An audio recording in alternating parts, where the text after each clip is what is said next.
Chapter 880. 3 heaven-opening treasures were enough in the untainted land.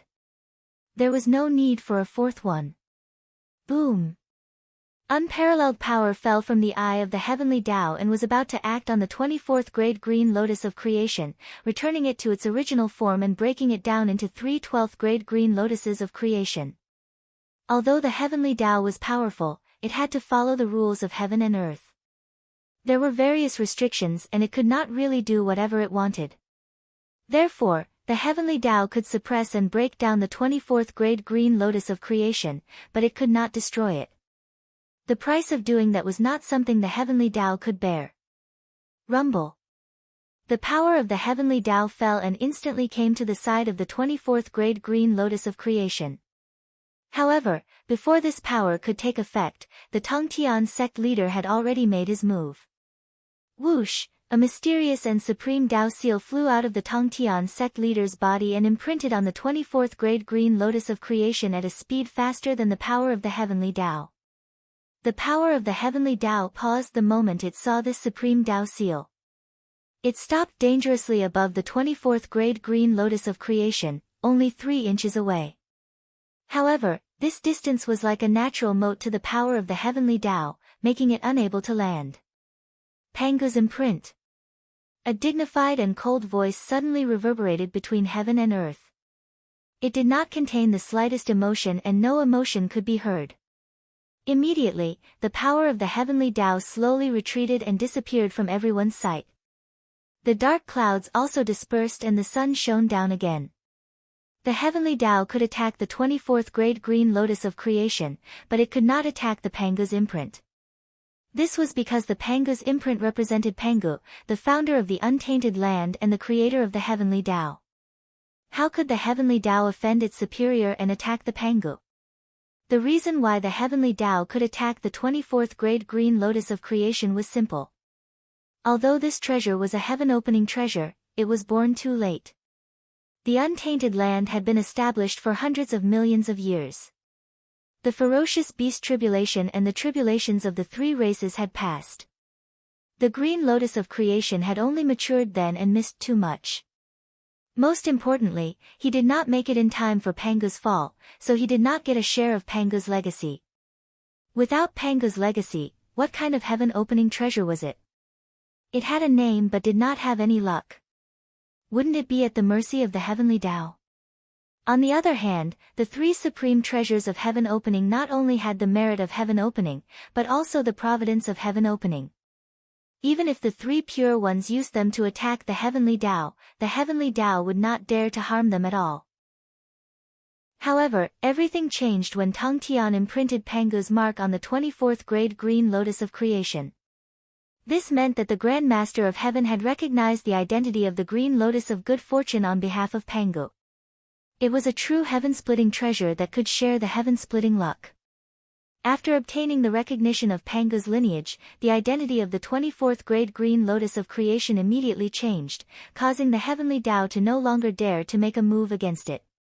Having Pangu's recognition and not having Pangu's recognition were 2 different concepts. Just like the mountain god, no matter how many believers he had, as long as he did not receive the official recognition, he would still be an evil god and a wild god. It was illegal and would be suppressed by the official. This was the case with the green lotus of creation previously. On the other hand, the Grand Master of Heaven's Pangu's mark was equivalent to an imperial edict. It gave the green lotus of creation an official identity, causing it to leap to become a righteous god of heaven and earth and be worshipped by heaven and earth. Sigh, this was the biggest difference between Xian Qing and the Grand Master of Heaven. In Xian Qing's hands, the 24th grade green lotus of creation could never see the light of day. Once it appeared in the world, it would be attacked by the heavenly Tao. However, in the hands of the Grand Master of Heaven, the green lotus of creation was a true heaven-splitting treasure. Even the heavenly Tao could not touch it at all. Xian Qing, sigh. Looking at the green lotus of creation in front of him, the Grand Master of Heaven could not say a word even if he had thousands of words in his heart. In the end, he could only sigh helplessly. The Grand Master of Heaven already understood Xian Qing's thoughts. He wanted to use the heaven-splitting treasure to repay his master's kindness so that he could integrate into heaven and earth without any worries. Since this is your last wish, I'll fulfill it for you. After putting away the green lotus of creation, the Grand Master of Heaven suddenly pulled out the Qingping sword and slashed it in front of him. Bang! It was as if a string had been broken. The Grand Master of Heaven had cut off all the karma between him and Xianqing with one sword.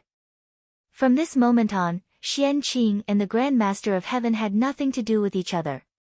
From now on, the Grand Master of Heaven did not have a disciple named Xianqing. Xianqing, you want to seek the Tao. How can I not fulfill your wish? However, from now on, the fate between you and me as master and disciple is over. After the sword fell, the Grand Master of Heaven seemed to have aged a lot. His body suddenly bent, and a few more strands of white hair appeared on his temples. Sigh. Finally, the Grand Master of Heaven sighed and turned to return to the Shangqing Temple. From this day on, unless something big happened in the three realms, the Grand Master of Heaven would rarely be seen in the world. The Grand Master of Heaven was not the only one who had formed a karma with Xianqing, but the entire three pure ones. Therefore, it was not enough to sever the karma with the Grand Master of Heaven. Xianqing still had to sever the karma with the Grand Pure One and the Heavenly Lord of Primordial Beginning. 2 wisps of clear light rose from Penglai Island and landed in the 8 Visions Palace of Mount Shouyang. The first wisp of clear light was formed by the karmic position of Pil ancestor Xianqing. In the past, Xianqing had opened the Qi Pil lineage and used it to prove the karmic position of Pil ancestor. The other wisp of clear light was formed by Xianqing's talisman ancestor karmic position.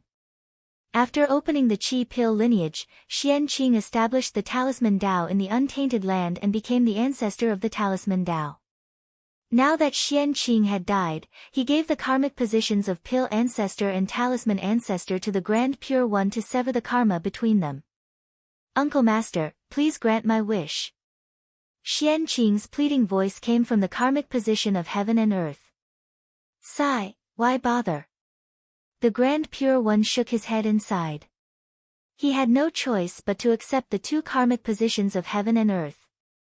Immediately, the Taiji diagram shook slightly and a wisp of yin and yang sword light fell, severing the karma between the Grand Pure One and Xianqing. Xianqing, you may leave. After saying that, the Grand Pure One closed the door of the 8 Visions Palace and returned to silence. However, who could understand the thousands of thoughts in his heart? Another 2 wisps of clear light rose from Penglai Island and landed in the Jade Palace of Mount Kunlun. This was Xianqing's refining experience and the karmic position of prehistoric land. Needless to say, Xianqing's refining experience was even better than the refining method of the Jade Clear lineage. The number 1 forger in the prehistoric land was not an exaggeration. Xianqing could even imitate innate spiritual treasures. His refining experience was definitely not inferior to the top-notch innate Taoist scripture in the prehistoric land. It might even be better. As for the karmic position of prehistoric land, Xianqing had once used the creation pill as a currency to set up a currency system for the prehistoric land. It had been used until now. Therefore, Xianqing also obtained the karmic position of prehistoric land. Although it did not sound good, it was still a top-notch karmic position of heaven and earth. Not to mention other things, after obtaining the karmic position of prehistoric land, Xianqing no longer lacked money to spend. Now that Xianqing had died, he took out these 2 items and gave them to the Heavenly Lord of Primordial Beginning to sever the karma between the 2 of them. Sigh. If one hears the Tao in the morning, one can die in the evening. Xianqing's heart to pursue the Tao is very firm. I can't compare to him. Since you have such a heart to pursue the Tao, how can I not fulfill your wish? As he spoke, the Heavenly Lord of Primordial Beginning waved his hand and kept the 2 wisps of clear light. Then, he raised the Pangu banner and released a streak of chaotic sword chi to sever the karma between him and Xianqing. Sigh, at this point, Xianqing and the 3 pure ones, and the celestial sect of wonders, have nothing to do with each other. Seeing that the Heavenly Lord of Primordial Beginning had also chosen to sever the karma between him and Xianqing, the Taiqing saint sighed helplessly and finally made a decision. From this moment on, Xianqing was no longer a disciple of the Three Pure Ones and was no longer a member of the Xianmen. Xianqing did not take away any of the supernatural powers passed down by the Three Pure Ones. Xianqing did not take away any of the treasures passed down by the Three Pure Ones.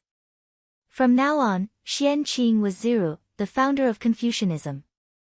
He had nothing to do with the Three Pure Ones. Speaking of which, although Xianqing was the first disciple of the third generation of the Xianmen, he did not owe the Xianmen anything. On the contrary, the Xianmen owed him. Therefore, Xianqing only needed to return the karma between him and the Three Pure Ones to sever everything between him and the Xianmen. There was no need for him to return anything to the Xianmen. However, it was not important now. It was all in the past. There was no need to care about it. All the karma had disappeared today. Ziru was finally free and had completely merged with heaven and earth. There was no longer a trace of his aura in the world, but he was everywhere. At the same time, Ziru's realm had also risen from the level of a mortal to the level of a saint. That's right, he was a saint. A saint without the purple aura of Hongmeng. At this time, Ziru's strength was also top-notch among the saints. Even the strongest saint, the Taiqing saint, was no match for Ziru.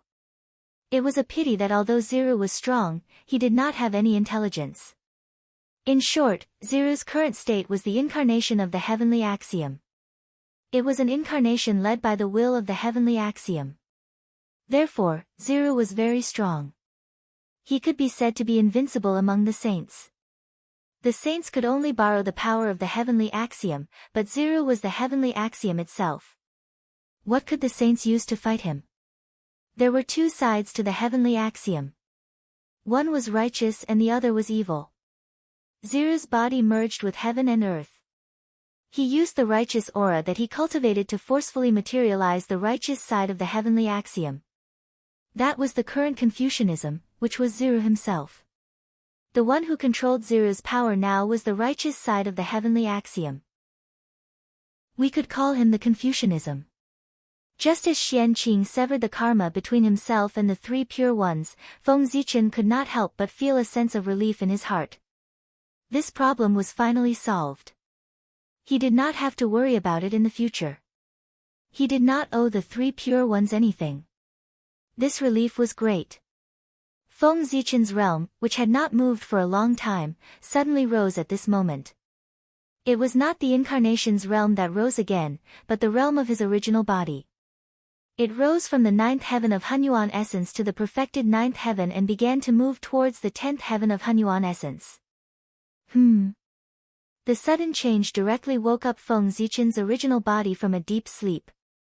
Previously, in order to send out a wisp of innate true spirit to reincarnate, Feng Zichen exhausted the last of his strength and fell into a deep sleep. But now, as his realm soared, Feng Zichen's strength increased as well. Naturally, he woke up. There's such an effect in untangling the knot in one's heart. I really didn't expect that this kind of epiphany would happen to me. And it happened in the 9th heaven of Hunyuan essence. It's really incredible. Feng Zichen's current situation was that after letting go of everything, he had an epiphany and his realm began to advance by leaps and bounds. This situation was very common in low-level realms such as Earth Immortals and Sky Immortals. But when one's strength reached Feng Zichen's realm, which was the 9th heaven of Hunyuan essence, it was very unusual for such a situation to occur. What kind of epiphany could support Feng Zichen's advancement? It was incredible. But immediately, Feng Zichen found the reason. The epiphany was just a bait. The real reason why his realm soared was because of the accumulation. The Hongmeng Qi and the power of the Great Path had been fighting each other for so many years. It was unknown how much Feng Zichen had comprehended the Great Path. Now that it was triggered by the epiphany, it all gushed out. Naturally, it caused Feng Zichen's realm to soar. Unfortunately, although the sudden increase in realm caused Feng Zichen to wake up, it did not help much in the battle between the Hongmeng Qi and the power of the Great Path. At this moment, Feng Zichen was still unable to devour the power of the Great Path in his body. He could only let them fight with the Hongmeng Qi. Alas, if he wanted to solve the hidden dangers in his body, he had to wait for his reincarnation to grow up as soon as possible. When his Hongmeng Dao reached the Hunyuan Essence realm, he could join forces with his original body and help the Hongmeng Qi to devour the power of the Great Path. At that time, not only would Feng Zichen be able to break through to the Wuji Daoyuo Jingxian realm, but even the Hongmeng Daozhong could be upgraded to the chaotic spiritual treasure realm. After his cultivation reached the Wuji Daoyuo Jingxian realm, Feng Zichen had the capital to fight against Dao ancestor Hongjun. He did not need to continue to endure. He could directly merge with his doppelgangers and obtain the real celestial emperor Dao fruit. Then, he could share the untainted land equally with Dao ancestor Hongjun. He refined the mysterious yellow and controlled the untainted land. This was the future of the untainted land. However, before he became the real celestial emperor, he had to think of a way to send Haotian away. Over the years, Feng Zichen and Haotian had cooperated well, and their relationship had become much closer. It would be inappropriate and unsightly to directly drive him down from the position of the Jade Emperor. Therefore, he had to let Haotian take the initiative to abdicate.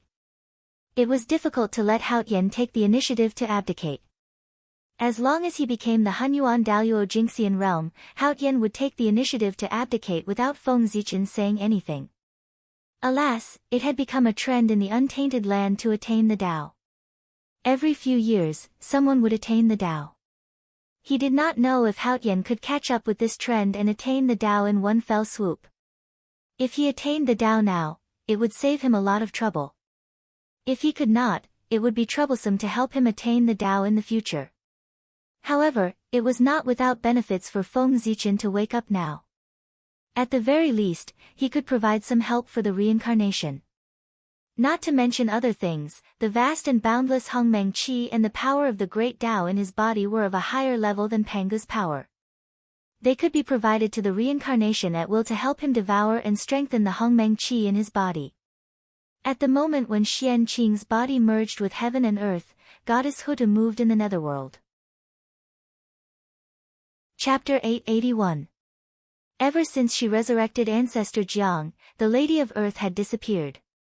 No one knew what she was planning. But now, with the fall of Xian Qing, the Lady of Earth was also alarmed. She did not want to see Xian Qing fall just like that. She wanted to save him. Back then, when the Lady of Earth turned into reincarnation, Xian Qing had once contributed. The Lady of Earth had always remembered it in her heart. With this karma, she really could not sit back and watch Xian Qing fall just like that. As soon as the Lady of Earth appeared, she was noticed by the Emperor of Fengdu. Then, his happy face darkened. That was because he guessed the Lady of Earth's purpose. Did the Lady of Earth suddenly appear at this moment other than saving Xian Qing? Good heavens, is this a backstab from an ally? It's really uncomfortable.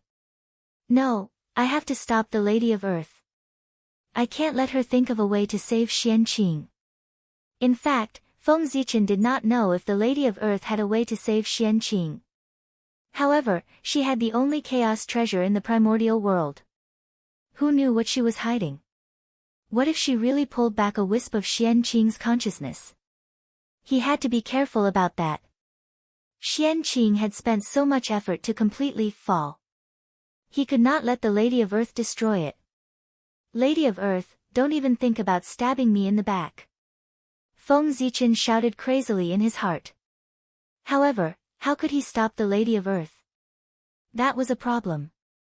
He definitely could not explain the reason to her directly. I have an idea. The Emperor of Fengdu thought of a way. He decided to strike first. He wanted to think of a way to save Xian Qing before the Lady of Earth attacked. Didn't the Lady of Earth want to save Xian Qing? As her good friend, how could the Emperor of Fengdu not help her? As long as the Emperor of Fengdu saved Xian Qing, the Lady of Earth would naturally give up the idea of attacking. It did not matter if she continued to attack. With the Emperor of Fengdu's help, it was better than the Lady of Earth attacking alone. This way, he could secretly do something and save the Xianqing in his heart. Go! With a thought, the Emperor of Fengdu secretly made a move and activated the 10 Directions Pure Land that Xianqing had once established in the Netherworld. In the blink of an eye, the Netherworld glowed with azure light. A boundless Pure Land emerged and illuminated the void in all directions. At the same time, a figure that looked very similar to Xianqing gradually appeared in the depths of the 10 Directions Pure Land. This was the incarnation that Xianqing left in the 10 Directions Pure Land. However, with Xianqing's death, this incarnation situation was not good. His consciousness had long since disappeared, and his body had become incomparably illusory. It was as if he could disappear at any moment. However, although Xianqing's incarnation was about to disappear, it hadn't disappeared yet. And he was the last trace of Xianqing in this world. If he wanted to revive Xianqing, he had to rely on this incarnation. Goddess Hutu, who was about to use her divine ability to collect Xianqing's remnant thoughts, was first stunned when she saw the appearance of the 10 Directions Pure Land. Then, she saw the incarnation that Xianqing left in the 10 Directions Pure Land, and her eyes lit up. Goddess Hutu immediately stopped using her divine ability. Instead, she took out a strand of the Earth's creation origin and inserted it into Xianqing's incarnation to stabilize his illusory body. However, although Goddess Hutu could stabilize Xianqing's incarnation's body, she couldn't restore his consciousness that had long been destroyed. Just as Goddess Hutu was thinking about her next move, Human Emperor Gaochen, who was in the Emperor City, also took action after learning about what happened from the Emperor of Fengdu. Gaochen didn't restore Xianqing's incarnation's consciousness. Instead, he wrote an imperial edict and stamped it with his imperial seal. Then, he sent it to the Lingxiao Palace and the Heavenly Emperor at the fastest speed. When the Heavenly Emperor opened it, he saw the following words on the imperial edict: "Today, the old Emperor Xianqing merged his body with the heavens and earth and transformed the righteous path into the world. He has great merit for all living beings in the world." Therefore, Gaochen decided to confer Xianqing the title of the Eastern Extremities Viridescent Splendor Emperor to rule all living beings. That was the only sentence written on the imperial edict. Below it was the imperial seal of Gaochen. However, there were many empty spaces behind Gaochen's name. Obviously, it was left for others to write. This was an imperial edict conferring Xianqing the title of the Eastern Extremities Viridescent Splendor Emperor. As for why this imperial edict was sent to him, Hao Tian knew that Gaochen wanted him to stamp his imperial seal on it. The Eastern Extremities Viridescent Splendor Emperor was the ruler of all living beings. From this, it could be seen that this imperial throne's power was not inferior to the 4 imperials. With Gaochen's karmic rank, he was unable to confer such a title. He had to get the unanimous consent of Hao Tian and the other 3 imperials before this imperial edict could take effect. Hao Tian and the 4 imperials had to agree before Xianqing could be conferred the title of the Eastern Extremities Viridescent Splendor Emperor. So, should he agree? Hao Tian's face was full of hesitation as he looked at the imperial edict. If it was any other position, Hao Tian wouldn't mind giving Gaochen face and agreeing to it directly.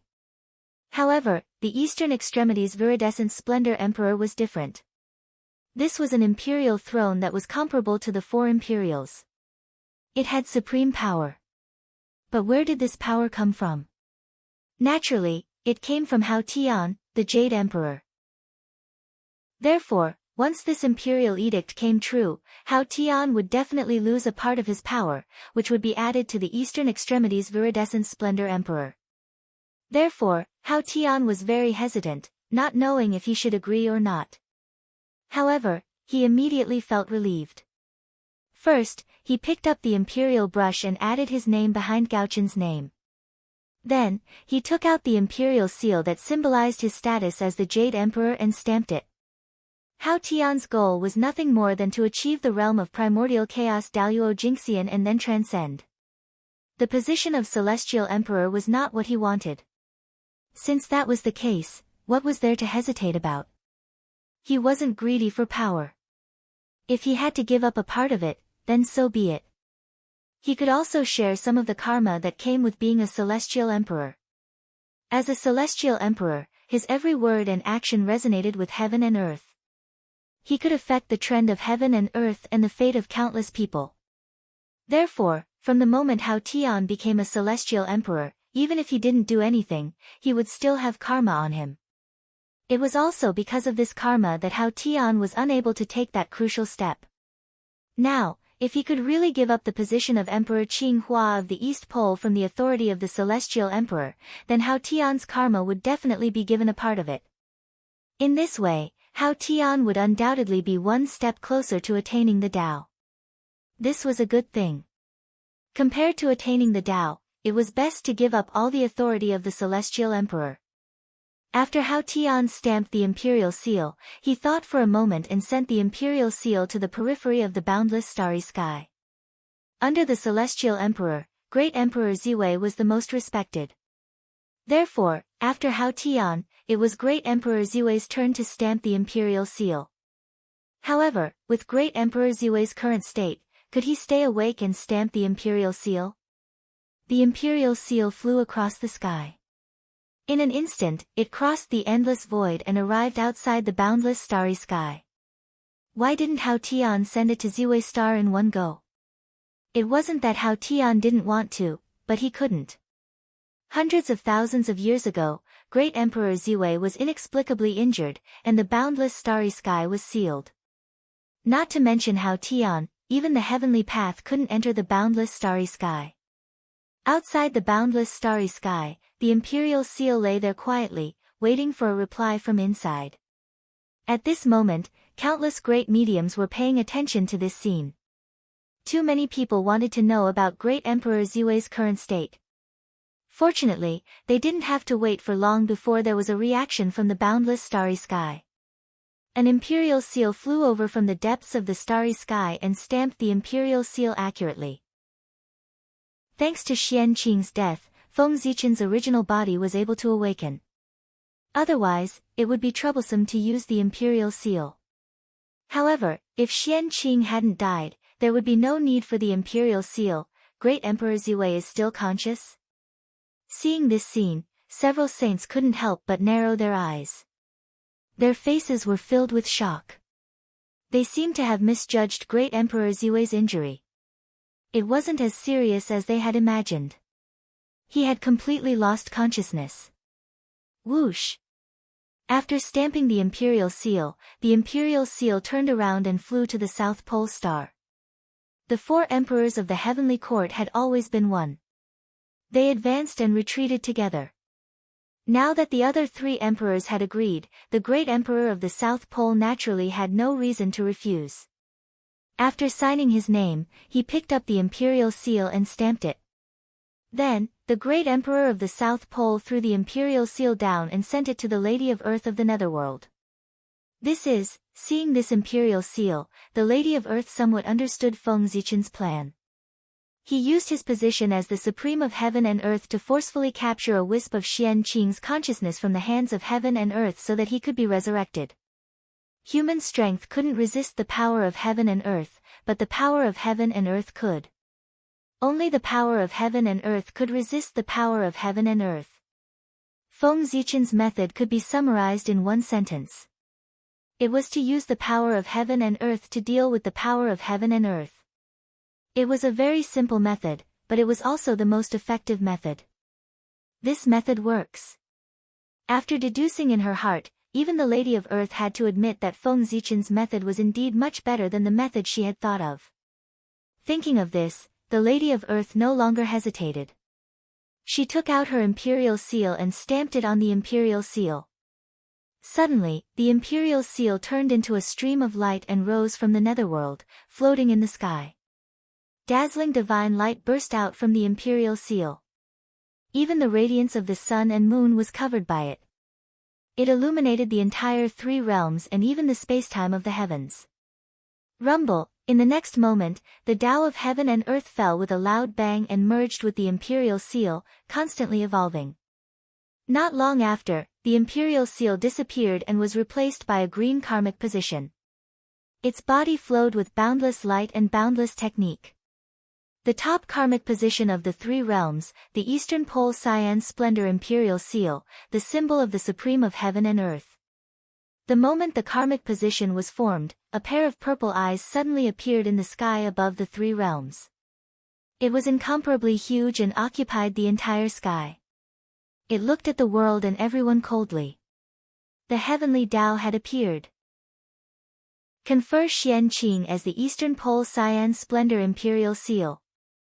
The heavenly Tao's cold voice resounded between heaven and earth. No matter where the living beings of the three realms were, they could hear it clearly. The living beings of the 5 great continents knew who Xianqing was, but the living beings outside the 5 great continents were a little confused after hearing the heavenly Tao's voice. Who was Xianqing? Who was the great emperor of the East Pole? Why had they never heard of him? For some reason, the further away one was from the 5 great continents, the less one knew about the 3 realms. In some remote places, such as the place where Feng Zichen's reincarnation was, they had never heard of the existence of the 3 realms, nor did they know about the 5 great continents. They had never heard of the human emperor, saint, heavenly court, and so on. They even thought that the entire world was as big as the continent under their feet. Therefore, at this moment, these people were so shocked when they suddenly heard the heavenly Tao's voice. This short sentence revealed too much information, directly shattering the 3 views of these people. The imperial edict jointly made by the 5 emperors of the heavenly court was equivalent to an imperial edict written by the real heavenly emperor himself. It had supreme power. Even the heavenly Tao would not deny this imperial edict. Instead, it conferred the title of Xianqing according to the contents of the imperial edict. Whoosh! As soon as the heavenly Tao's voice fell, the karmic rank directly fell from the sky into the body of Xianqing's incarnation in the 10 directions pure land of the netherworld. In an instant, endless light rose from the body of Xianqing's incarnation. His body directly stabilized and had a physical body. His eyes also regained their spirit. However, although his eyes were full of spirit, there was no emotion at all. It was frighteningly cold. This meant that it was not Xianqing who had awakened, but the righteous Tao of heaven, which was the way of Confucianism. The great emperor of the East Pole was not Xianqing, but the incarnation of the way of Confucianism. However, Xianqing was the way of Confucianism, and the way of Confucianism was Xianqing. It was not a problem to say that the incarnation of the way of Confucianism was Xianqing. Did it fail? Looking at the emotionless incarnation of Xianqing, several people related to Xianqing who had been paying attention to the development of this matter could not help but show disappointment in their eyes. But immediately, they became excited. With this incarnation, it was not a failure. With this incarnation as a coordinate, they could call Xianqing day and night. Sooner or later, they would be able to forcibly call back a wisp of Xianqing's consciousness from heaven and earth. At that time, Xianqing would really be resurrected. This was called, Mans will conquer nature, and using the power of the wishes of all living beings to forcibly call back Xianqing. Therefore, the appearance of this incarnation was not completely useless. He was a hope to call back Xianqing. Phew! In the Emperor's city, looking at the incarnation of the way of Confucianism, Feng Zichen could not help but let out a long sigh of relief. The birth of this incarnation of the way of Confucianism was facilitated by him. The method of calling Xianqing with the power of the wishes of all living beings could indeed call Xianqing back from heaven and earth. After all, Mans will conquer nature. But there was a premise, and that was that Xianqing was willing to return. If Xianqing was willing to return, this method could indeed call him back. But if Xianqing was not willing to return, then this method, no matter how the living beings called, Xianqing would not return. Of course, only Feng Zichen knew that Xianqing was not willing to return. Outsiders did not know, and Feng Zichen did not intend to tell anyone. Just take it as a memento for everyone. Let this incarnation of the Confucian path save the people in the 10 directions pure land and be the great emperor of the East Pole. Gradually, the divine light receded, revealing a benevolent and majestic supreme of heaven and earth. The great emperor of the Eastern Pole was wearing a crown and a colorful robe. He was sitting on a 9-colored lotus throne in the 7 Treasures Qian Forest. P.S. Don't stay up late. People with excessive heat have a headache. Double monthly votes tomorrow. Chapter 882. The great emperor's head was surrounded by 9-colored divine light, radiating with boundless radiance. Many immortals, strongmen, Vajras, divine kings, golden boys, and jade girls stood beside him. There were also people holding water bowls, willow branches, and standing on lotus flowers. These were all formed by heaven and earth's Tao aura, and they were used to strengthen the great emperor's dignity. The Eastern Green Flower Emperor, also known as the Tai Heavenly Lord of Salvation from Misery, was a great saint with great compassion, and great wish. When humans were in danger, as long as they recited the Heavenly Lord's name, the Heavenly Lord would respond to the sound and save them. This was the authority that heaven and earth gave to Xian Qing, and he could incarnate into billions of incarnations and be everywhere. At this moment, there was a Tao scripture that was formed spontaneously in heaven and earth. It was imprinted on the rules and was known to the world. There was a great benevolent person in the eastern world of Chang'e. The incarnations of the Tai Heavenly Lord of Salvation from Misery were countless. Living in the heavenly palace, descending to the mortal world, living in hell, taking in crowds, immortal children, emperors, saints, celestial venerables, divine kings, demon kings, celestial masters, Taoist priests, heavenly doctors, men and women, civil and military officials, great Yuan masters, Zen masters, wind masters and rain masters. Their supernatural powers were limitless, and their skills were boundless. They searched for the voice and saved the suffering, and acted according to the circumstances. At the same time, in the Jade Palace of Kunlun Mountain, the Tai spiritual master who was cultivating in seclusion suddenly felt an inexplicable malice, which made him feel cold all over. However, soon after, the malicious intent receded like the tide. Very quickly, it disappeared without a trace. It was as if the malicious intent from before had been an illusion. This malice came from heaven. The Tai spiritual master had the same name as the Tai Heavenly Lord of Salvation from Misery, so he was targeted by heaven. But considering the relationship between Xian Qing and the Heavenly Lord of the beginning, heaven didn't attack him. Instead, it retreated after taking back the fate. Because of this, the Tai spiritual master felt that the malice came and went quickly. It was very inexplicable. He had escaped a calamity. Buzz buzz buzz. Xian Qing's origin Tao fruit, which he'd sacrificed everything to refine, suddenly appeared in the air and disappeared into the emperor's head. An aura unique to Daluo Jingxian erupted from the viridescent splendor emperor of the eastern extremity and swept through the entire 3 realms in the blink of an eye. Under this aura, all living beings in the world felt a supreme majesty, and they couldn't help but prostrate themselves in worship. This was karma. After receiving the worship of all living beings in the world, the Eastern Extremity Azure Splendor Emperor would have the responsibility of protecting all living beings in the world in the future. Otherwise, why would the Eastern Extremity's viridescent splendor protect the world for no reason?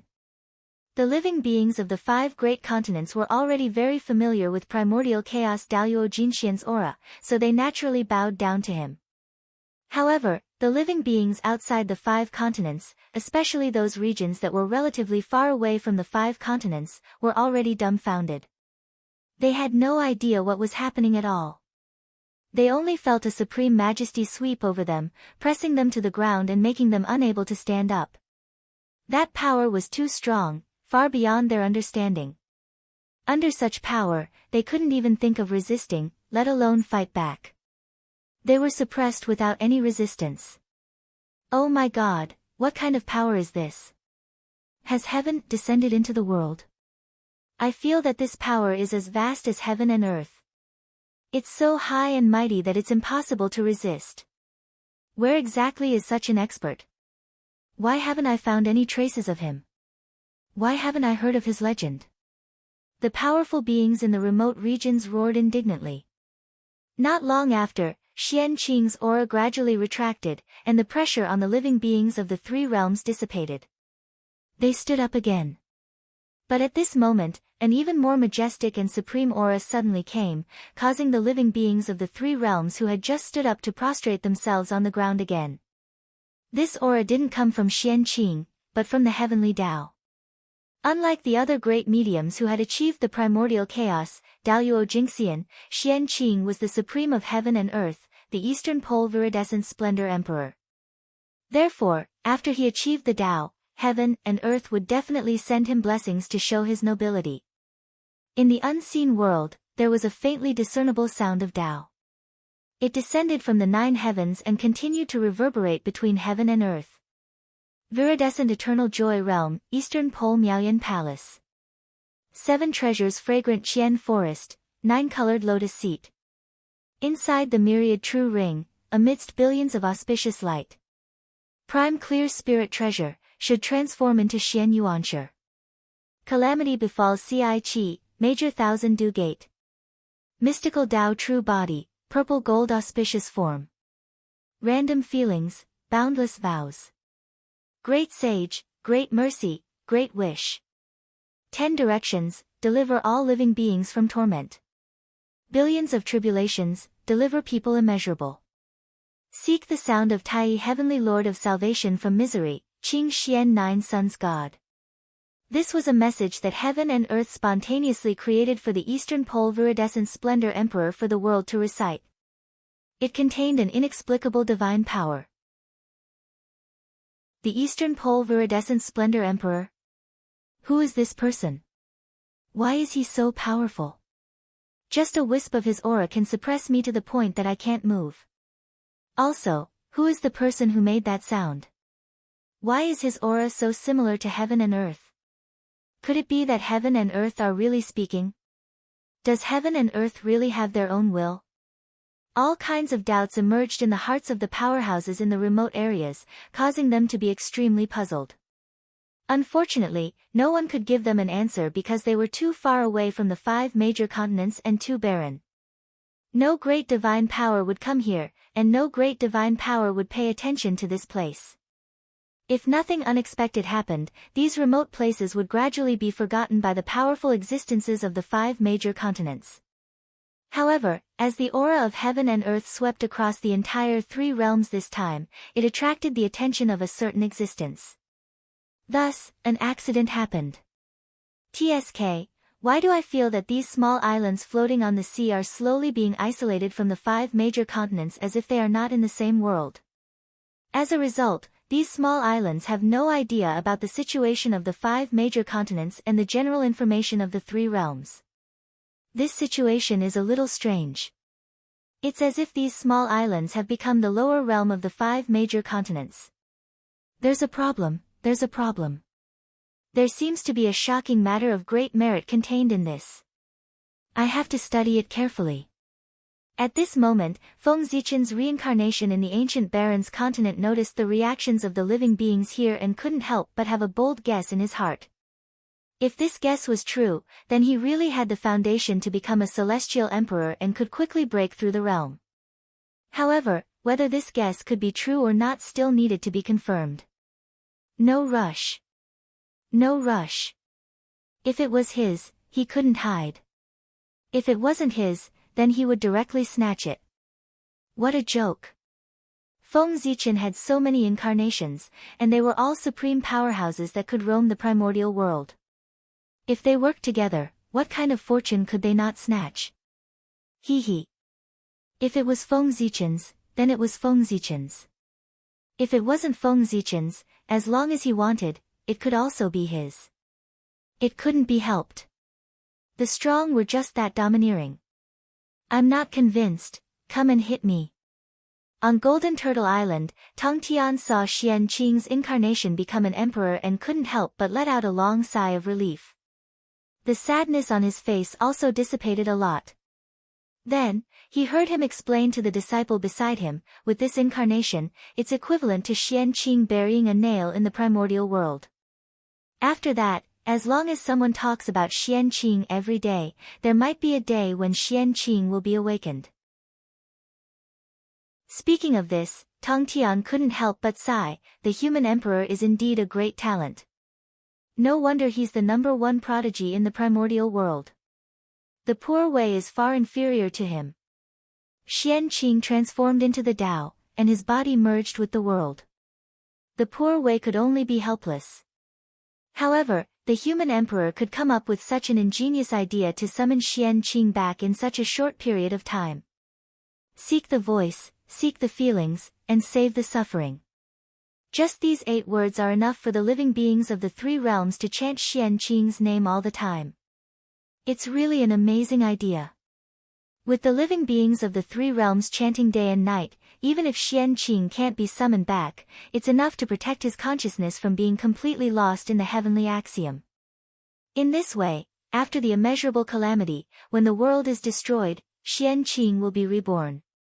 Speaking of this, Tong Tian suddenly reprimanded the disciples, all of you should cultivate well. Xianqing has already attained the Tao fruit of the origin. He's detached from the world and can survive thousands of calamities. Even if the immeasurable calamity comes, it won't affect him at all. But all of you are different. Without the Tao fruit of the origin, you can't transcend the world. When the immeasurable calamity comes and the world is destroyed, all of you can't escape the fate of death. When the world is destroyed, Xianqing will be freed from the world and be reborn, but all of you will fall with the world. How sad is that? So, cultivate well. As long as you can attain the Tao fruit of the origin, you'll meet Xianqing sooner or later. Otherwise, it's goodbye forever. After that, Tong Tian entered the Shangqing temple with his hands behind his back. Now that Xianqing's matter was resolved, the knot in his heart was also untied. He felt much more relaxed. As long as he could ensure that Xianqing didn't get lost in the heavenly axiom and was completely assimilated by the heavenly axiom, Xianqing would be reborn sooner or later. This was because the primordial Daoyuo Jingxian could survive thousands of calamities. He wouldn't die. The reason why Xianqing fell now was that he was assimilated by the world and became a part of it. But the world would be destroyed sooner or later, but the primordial Daoyuo Jingxian wouldn't. As long as the world was destroyed, Xianqing would be freed and regain his freedom. The heavenly court has changed. With the birth of the Eastern Pole Qinghua Emperor, some people looked at the fate of the heavenly court and couldn't help but frown. As mentioned above, the fate of the heavenly court had changed from the original 5 pillars to the current 6. But this wasn't the biggest change. The biggest change was that the giant pillar that represented the celestial emperor had shrunk. Although it was still the biggest, it was reduced to the same level as the other 5 pillars. It was no longer unique and above the other 4 pillars. It had the image of suppressing the world. This meant that the authority of the celestial emperor had been further weakened. In the past, the heavenly court also had the 4 emperors. But that was because the 4 emperors were the same. The celestial emperor was nominally above the 4 emperors and had the authority to command the 4 emperors. But now, with the birth of the Eastern Pole Qinghua Emperor, the celestial emperor's authority had been further weakened. The heavenly court had evolved from a situation where the celestial emperor was the sole ruler and the 4 emperors ruled together to a situation where the 6 emperors ruled together. In other words, the celestial emperor was no longer high and mighty. Instead, he had become like the other emperors. Although he was the head of the 6 emperors, he didn't have a supreme status. Well, from now on, it wasn't appropriate to call Haotian the celestial emperor anymore. He should be called the Jade Emperor. The head of the 6 emperors, the Jade Emperor, was the lord of all heavens and ruled over all heavens. It was also at this moment that the heavenly court no longer had a celestial emperor. The primordial world no longer had a celestial emperor. The 3 realms had entered an era where the 6 emperors ruled together. The position of the celestial emperor was empty. In other words, Feng Zichen's opportunity was about to arrive. At this time, as long as someone with great merit could obtain the recognition of the 6 emperors at the same time, then theoretically, he could directly become the celestial emperor without refining the fate of heaven and earth. The complete authority of the celestial emperor was divided into 6 parts and evolved into the current 6 emperors.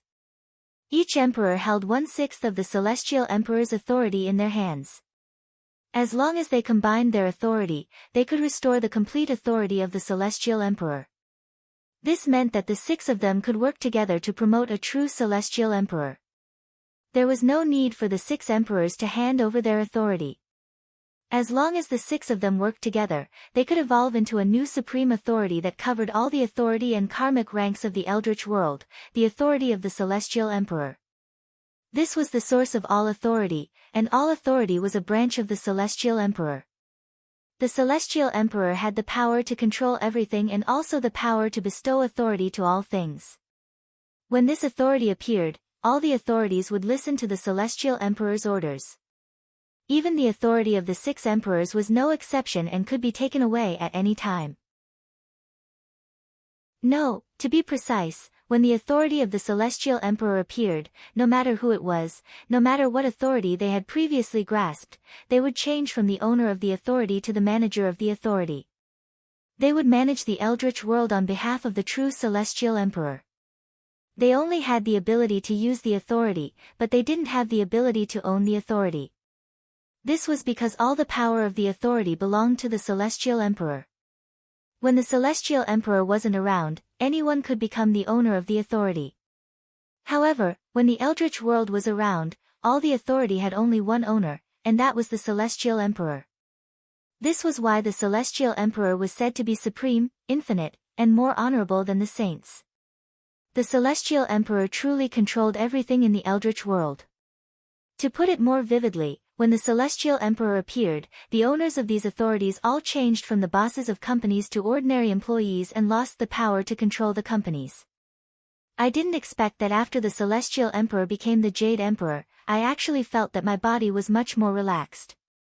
My realm also improved a little. As expected, the position of the Celestial Emperor is the biggest obstacle to my Tao. In the Jade Pool, Hao Tian silently felt the changes in his body and couldn't help but say aloud. After being the Celestial Emperor for so many years, Hao Tian didn't do it for nothing. With the help of the Celestial Court's providence, Hao Tian had accumulated enough to reach the Tao. However, he still couldn't take that crucial step. The reason was because he was the Celestial Emperor. The Celestial Emperor not only made Hao Tian, but also limited him. P.S. Double the monthly votes, please get some monthly votes. In the middle of the month, I posted a single chapter, saying that I would update it according to fate. However, I didn't do that in the end. Because there were still people who wanted this book, about 800 to 900 people. Of course, other than them, there weren't many people who read it. I wrote it for them. My book has 3,080 subscriptions. In theory, I would need at least 3,080 new chapters to maintain the balance of the subscriptions. But in reality, this book only has 2,000 new subscriptions every day. Sometimes, it's only 1,700. This process has been going on for almost half a year. Those who know the starting point know that this means that this book has no value and no money. I'm doing it for love. At this point, most people should choose to be eunuch. Actually, the purpose of my new book is to eunuch this old book. But in the end, I still can't bear to do it. After all, I've been writing for more than a year and have feelings for it. I want to write an ending, so I clenched my teeth and persevered for half a year. But the pressure of opening 2 books is really great. I hope that everyone can give me some support. I don't ask for any rewards. If you can subscribe, then subscribe. If you can vote, then vote. Lazy bum, thank you for your support. Chapter 883. If he hadn't become the Celestial Arch, Hao Tian's cultivation speed wouldn't have been so fast, and his foundation wouldn't have been so deep. It could be said that if Hao Tian could break through now, he would be at least at the 4th heaven of chaotic primordial chaos stage, or even higher. Similarly, if he hadn't become the Celestial Arch, with his aptitude, he would have already become chaotic primordial Daluo Jinxian. He wouldn't be stuck at half-step chaotic primordial chaos stage like he was now. Only Hao Tian himself knew the pros and cons of this. However, Hao Tian wasn't conflicted about the 4 emperors becoming 6 emperors. Instead, he was happy to see it happen. Because of the drop in his status, he saw hope for a breakthrough. He estimated that after a few 100,000 years, Hao Tian would be able to break through. Among the 6 emperors, apart from the Earth Empress, Hao Tian was the only one who hadn't broken through to chaotic primordial Daoyuo Jingxian. There was no reason why others could break through but he couldn't. As one of the 6 emperors, no one was weaker than the other. Feng Zichen smiled but didn't say anything. Sigh, the children are all grown up and have their own thoughts. They can't be controlled by others anymore. Beside the Yellow River, Dao ancestor Hong Jun, who had transformed into Grand Supreme Elderly Lord, quietly observed the changes in the 3 realms for a while. Then, he suddenly mounted his azure ox and led his disciple toward the west. In a few days, the Dao ancestor arrived at Hanggu Pass on his azure ox. This was the border of the Central Divine Province and also the border between it and the Aparagodania state. It could be said that after leaving Hanggu Pass, they would arrive at the Aparagodania state after another few million kilometers. Since Hanggu Pass was located at the border between the 2 states, its geographical location was extremely important. The human race naturally arranged for a large number of soldiers to guard this place. The soldiers here were all elites of the human race. They all came from the human emperor city and were the descendants of nobles and marquises. Hanggu Pass guard, Yishi, was even from the imperial family. In the past few days, she felt his brows twitch, as if something good had happened to him. However, no matter how he calculated, he still couldn't find the source of the good news. For this reason, he didn't hesitate to consult the Xiantian Taoist priests who were stationed at the border. Unfortunately, even the Dao Venerate was unable to divine anything out of it. There were even people who laughed and said that she was dreaming of what he thought of during the day. He was so obsessed with obtaining opportunities that he had become obsessed with them. She naturally didn't pay any attention to this. How could a cultivator's sudden impulse be an illusion? Something good must be happening to him. As for why the Taoist priests couldn't figure it out, wasn't it obvious? Either that, or the Dao Venerate couldn't calculate it because the opportunity was too great. Or the opportunity was too vague for the Taoist priests to see clearly. If it was the latter, it wouldn't be a big deal. But if it was the former, just thinking about it made him excited. An opportunity that even the Xiantian Taoist priests could not calculate was definitely beyond the level of the Taoist priests. This was the real big opportunity. She didn't have to wait for long. Soon, Dao ancestor Hong Jun arrived on his azure cow. On this day, Shi raised his head and gazed into the distance. He saw a vast expanse of purple mist surging toward him. Immediately afterward, he saw a Daoist riding on an azure cow. With a Dao child leading the way, the Daoist was making his way toward Hanggu Pass. Wherever the Dao ancestor passed, the ground would be filled with dense mist.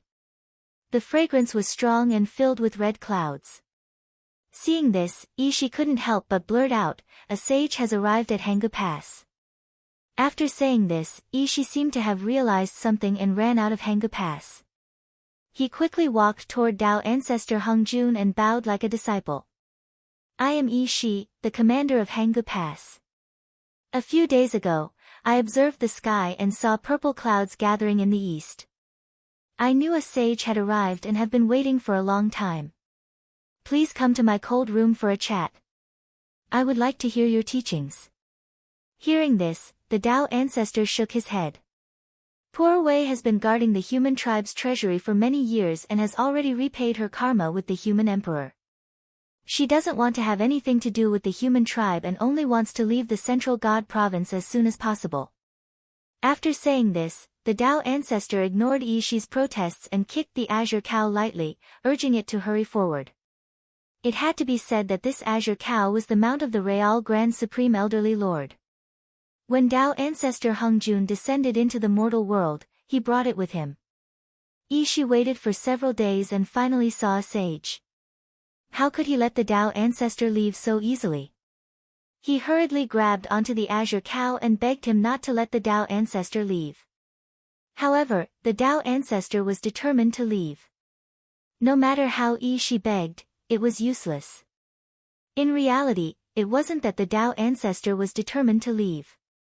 If the Tao ancestor was determined to leave, even the generals of Hanggu Pass and all of the soldiers combined wouldn't be able to stop him, let alone Shi. The Tao ancestor was probably doing this to test Shi and let him know that Tao was not to be imparted easily. That's right, it was him. How did Shi gain the favor of Tao ancestor Hongjun?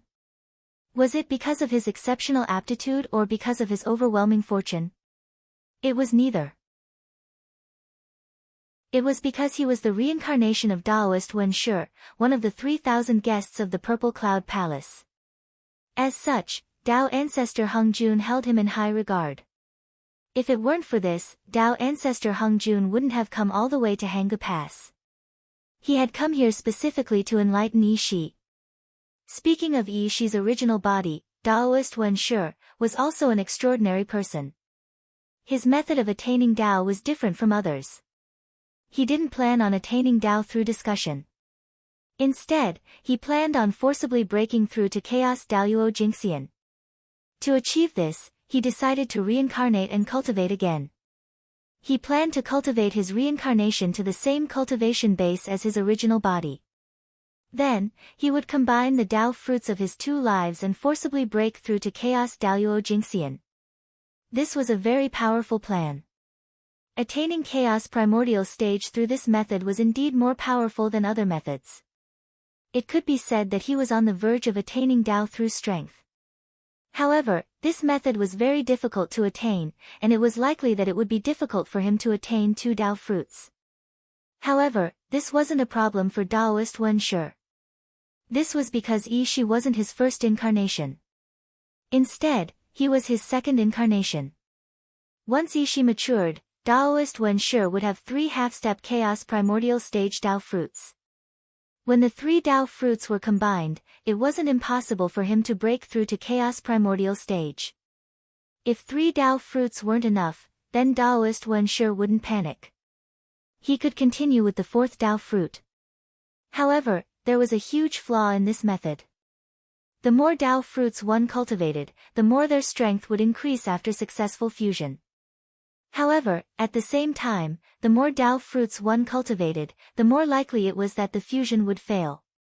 If Taoist Wen Shi could refine 9 Tao fruits and combine them, then Feng Zichen believed that after breaking through to Chaos Daoyuo Jingxian, Taoist Wen Shi's cultivation base would be at least at the 7th heaven of Chaos Primordial Stage. However, the difficulty of fusing 9 Tao fruits could be said to be beyond imagination. If he succeeded, then it wouldn't be an exaggeration to say that he would soar to the heavens.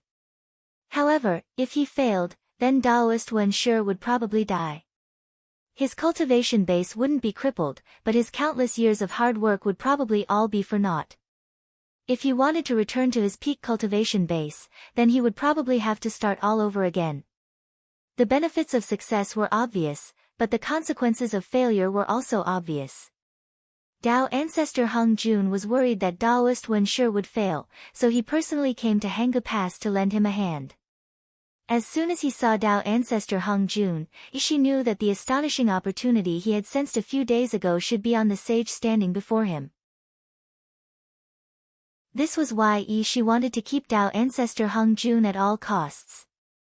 This was his astonishing opportunity, so how could he let it go? If he missed this opportunity, then it would be difficult for him to encounter it again. Tao ancestor Hongjun was determined to leave, and no matter how Shi tried to persuade him, he wouldn't budge in the slightest. In the end, Shi had no choice but to say helplessly, "Since the sage is going to retire, why don't you leave behind some holy words? That way, you won't have wasted your time in this world."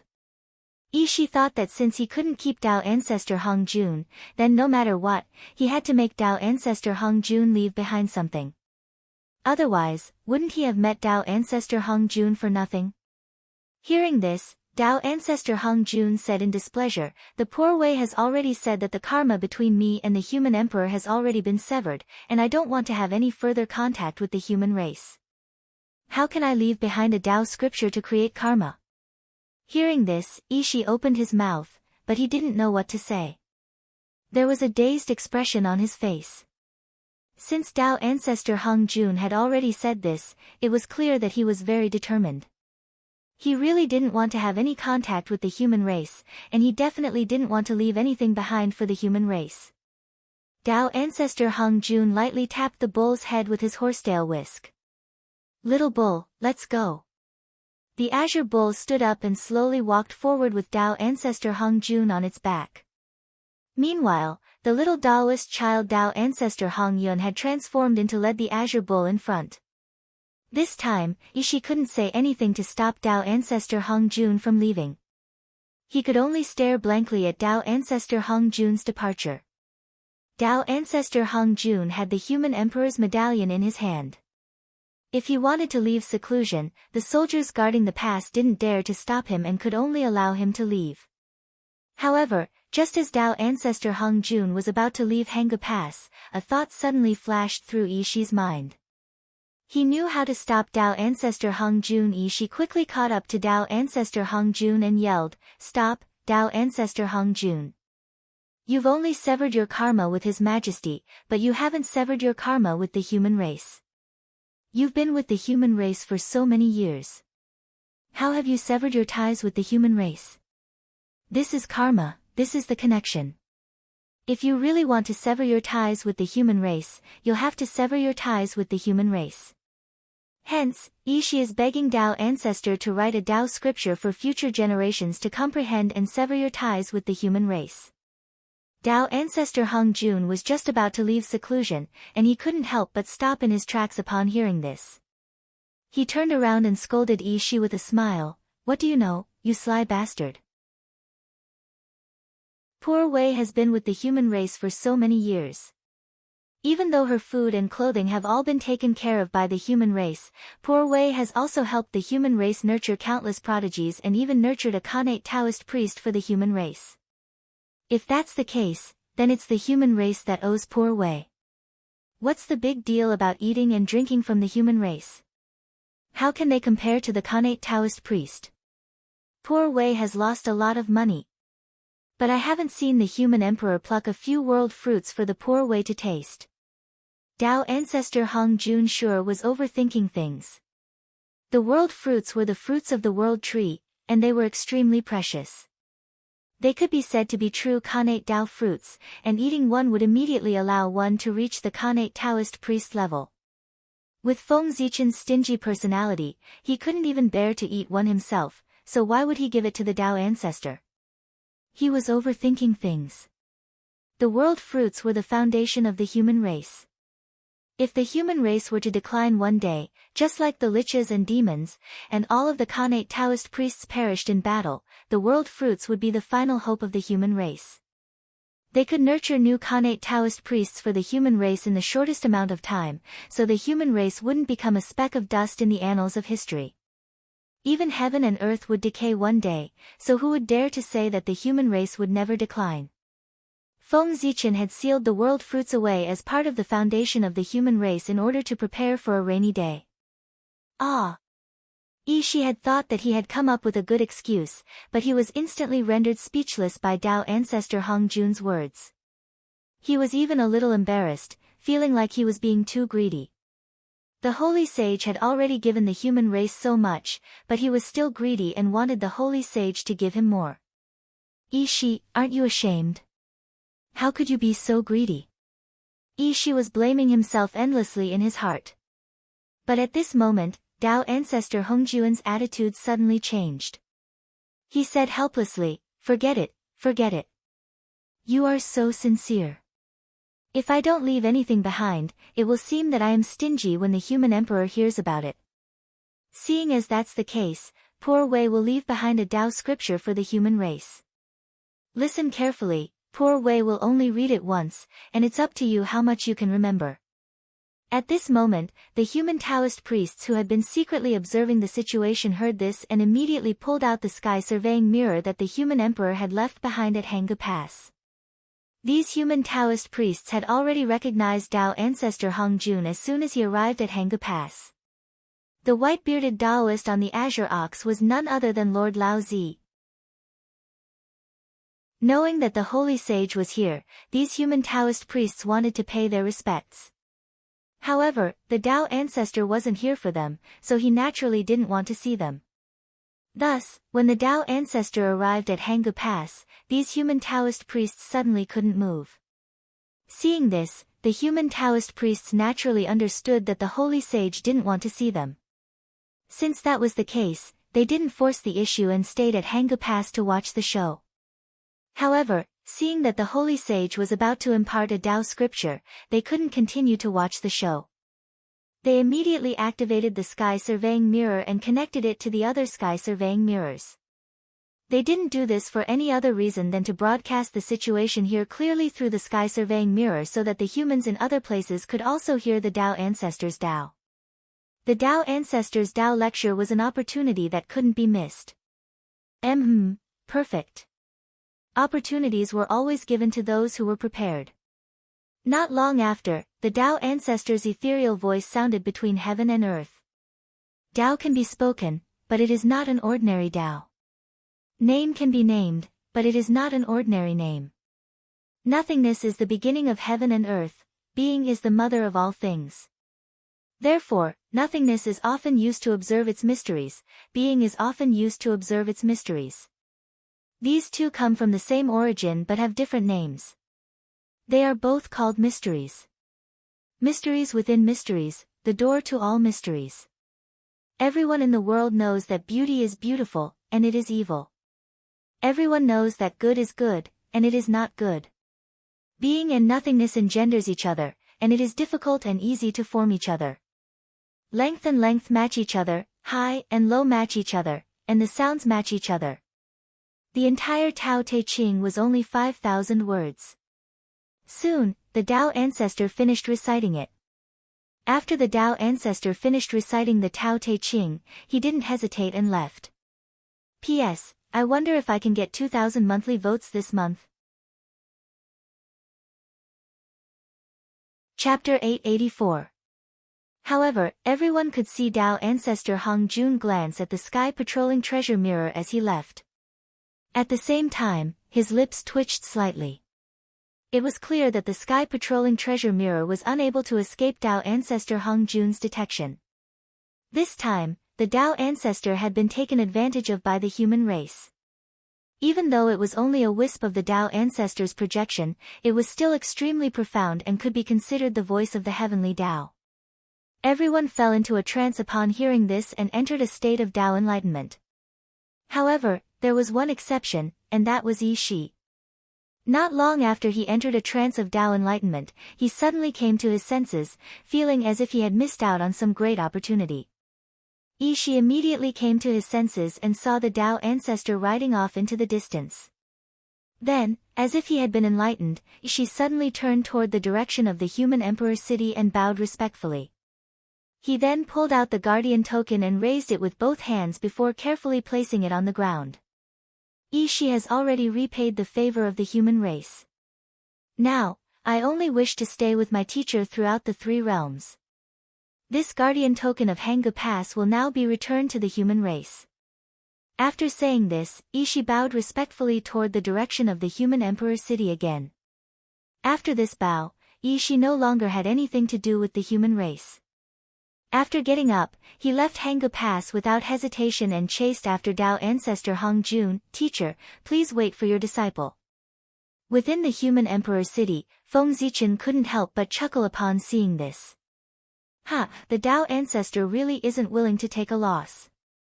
He won't let the human race take advantage of him at all. The Tao ancestor would have passed down the Tao ancestor regardless of whether Yi Shi asked for it or not. However, if Yi Shi didn't ask for it, then when the Tao ancestor would pass down, the Tao ancestor would have to depend on his mood. It could be 10 years later, or 100 years later, or even 10,000 years later. In any case, if Yi Shi didn't ask for it, Tao ancestor Hong Jun definitely wouldn't have passed down the Tao ancestor so easily. However, Yi Shi did ask for it, and Tao ancestor Hong Jun passed down the Tao ancestor. As such, Yi Shi had made a great contribution to the human race. The Tao Te Sutra contained all of the principles of this world. This was a true sage's book and could be considered a priceless treasure. Yi Shi had indeed made a great contribution by obtaining this book. As for Yi Shi, he was the reincarnation of the powerful Taoist priest Wen Shi. He had reincarnated into the human race, thereby forming a massive karma with the human race. It would not be easy to settle this matter. However, with Tao ancestor Hung Jun's actions, Yi Shi had made a huge contribution to the human race. After accomplishing this, Yi Shi didn't ask for any rewards. Instead, he directly severed his karma with the human race and left the human race, thereby foiling Feng Zichen's plan.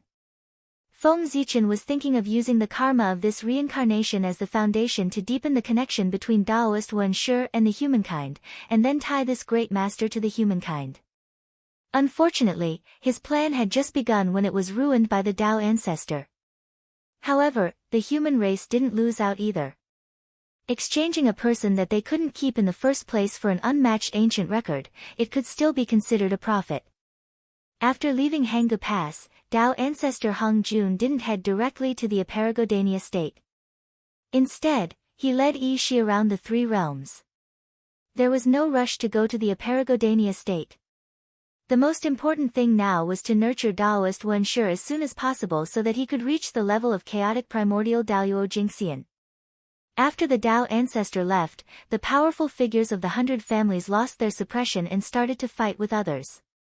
As a result, it seemed to have triggered a chain reaction, causing the battle between the 100 families to become more and more intense. The various schools of thought also fell into chaos. The entire Central God Province was in chaos. Just as the situation in the Central God Province became more and more intense, in the distant Hongmeng of the ancient Barons continent, Feng Zichen's reincarnated body also fell into trouble. In order to express his ambition, Feng Zichen directly named his reincarnated body Hongmeng. Hongmeng. This was Feng Zichen's highest pursuit. Using this name also represented Feng Zichen's determination. As for what trouble Hongmeng encountered, it was because he was careless and was tricked by someone. The person who tricked him was called the Ancient Barons. The land under Hongmeng's feet was called the Ancient Barons continent, and the person who tricked him was also called the Ancient Barons. Needless to say, the two were indeed related. This person called the Ancient Barons was also a bold person. He took advantage of the living beings here for being ignorant and directly called himself the God of creation, the creator of this world. Therefore, this world was called the Ancient Barons.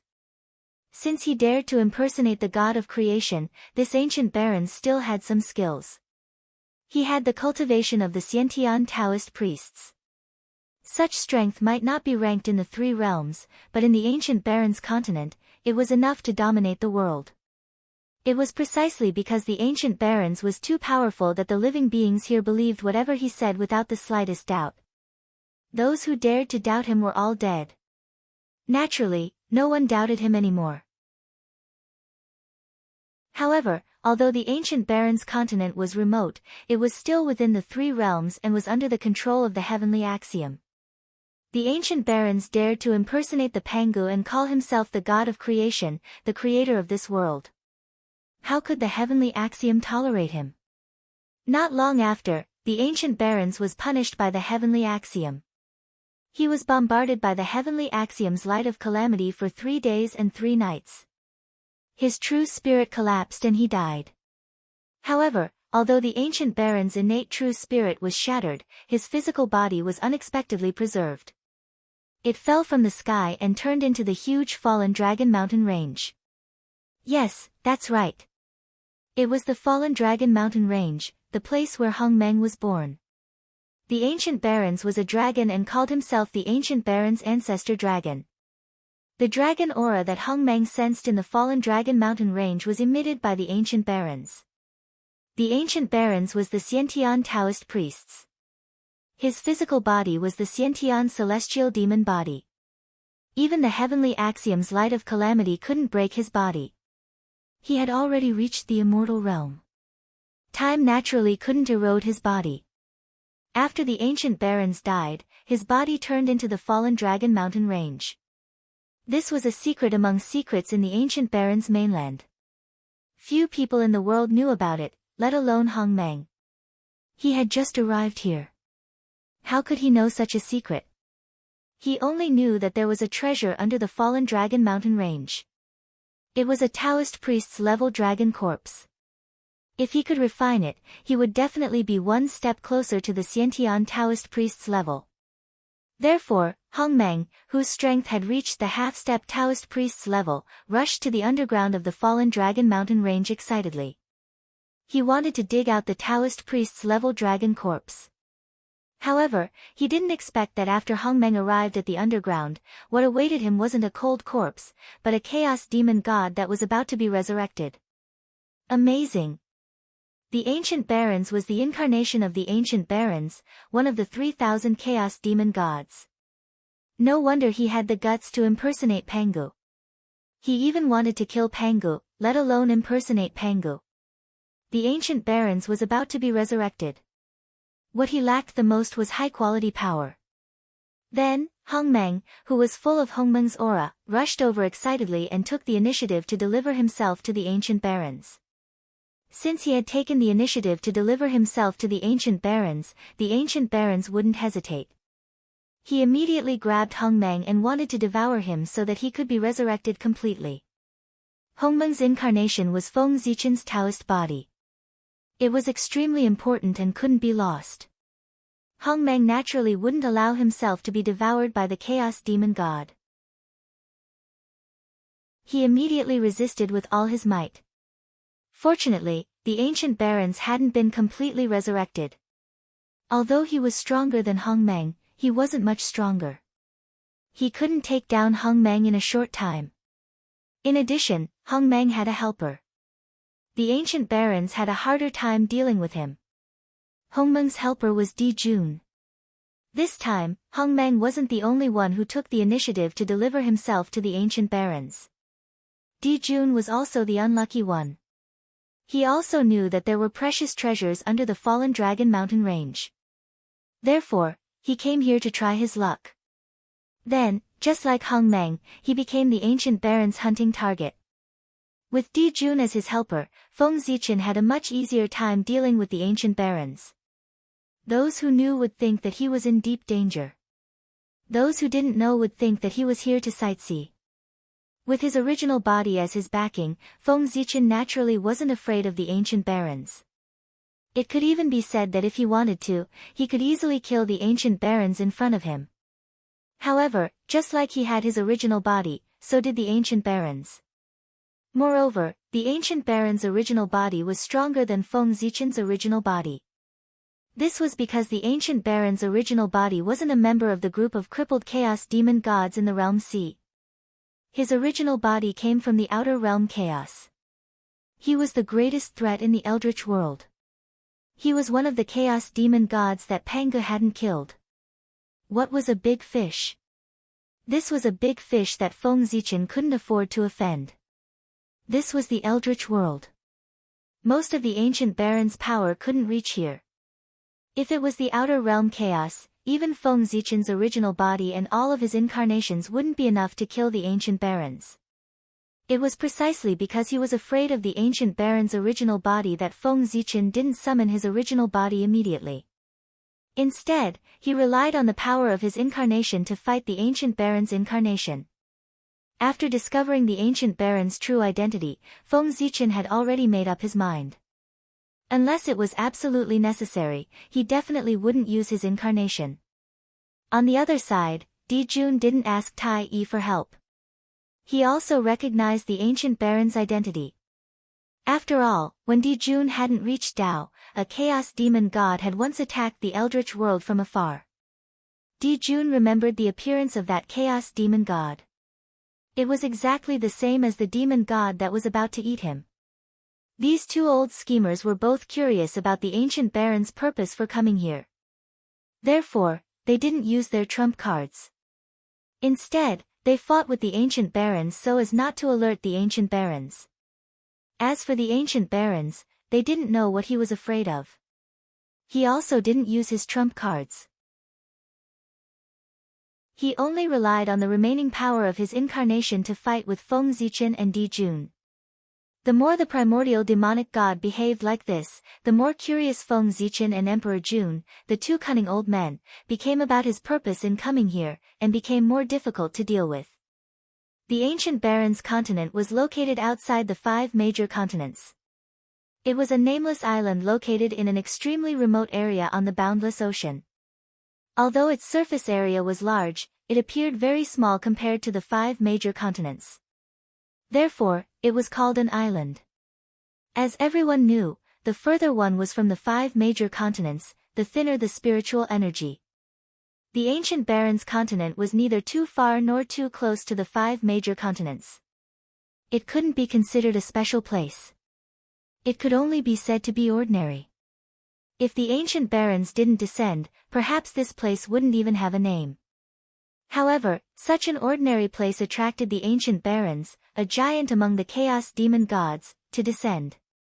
As such, this small island known as the Desolate Ancient Island became extraordinary. It should be known that the ancient Barrens was located in the great chaos outside the realm. There was a huge sky curtain between them and the Eldritch world. Therefore, if the ancient Barrens wanted to descend into the Eldritch world, he must pay an unimaginable price. He paid such a huge price just to come to the ancient Barrens continent. Then, what was so special about this ordinary place that the ancient Barrens demon god would go to such lengths? Feng Zichen and Di Jun were very curious about this. Feng Zichen and Di Jun would also believe that the ancient Barrens demon god came here to set up the Eldritch world. But why did he choose the ancient Barrens continent as a stronghold? Why didn't he choose another place? In fact, in order to occupy this continent, he didn't hesitate to use the name of Pangu. In short, for the ancient Barrens continent to be chosen by the ancient Barrens demon god and be named after him, there must be something special about it. And this uniqueness was something that Feng Zichen and Di Jun couldn't discover. There were only 2 situations that could cause this result. The first one was that there was nothing special about the ancient Barrens continent. The reason why they thought it was strange was because they were overthinking it. The second one was that there was something special about the ancient Barrens continent. It was hidden so deeply that Feng Zichen and Di Jun couldn't see through it. The first one could be eliminated directly. Then, it could only be the second one. Feng Zichen and Di Jun couldn't discover it, but the ancient Barrens demon god did. This was normal. After all, the ancient Barrens demon god was a supreme expert whose strength was close to Pangu's. His realm was much higher than the 2 of them. It was normal for him to discover something that the 2 of them couldn't. Moreover, Feng Zichen and Di Jun firmly believed that the ancient Barrens continent was extraordinary. Besides the ancient Barrens demon god, there was a more important reason. That was, the 2 of them appeared here at the same time. In the past, they didn't think much of it. But now that they thought about it, there were indeed many things wrong with the ancient Barrens continent. Feng Zichen's providence was so huge that it could be said to be the best in the 3 realms. How could the place where he reincarnated be ordinary? Providence guided him here, which meant that there must be something special about this place. It was just that Feng Zichen couldn't discover it. Other than that, what showed that this place was extraordinary was that Di Jun also came to this continent. Di Jun reincarnated and recultivated. This wasn't strange. Di Jun's reincarnation left the North Continent and went overseas to train. This wasn't strange either. However, the 3 realms were so big that it could be said to be boundless. How could it be so coincidental that Di Jun also came to the ancient Barrens continent and met Feng Zichen? The world was vast. It was too much of a coincidence for them to meet here. It was so coincidental that it was unbelievable. P.S. There are still 10 minutes left. Don't forget to vote. Chapter 885. If Feng Zichen was the only one here, it could be considered a coincidence. However, if Di Jun was here as well, it could not be a coincidence. There must be something hidden here. Otherwise, it would not have attracted 2 supreme beings of heaven and earth at the same time. How could there be so many coincidences in this world? It was all destined. Roar! The primordial fiend celestial seemed to be annoyed. He roared into the sky and his strength doubled. The majestic dragon energy was like the sea, sweeping toward Feng Zichen and Di Jun. Break! Feng Zichen reacted quickly. He stabbed the Hongmeng sword into the ground and formed a majestic sword seal around him to protect himself from the dragon energy. On the other side, Emperor Jun did not want to be outdone. A grand sun appeared outside his body, giving birth to endless mysteries. It was as if it could withstand all kinds of attacks and resist the surging dragon qi. Feng Zichen and Di Jun were like two nails in the mighty dragon energy. They were nailed to the ground, and no matter how the dragon energy washed over them, they could not be shaken at all. Die! Unfortunately, good things did not last long. The primordial fiend celestial's corpse suddenly moved. He waved his huge dragon wings and flapped them toward Feng Zichen and Di Jun. Danger! The moment the primordial fiend celestial flapped his dragon wings, Feng Zichen was alerted. Then, he saw the wind and lightning between heaven and earth appear, surging towards him like they were covering the sky and earth. The primordial fiend celestial had 9 horns and 9 claws. He had a pair of wings, and when he flapped his wings, he had the power to control wind and thunder. Open! Knowing that the primordial fiend celestial was really angry and had started to use his trump card, Feng Zichen did not dare to hesitate. He immediately pulled out the divine sword that was stabbed into the ground and swung it. Whoosh! Dazzling sword light burst forth. It was boundless and evolved into the laws of heaven and earth, the sun, the moon, the stars, and the universe. This was the realm of the way of the sword, which was the opposite of the realm of the way of the sword. Compared to Feng Zichen's magnificent sword light, Di Jun's divine ability appeared to be more simple and unadorned.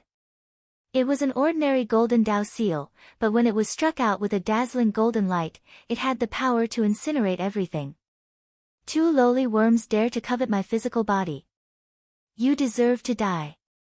Amidst the furious roars, the mystic ability that Feng Zichen and Di Jun had placed their hopes on was easily torn apart by the power of wind and thunder. Then, it viciously struck the 2 of them and sent them flying. As expected of a legendary existence. Just a strand of divine consciousness that has just awakened possesses such unimaginable power. How terrifying! Feng Zichen sighed as he got up from the ground. He wasn't bragging, but in the current situation, if he and Di Jun joined forces, even the real Daoyuo Taoist priests would have to kneel before them. However, the primordial demon god was just a strand of divine consciousness that had yet to be completely resurrected. His strength was not even 1/10,000th of his peak strength. Even so, he was still able to suppress the 2 of them. Crackle! Crackle! Feng Zichen had just moved when a series of sparks suddenly erupted from his body. Crackle! Crackle! Crackle! His body, which had just stood up, fell back down again. On the other side, Di Jun was facing a situation similar to Feng Zichen's. This is, in Feng Zichen's body, there was an inextinguishable power of wind and thunder that continued to wreak havoc in his body, making it difficult for him to get up. What a high-level power! Is this the apocalyptic light that the heavenly Tao used to kill the primordial demon god? Who would have thought that after hundreds of thousands of years, not only was the apocalyptic light left in the primordial demon god's body unable to completely extinguish his life force, it was even refined and became a part of his strength. Feng Zichen sighed as he silently circulated the Hongmeng Daoist scripture. Instantly, his body vaporized and turned into a ball of Hongmeng qi. The power of wind and thunder intertwined within it and flashed with dazzling lightning. All things originated from Hongmeng and returned to Hongmeng. The Hongmeng qi that Feng Zichen had turned into tumbled in the air for a moment before it refined the power of wind and thunder in his body and returned to human form. Fortunately, this was the primordial wilderness and the heavenly Tao suppressed it. No matter how strong the primordial demon god was, he could not exceed the heavenly Tao. Otherwise, if this power of wind and thunder was the power of the primordial demon god's true body, unless Feng Zichen directly used the power of Pangu to refine it, even if the power of wind and thunder could not kill him, it could still entangle him for tens of thousands of years. The greater the difference in cultivation level, the more the quality of one's magic power would change. For example, the power of the chaos element was far superior to the power of Daluo. The primordial demon god's power of primordial chaos was far superior to the power of the chaos element.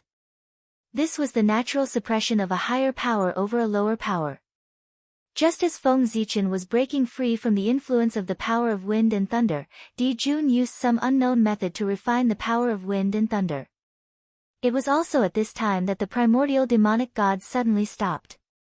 He opened his eyes wide and looked at the two of them. Oh, the Tao of Grand Mist and the Tao of Limitless. You two reptiles are quite interesting. The moment the primordial demon god said this, Feng Zichen and Di Jun's eyes flashed as they looked at each other with indescribable expressions. The Tao of Hongmeng was naturally referring to Feng Zichen. The Tao of Wuji was referring to Di Jun. What was Wuji? It was chaos. Before all things were born, they were in a state of chaos. This state of chaos was called Wuji. Looking at Di Jun, Feng Zichen's face remained expressionless, but his heart was filled with shock. As expected of the primordial chaos first celestial emperor. His talent was indeed terrifying. He had managed to break free from the influence of the innate Tai Yang Dao without anyone noticing. With the Tai Yang Dao, he had transcended it and embarked on the Dao of Tai Yang Limitless Sunday. This meant that Di Jun was no longer affected by the Tai Yang star. He had truly transcended the heavens and earth and found his own path. At this moment, the primordial demon god's voice boomed again. However, it is also because of your extraordinary abilities that I am able to completely revive myself after eating you. As he spoke, the primordial demon god opened his mouth and sucked, intending to swallow Feng Zichen and Di Jun into his stomach. In response, the two of them naturally resisted with all their might. Even though they were confident that they would not die after entering the primordial demon god's stomach, they still did so. After all, their identities were different now. If news of them being swallowed into someone else's stomach were to spread, the two of them would not be able to show their faces anymore. Furthermore, how dirty would it be to be swallowed into someone else's stomach? Brother, I don't believe that you came here unprepared. Since we're already at this juncture, there's no need to hold back anymore. Use whatever you have to use. Feng Zichen shouted at Di Jun as he resisted the suction force. In response, Di Jun also shouted, Brother, I don't believe that you came here unprepared either. Since that's the case, why don't you show it to the poor Wei and let her see what you're capable of? P.S. Starting to wrap up and fill in the holes. It's a little hard to write. Chapter 886. Both of them were top crafty old foxes in the untainted land. Both of them had the idea of whoring each other for free. It was even harder for them to work together than for Hong Yun to become a sage. Feng Zichen was not surprised by Di Jun's answer. Given their relationship, it was normal for them to refuse. If Di Jun had agreed, Feng Zichen would have felt that there was something wrong. Therefore, Feng Zichen smiled and continued to propose, since you want to see my skills, I'll show you. However, I'm also very curious about your skills. Why don't you reveal your trump card with me so that I can see it? Hearing this, Di Jun's eyes flickered for a moment, and he replied, Since it's your request, how can I, the poor Wei, refuse? Seeing that Di Jun agreed, Feng Zichen nodded and said, Okay, since you agree, let's attack together when I count to 3. Di Jun nodded, Sure. Hearing this, Feng Zichen counted directly. 1, 2, 3. The moment he counted to 3, Feng Zichen suddenly moved. His figure quickly moved backward, with the idea of leaving Di Jun here to cover his retreat. However, although Feng Zichen was fast, Di Jun was not slow either. He actually had the same idea as Feng Zichen. When Feng Zichen moved backward, he also moved backward quickly. Bastard! You actually want to trick me? Looking at the retreating figure, both of them cursed in their hearts at the same time. But the next moment, they smiled and said to each other at the same time, Fellow Taoist, your skills are really brilliant. I really admire you. The two crafty old foxes were laughing on the surface but cursing in their hearts. They did not feel guilty at all for tricking each other, only endless pity. Why didn't the other party fall for their trick? Want to run? Come back. Seeing that the two of them were trying to escape, the primordial demonic god flew into a rage. Stretching out two gigantic claws, he swiped at the two of them. Retreat. Abruptly stopping, Feng Zichen channeled all the arcane energy in his body and unleashed the reversal of yin and yang, one of the 36 Heaven Dipper Supreme Abhijnas, towards the primordial fiend celestial. The so-called reversal of yin and yang, when performed by Feng Zichen, could reverse everything. Whether it was black and white, heaven and earth, life and death, everything would be reversed in his hands. The formless divine ability silently swept through the void and struck the primordial fiend celestial. In an instant, a shocking change occurred. The life aura of the primordial demon god began to surge rapidly. In the blink of an eye, it increased by several times. This was Feng Zichen's yin-yang reversal grand art, reversing the life and death of the primordial demonic gods. Once this art was used, the primordial demonic gods would return to life and vice versa. The dead became the living, and the living became the dead.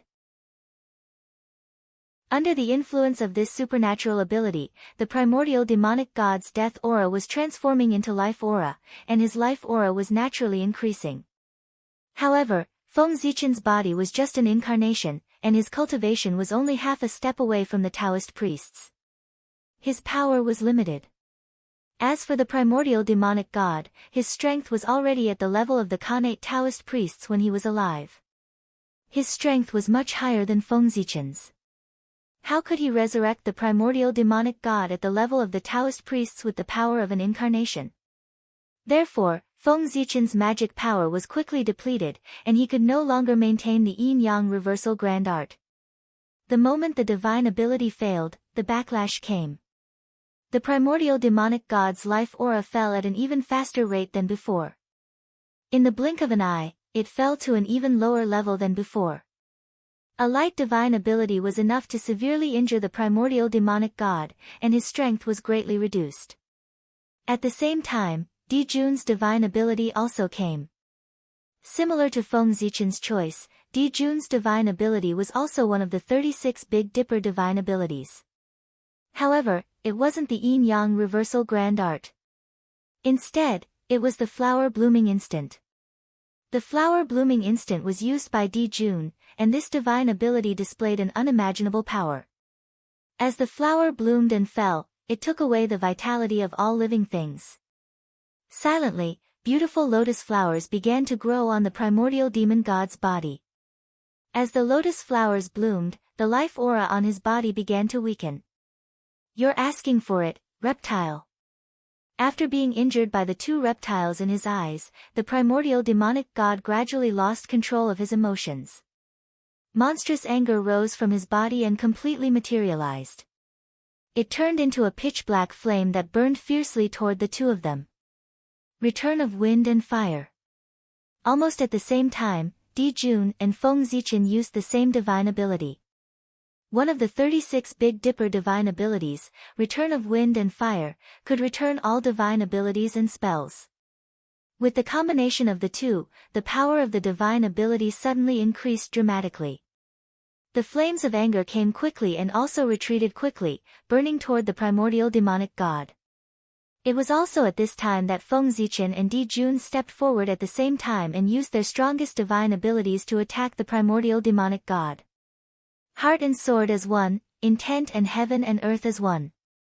Feng Zichen and his sword as one, wrapped in the power of heaven and earth, turned into a purple sword light that streaked across the void like a shooting star and slashed toward the primordial demonic god's forehead. At the same time, Di Jun revealed his true form and turned into a huge three-legged golden crow. Like the sun, he crashed toward the primordial demonic god. Bang! The sword light that Feng Zichen turned into accurately hit the primordial demonic god's forehead. The sword intent sank into the primordial demonic god's forehead and almost penetrated it. Unfortunately, at this critical moment, the primordial demonic god's true spirit used a divine ability and exploded with an unparalleled power that sent Feng Zichen flying. At the same time, the Hongmeng sword in Feng Zichen's hand that was carved from the heart of the iron tree was also shattered into several pieces. When Feng Zichen first came to the ancient Baron's continent, he used an iron tree to refine his body. Later on, as his cultivation grew stronger day by day, he accidentally broke the iron tree. Perhaps because he felt that the iron tree was fated with him, Feng Zichen used the core of the iron tree to carve a wooden sword, which was the Hongmeng sword in his hand. This wooden sword had been refined by him for many years and had already undergone a qualitative change. It had turned from an ordinary iron tree into an acquired treasure and showed signs of evolving into an innate spiritual treasure. The qi of Hongmeng was just that extraordinary. It had the ability to turn stone into gold and turn ordinary objects into innate objects. It was beyond the comprehension of ordinary people. Screech! Di Jun suddenly screeched. The 9 heavens appeared behind him and intertwined with all kinds of visions. There were celestial palaces, gods, and demons. It was a glorious era. Then, the 9 heavens shattered, the celestial palaces collapsed, and gods and demons fell one after another. The curtain fell on a glorious era. Vast and boundless power swept toward the primordial demonic god. It was at this moment that Feng Zichen seized the opportunity to put away the fragments of the Hongmeng sword and fled without looking back. He left Di Jun alone to face the primordial demonic god. Chapter 887. Ziwei, you bastard! Even with Di Jun's temperament, he could not help but curse when he saw that Feng Zichen had abandoned him. After scolding Luo Yunyang, Di Jun was faced with a real problem. Previously, he and Feng Zichen were no match for the primordial demon god even when they joined forces. They could only barely hold their own. But now, Feng Zichen had abandoned him and left him to deal with the primordial demon god alone. How could he be a match for the overlord of the chaos demon gods? You little bastard, you tricked me. I will not let you off. Knowing that it was not the time to hesitate, Di Jun cursed Feng Zichen again and finally used his trump card. If he did not use his trump card, it would not be long before he became the primordial demon god's food. Not long after Feng Zichen left the underground, he felt that the entire fallen dragon mountain range suddenly shook violently as if there was a major earthquake. Many mountains collapsed and countless rocks were thrown into the air. The ground cracked and huge fissures appeared one after another. There were also places where the ground caved in. Large patches of trees and beasts sank into the ground. Such a commotion naturally alarmed the beasts that lived in the fallen Dragon Mountain range. They howled in horror and then ran out of the fallen Dragon Mountain range recklessly. An unprecedented beast tide broke out. After Feng Zichen left the underground, he found a random place to hide and stared at the ground, waiting for Di Jun to appear. Needless to say, the sudden change in the fallen Dragon Mountain range must have something to do with Di Jun. He must have used his trump card and intended to fight the primordial demon god to the death. If there were no accidents, this battle would definitely end with Di Jun's defeat and his escape. It wasn't that Di Jun didn't have enough trump cards, but Feng Zichen was outside. Di Jun definitely wouldn't reveal all his trump cards. If Di Jun used all his trump cards and fought the primordial fiend celestial until both sides suffered heavy losses, wouldn't that give Feng Zichen an opportunity to take advantage of the situation? With Di Jun's intelligence, how could he do such an unwise thing? He would rather destroy this opportunity than give it to Feng Zichen. If I can't have it, I'd rather destroy it than let anyone else have it. There was no doubt that Di Jun was the same as Feng Zichen. They were both people with such personalities. Therefore, Feng Zichen was certain that Di Jun would not fight to the death with the primordial demonic god. Instead, he would reveal some of his trump cards to fight for a chance to escape. It was because of this idea that Feng Zichen had set up an ambush here after leaving the underground. He wanted to wait for Di Jun to come out so that he could give him a good beating. Even if Di Jun used his trump cards, it was impossible for him to come out unscathed against the primordial demon god. his condition would definitely be affected. And this was Feng Zichen's opportunity. He didn't want to kill Di Jun. He only wanted to make him temporarily lose his ability to fight so that he wouldn't be able to participate in this operation against the primordial demon god. After all, he couldn't leave Di Jun alive. If Di Jun was in perfect condition, even if Feng Zichen had the confidence to deal with the primordial demon god, he wouldn't dare to make a move. Just as Di Jun was worried that Feng Zichen would take advantage of the situation, Feng Zichen was also worried that Di Jun would come and take advantage of the situation after he killed the primordial demon god. It could be said that as long as Di Jun was still alive, Feng Zichen wouldn't dare to make a move against the primordial demon god. Therefore, Feng Zichen decided to take advantage of this rare opportunity to cripple Di Jun. Feng Zichen didn't have to wait for long. After a violent tremor, a small part of the fallen Dragon Mountain range suddenly collapsed. And amidst the rubble, a great sun slowly rose and flew into the distance. Seeing this, Feng Zichen moved. A wisp of Hongmeng energy rushed out of his body and turned into an avatar that chased after the great sun. Meanwhile, Feng Zichen's original body remained motionless. He focused his attention to the extreme, paying close attention to the surroundings, looking for any signs of movement. At a certain moment, Feng Zichen suddenly moved and pounced into the distance. Found you. The moment he finished speaking, Feng Zichen used his body as a sword and slashed at a spot in the void. And there was an extremely small ray of light. Rumble. The sword chi exploded, shattering the surrounding void. The ray of light was affected and revealed its true body. It was Di Jun. Just as Feng Zichen had guessed, Di Jun was clearly not in good condition. Blood was flowing from the corner of his mouth and his aura was much weaker. It was difficult to compare him to his peak state. Kill. Before Feng Zichen could make a move, Di Jun, who was not in good condition, had already charged forward. The great sun limitless path appeared on his body and pulled everything around him into the limitless state, turning it into a mass of chaotic matter. Feng Zichen, on the other hand, was operating the Hongmeng path with all his strength, returning everything to Hongmeng. Even the chaotic and limitless matter could not escape the assimilation of Hongmeng and gradually became a part of Hongmeng's qi. The battle lasted for about the time it took for an incense stick to burn. In the end, Di Jun's great sun limitless path was no match for Feng Zichen's path of Hongmeng. His body was torn apart and turned into innate qi that dissipated. Ha! Brother Ziwei, you fell into my trap. Before he died, Di Jun laughed loudly. This body was actually his incarnation. The great sun that had just escaped was his true body. Di Jun knew that after Feng Zichen left, he would definitely ambush him outside. There was no reason for it. If it were him, he would have done the same. Therefore, he knew that he could not leave the underground and return to the surface without any precautions.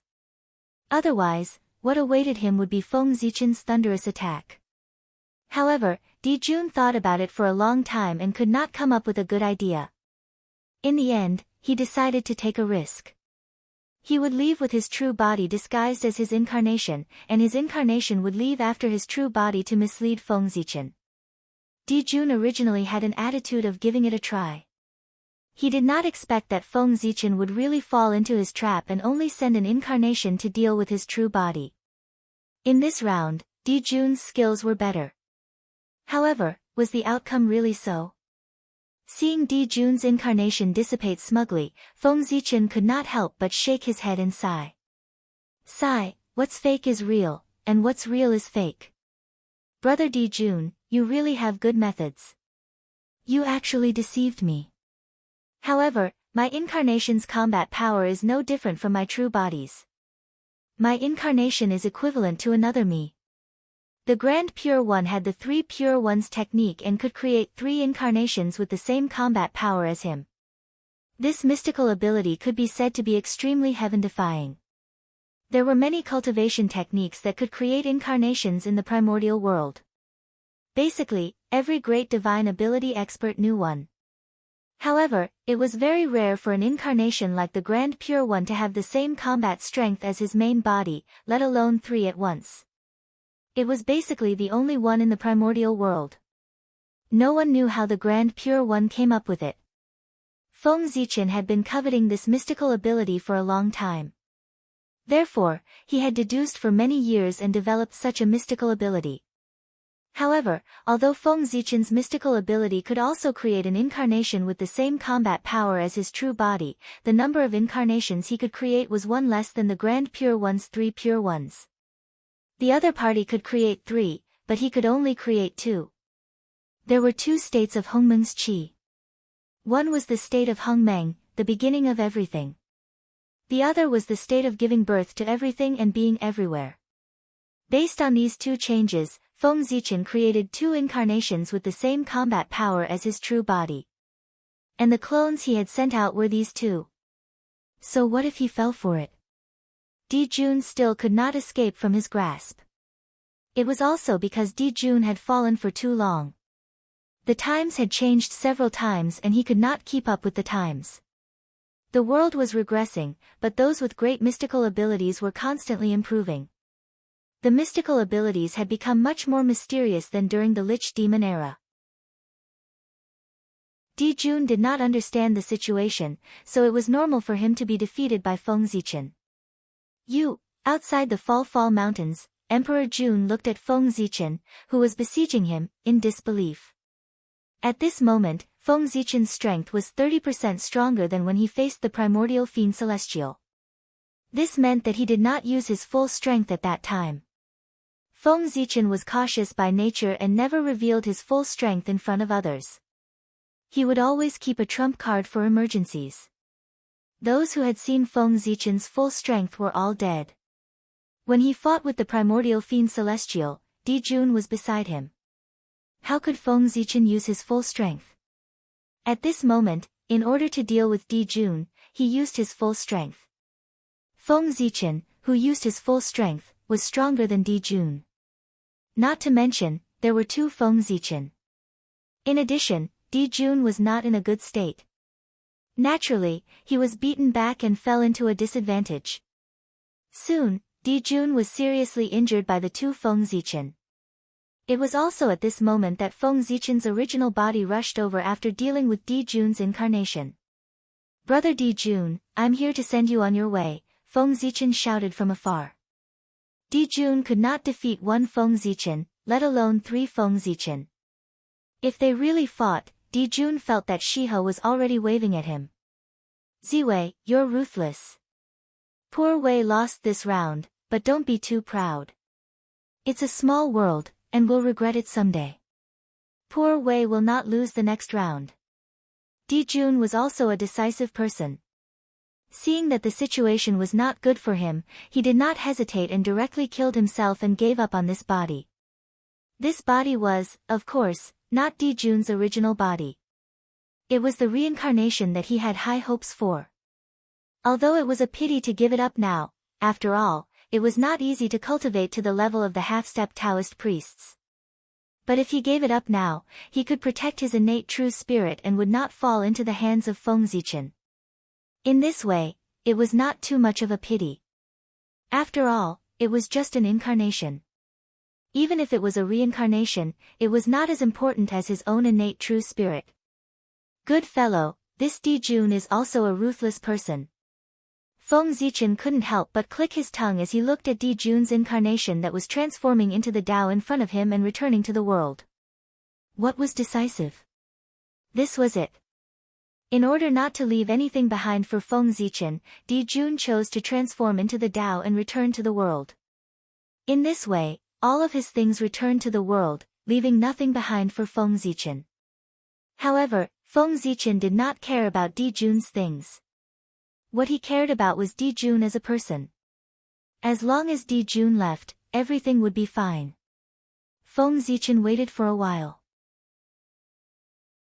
After confirming that Di Jun had completely returned to the world, he carefully searched the ancient Baron's continent several times. He only felt relieved when he could not find any traces of Di Jun. With Di Jun gone, the following matters were much simpler. Feng Zichen could also deal with the primordial demon god with peace of mind. With a flash, Feng Zichen once again appeared outside the fallen dragon mountain range. However, this time, he did not rashly go underground. Instead, with the fallen dragon mountain range as the center, he set up a peerless array that sealed the sky and locked the earth, cutting off all the spiritual energy and earth veins in the fallen dragon mountain range. As soon as the sealed sky and locked earth array was completed, the spiritual energy in the fallen dragon mountain range disappeared at a speed visible to the naked eye. The power of the earth veins was also constantly dispersing.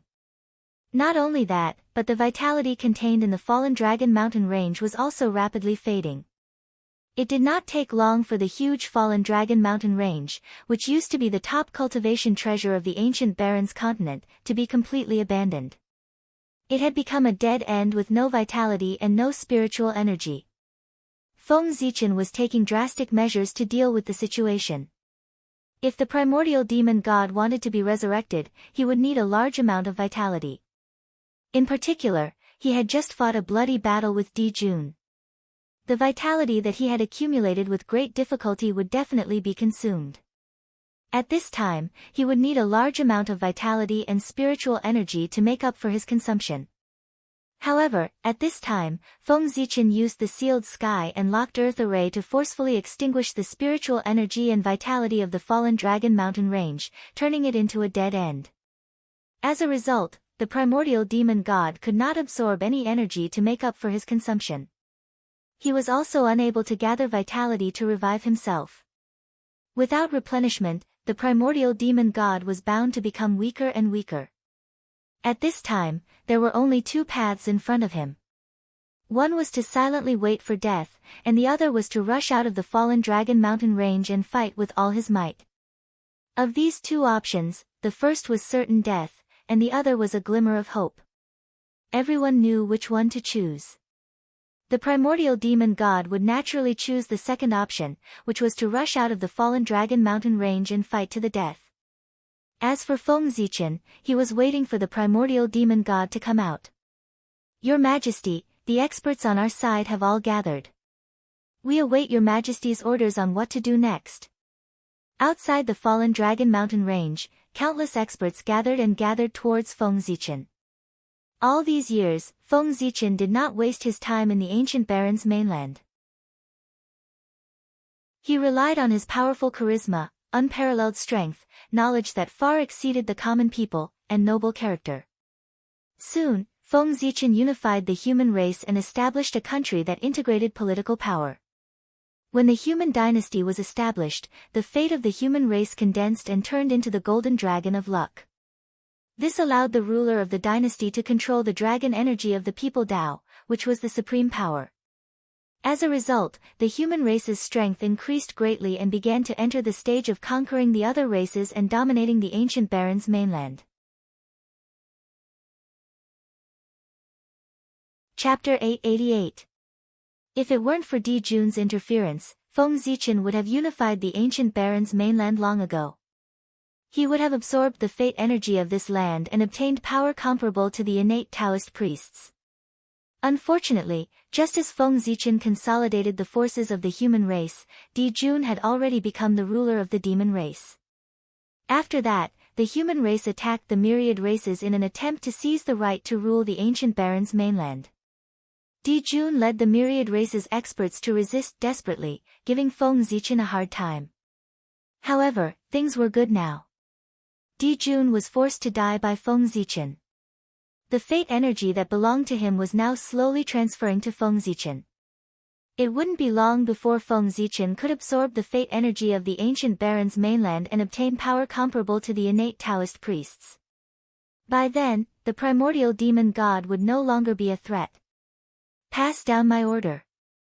Draw the power of the ancient Barrens mainland's ley line at all costs and gather it all at the fallen dragon mountain range. Looking at the experts beside him, Feng Zichen ordered. He wanted to use the ley line's power to set up a formation and evolve the projection of Mount Buzhou to kill the primordial demon god. To be honest, the primordial demon god's realm was much higher than Feng Zichen's. It was so high that even if Feng Zichen could destroy the primordial demon god's incarnation, he couldn't be sure if he had really killed him. After all, the primordial demon god's understanding of the great Tao was far higher than Feng Zichen's. Feng Zichen might not be able to see through his methods. However, the primordial demon god had to be killed. For this reason, Feng Zichen thought about it and decided to borrow Pangu's power to kill the primordial demon god. He might not be able to kill the primordial demon god with his strength, but Pangu definitely could. It just so happened that Feng Zichen had a divine ability called the Buzhou Dao Seal. Once he mastered it, he could condense a projection of Mount Buzhou that could suppress all forces. However, no matter how powerful this divine skill was, Feng Zichen's incarnation as a half-step Taoist priest might not be able to exert much of its power to kill the primordial demon god. Therefore, Feng Zichen decided to first draw in all the power of the ley lines in the ancient Baron's mainland. Then, he would use the power of the ley lines to cast the Buzhou seal to suppress the ancient demon celestial. The power of the earth veins in the entire ancient Baron's mainland was more than enough to suppress an innate Taoist priest. Combined with the ethereal Dao seal, even a quasi-sage would have a hard time escaping. It was more than enough to suppress the primordial demon god. After waiting for a few more days, Feng Zichen's subordinates finally drew in all the ley lines in the ancient Baron's mainland. At the same time, the providence that had gathered on Dijun had been transferred to Feng Zichen.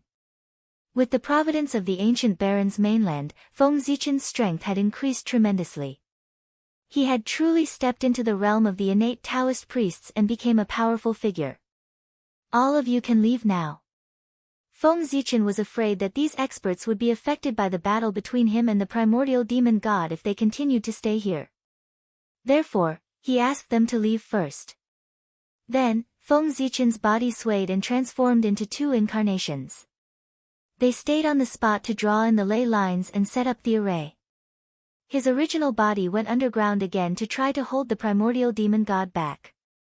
It would take time to integrate the ley lines. During this time, if the primordial demon god sensed that something was wrong and wanted to sneak away, Feng Zichen might not be able to stop him. Therefore, Feng Zichen was determined to go underground personally to hold the primordial demon god back and not let him leave. He wanted to buy time for his incarnations to integrate the ley lines. Boom! Feng Zichen had just arrived underground. Before he could do anything, the primordial demon god, who had been lurking for a long time, had already charged towards him. Lowly ant, how dare you provoke me again and again? You deserve to die. The moment the voice was heard, several powerful dragon auras turned into long whips and lashed towards Feng Zichen. Long whips, this superpower could no longer be described as simple. It could only be described as crude. However, such a crude superpower was extremely powerful. Even though Feng Zichen had the strength of the Taoist priests, he did not dare to take it head-on. Is this the strength of the overlord of the chaos demon gods? He's truly achieved the simplicity of the great Tao. It's clearly just an ordinary long whip, but it seems to contain thousands of variations. It feels more dangerous and powerful than any other superpower. Feng Zichen sighed as he dodged the superpower. However, after dodging a few times, the long whip seemed to have locked onto Feng Zichen. No matter how he dodged, he could not escape. Wisps of Hongmeng aura fell and formed a purple Dao bell around Feng Zichen. The long whip struck the Dao bell with a loud clang, but it did not break through Feng Zichen's defense. However, in the next moment, even more whips lashed out, striking the purple Dao bell one after another. Clang, clang, clang. Very soon, tiny cracks appeared on Dao bell's body, and they continued to expand. Seeing this, Feng Zichen made a prompt decision and detonated the purple Dao bell. In an instant, boundless Yuan Meng Qi surged out and violently collided with the long whip that was swinging over. Both were destroyed at the same time. At the same time, Feng Zichen's figure flashed and the Hongmeng sword that had already been reassembled appeared in his hand. He arrived in front of the primordial demon god and viciously pierced the space between his eyebrows. There was a sword mark in the space between the primordial demon god's eyebrows. It was left by Feng Zichen. The primordial demon god was still in a state of death. In other words, before he was resurrected, the injuries on his body would not be healed. Therefore, the sword mark that Feng Zichen left on the primordial demon god's forehead would not heal in a short period of time. This was also the primordial demon god's weakness. An even stronger sword light than before shot out from Feng Zichen's hand and pierced towards the sword mark in the space between the primordial demon god's eyebrows. At this time, the primordial demon god roared, "Ant, how dare you!" Feng Zichen's speed was so fast that the primordial demon god did not even have time to react before he appeared beside him. Or rather, the primordial demon god did not react on purpose and allowed Feng Zichen to come to his side. The primordial fiend celestial didn't even try to dodge. He completely ignored the sword light and allowed it to sink into his forehead before disappearing without a trace. Not good. Seeing this, Feng Zichen knew that something was wrong and hurriedly retreated. Unfortunately, it was too late. A faint light that seemed to merge with the void silently shot towards Feng Zichen. Recognizing that the faint light was the primordial demon god's remaining chaotic true spirit, Feng Zichen did not dare to be careless and quickly pushed his strength to the limit. Rumble. Boundless Hongmeng energy gushed out from Feng Zichen's body and turned into a large purple bell that blocked in front of him. However, he did not expect that the wisp of dim light would shatter the primordial chaos Dao bell with just a light collision. The next moment, the Hongmeng energy on Feng Zichen's body changed again and turned into a purple vortex that emitted a powerful suction force. It was as if it wanted to assimilate everything and return the world to Hongmeng. This primordial demon god wants to possess me. At this time, Feng Zichen also realized that the primordial demon god wanted to possess him. Indeed, possessing Feng Zichen was the best choice for the primordial demon god. He had been injured by Di Jun and Feng Zichen, and more than half of the vitality that he had accumulated with great difficulty was destroyed by the two of them. Now, the primordial demon god had been hit by Feng Zichen's sword and his last remaining vitality had been completely destroyed. There was no hope for him to be resurrected. Therefore, the primordial demon god's vitality had been destroyed and there was no hope for him to be resurrected. If he wanted to return to this world, possessing Feng Zichen was the best choice. "Ant, merge with me and become a part of me. This will be the greatest honor of your life." The primordial demon god's tempting voice came from the faint light. Then, the faint light's speed increased again and it directly crossed the void and appeared in front of Feng Zichen. Around Feng Zichen, the vortex formed by the aura of Hongmeng did not affect the primordial demon god in the slightest. No, it was not that it did not affect the primordial demon god. In Feng Zichen's perception, the primordial demon god that appeared in front of him was much weaker than before. Obviously, the primordial demon god had paid a heavy price in order to break through the seal of the Hongmeng vortex. Whoosh! Silently, the Hongmeng sword swept across the void and slashed at the primordial demon god in front of Feng Zichen. "Brat, your body is mine now," said Yi Futian. The primordial demon god was a decisive person and knew that he could not retreat at this time. Therefore, he charged into Feng Zichen's consciousness at the cost of being hit by the Hongmeng sword. Hongmeng! Hongmeng! Hongmeng! The moment the primordial demon god charged into his consciousness, Feng Zichen knew that something was wrong and did not dare to hesitate. He immediately visualized Hongmeng in his consciousness. In an instant, Feng Zichen's consciousness became as empty as Hongmeng. There was no time, no space, no up, down, left, right, or anything else. All that was left was a boundless purple. Hongmeng? I didn't expect that in the future, there would be someone who could cultivate the Tao of Hongmeng. What an amazing creation. It's a pity that your strength is still too low. If you cultivate to the creation realm, with the aura of Hongmeng in your consciousness, even if you can't refine me, you can still drive me out of your consciousness. What a pity, you're only in the Daoyuo realm. This good fortune is destined to benefit me. After pretending to sigh with emotion, the primordial demon god raised his hand and was about to use his divine power to break Feng Zichen's Hongmeng aura. But before he could make a move, Feng Zichen's two avatars on the ground finally integrated all the power of the ley lines, twisted it into one, and blasted it towards the fallen dragon mountain range. Underground, Feng Zichen sensed it and directly dispersed the aura of Hongmeng, and turned to visualize Mount Buzhou. In an instant, Feng Zichen's consciousness changed. The aura of Hongmeng that filled the sky disappeared without a trace in the blink of an eye, and was replaced by a towering ancient sacred mountain. Pangu. Mount Buzhou. As Pangu's mortal enemy, the primordial demon god recognized Mount Buzhou. Therefore, the moment he saw Mount Buzhou, he said the name of this mountain.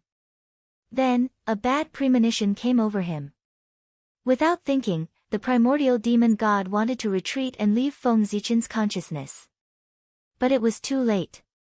The aura of the ley lines that blasted towards the fallen dragon mountain range began to condense the moment it sensed Mount Buzhou's Taoist rhymes. In an instant, it turned into a huge mountain, which was somewhat similar to Mount Buzhou. It emitted an aura that suppressed everything and smashed heavily towards the fallen dragon mountain range. Rumble. With a shocking roar, Feng Zichen and the primordial demon god in his consciousness were suppressed by the aura of Mount Buzhou. They could not move and lost all consciousness. After an unknown period of time, everything calmed down. The original location of the fallen dragon mountain range had completely disappeared. Instead, it was replaced by an immemorial sacred mountain that towered into the sky.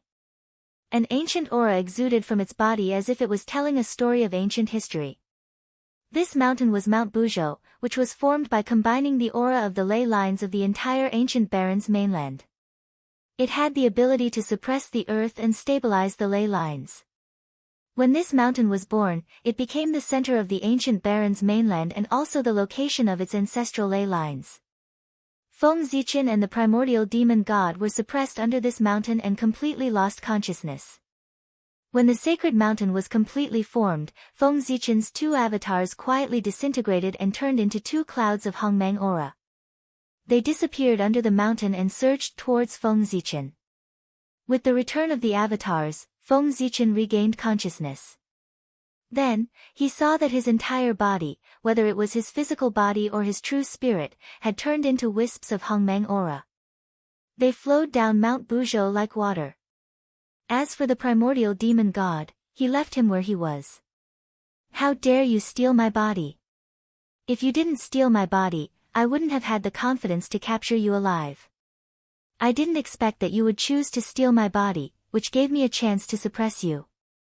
After reforming his body, Feng Zichen looked at the suppressed primordial demon god with a smile on his face. What a pleasant surprise. Feng Zichen's plan from the beginning was to kill the primordial demon god to prevent future troubles. It wasn't that he didn't want to capture the primordial demon god alive, but he didn't have the confidence to do so. Killing the primordial demon god would definitely be easier than capturing him alive. Therefore, to prevent more trouble, Feng Zichen decided to kill the primordial demon god. Then, he really didn't expect that the primordial demonic god would choose to possess him. That gave Feng Zichen a chance to suppress him and capture him alive. Great! Looking at the suppressed primordial demon god, Feng Zichen was very excited. If the primordial demon god was dead, it would be troublesome for him to find out what was special about this place. However, since the primordial demon god wasn't dead, Feng Zichen had a way to find out the primordial demon god's purpose in coming here from his memories. Or rather, what was so special about the ancient Baron's continent that attracted the primordial demon god's attention?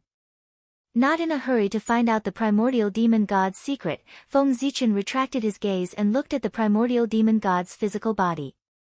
P.S. What an unlucky day. My pants are useless and I lost $70. Chapter 889. With the blessing of luck, Feng Zichen's strength was comparable to the Khanate Taoist priests. But in fact, his realm was still that of a half-step Taoist priests. But soon, that would no longer be the case. As long as he refined the body of the primordial demon god, Feng Zichen would be able to prove his Dao and achieve the realm of the Daoyuo Taoist priests. Thinking of this, Feng Zichen no longer hesitated. Hongmeng Qi surged out from his body and condensed into a giant purple cauldron. It swallowed the primordial demon god's body and slowly refined it. In a flash, 10 years had passed. On this day, the giant purple cauldron in front of Feng Zichen suddenly exploded and turned back into Hongmeng Qi. It flowed back into his body. However, this Hongmeng Qi was stronger than before in terms of quantity and quality. The primordial demon god's body had been assimilated by this Hongmeng Qi, so its quality was better. It became the resource for Feng Zichen to advance to the Khanate Taoist priests. Rumble. As the Hongmeng Qi flowed back, Feng Zichen's aura skyrocketed at a speed visible to the naked eye. It didn't take long for him to break through the boundary of the Dao Lord level and reach the level of the Taoist priests. Because it was a recultivation, Feng Zichen didn't need to transcend the long river of fate. He only needed to reach a certain realm and he could naturally break through. As for the 3 tribulations of Dao affirmation, they didn't exist. Other than Feng Zichen, no one had heard of anyone cultivating the Dao of Hongmeng. Naturally, there was no tribulations of Dao affirmation. Boom! An extremely powerful aura suddenly erupted from Feng Zichen's body. In an instant, it swept across the entire ancient Baron's continent. However, before the experts could find the source of this aura, Feng Zichen had already restrained all of his aura and became ordinary again. He had attained the Dao. Just like that, Feng Zichen became a Khanate Taoist priest. After becoming stronger, Feng Zichen finally had the confidence to find out the primordial demon god's purpose. Primordial demon god, let me see what your purpose is for coming to the ancient Baron's continent at all costs. As he spoke, Feng Zichen had already arrived in front of the primordial demon god and was ready to use a secret technique to spy on his secrets. At this moment, the primordial demonic celestial was suppressed by the Buzhou mountain formed by the power of the ancient Baron's mainland. He had completely lost his senses of the outside world. It could be said that no matter what Feng Zichen did, the primordial demon god was the primordial demon god couldn't sense. But in order to be safe, Feng Zichen first used the primordial qi to weaken the primordial Fian celestial's true spirit until it was as thin as a gossamer. Only then did Feng Zichen stop.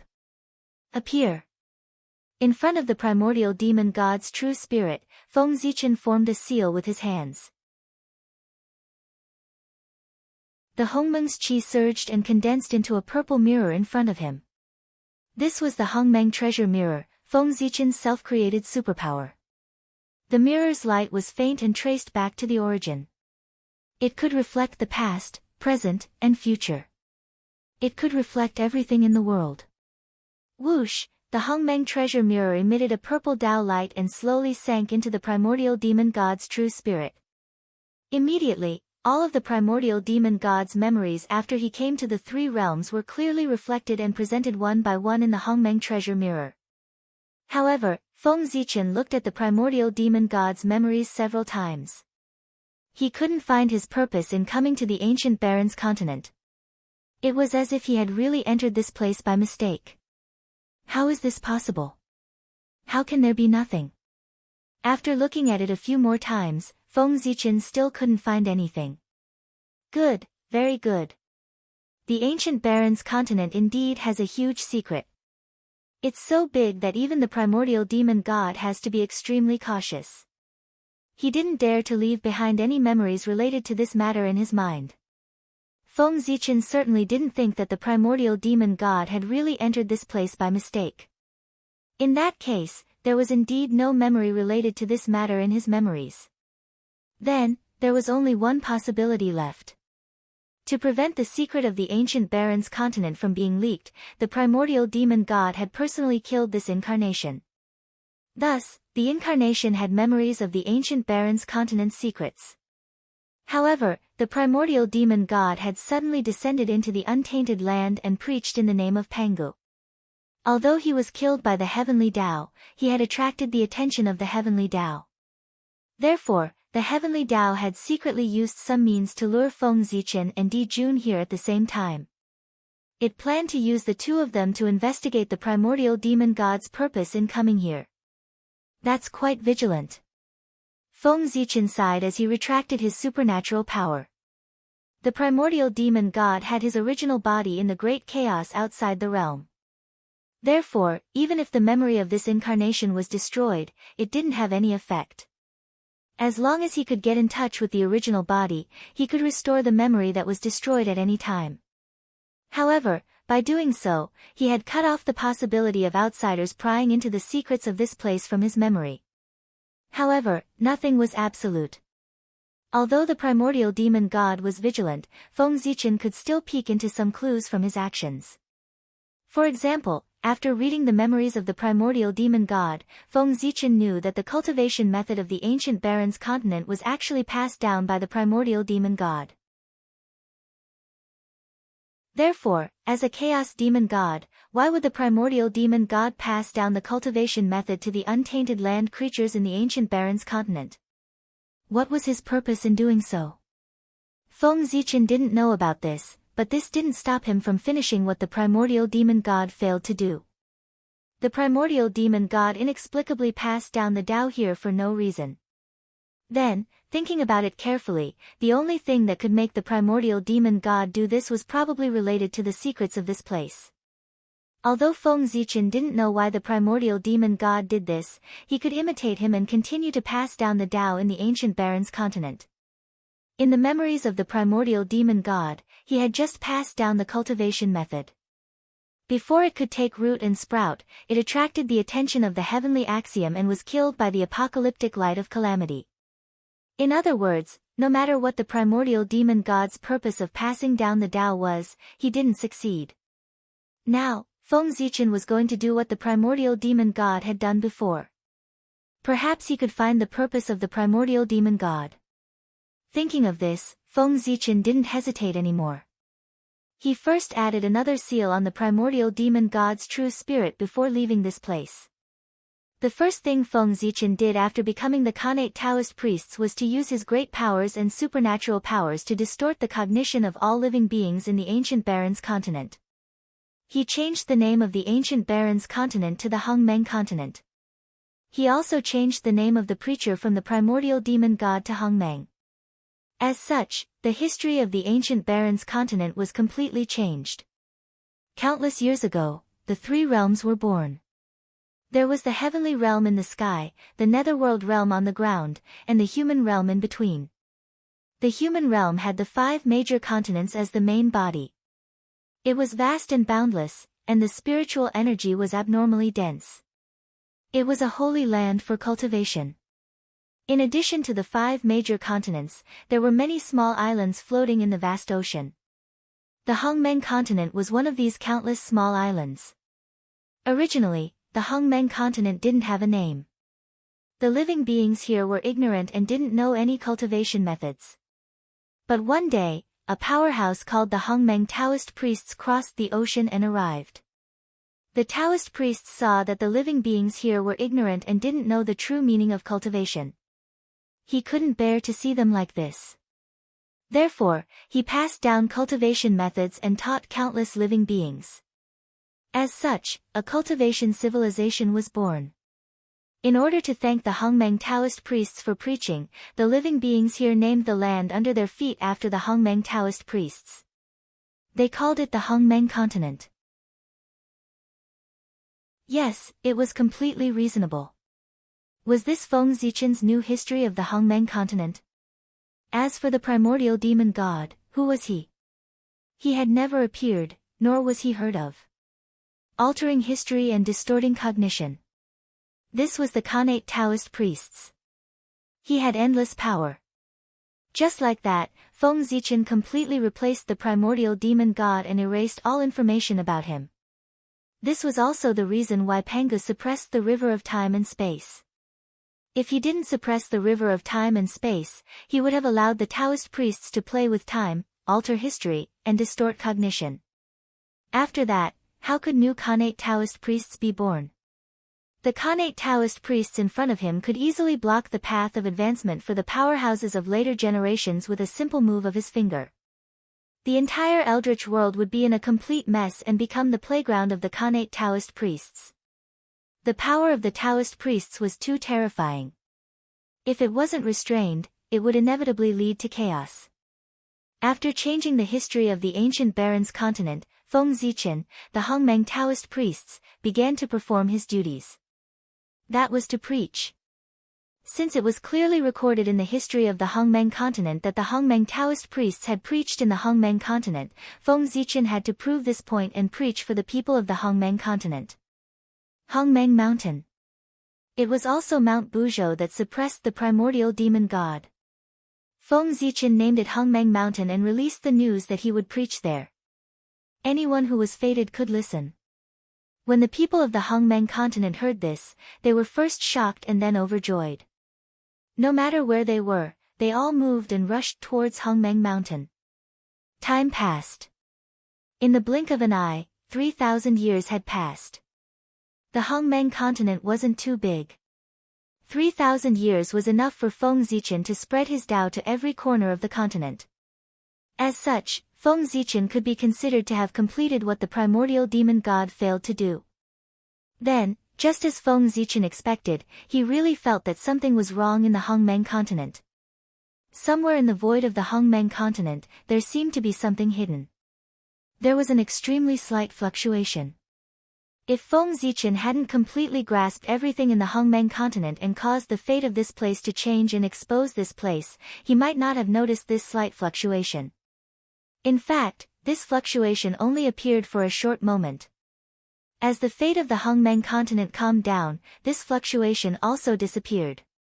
After that, no matter how Feng Zichen shook the fate of the Hongmeng continent, he couldn't make this slight fluctuation appear again. If he didn't know that he couldn't be wrong, Feng Zichen would have thought that it was just an illusion. After many fruitless experiments, Feng Zichen also confirmed that the secret hidden in the Hongmeng continent should be related to this place.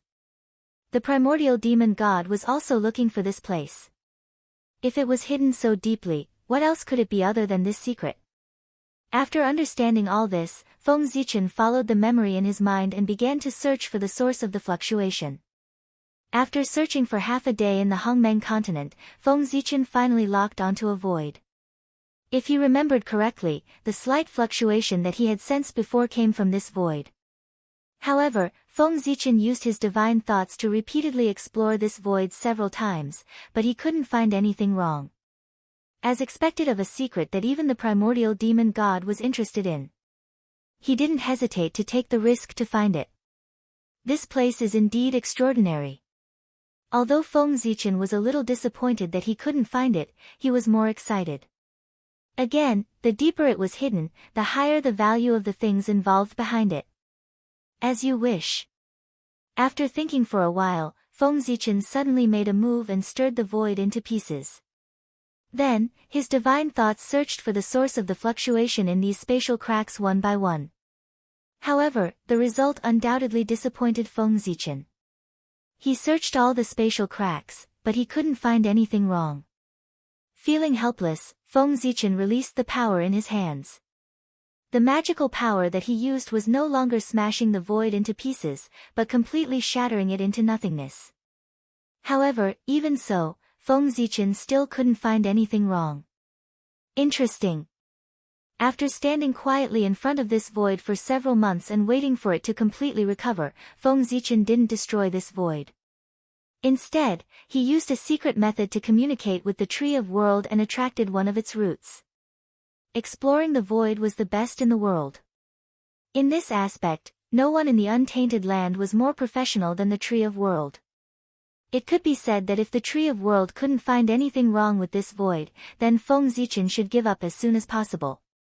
Buzz, buzz, buzz, the roots of the Tree of World quietly poked out of the void and emitted an inexplicable fluctuation, constantly resonating with the void here. Seeing this, Feng Zichen's heart moved. He separated a wisp of divine thoughts and integrated it into the roots of the Tree of World, spreading out with its power. After integrating with the roots of the Tree of World, Feng Zichen instantly had a different experience. Layers of the void unfolded in front of his eyes, extremely mysterious. Then, Feng Zichen found that the power of the Tree of World was constantly spreading into the depths of the void. This depth was deeper than Feng Zichen had imagined. It was a depth of the void that even he couldn't reach. Therefore, at this time, Feng Zichen was shocked. How is this possible? Is the void of the untainted land so deep?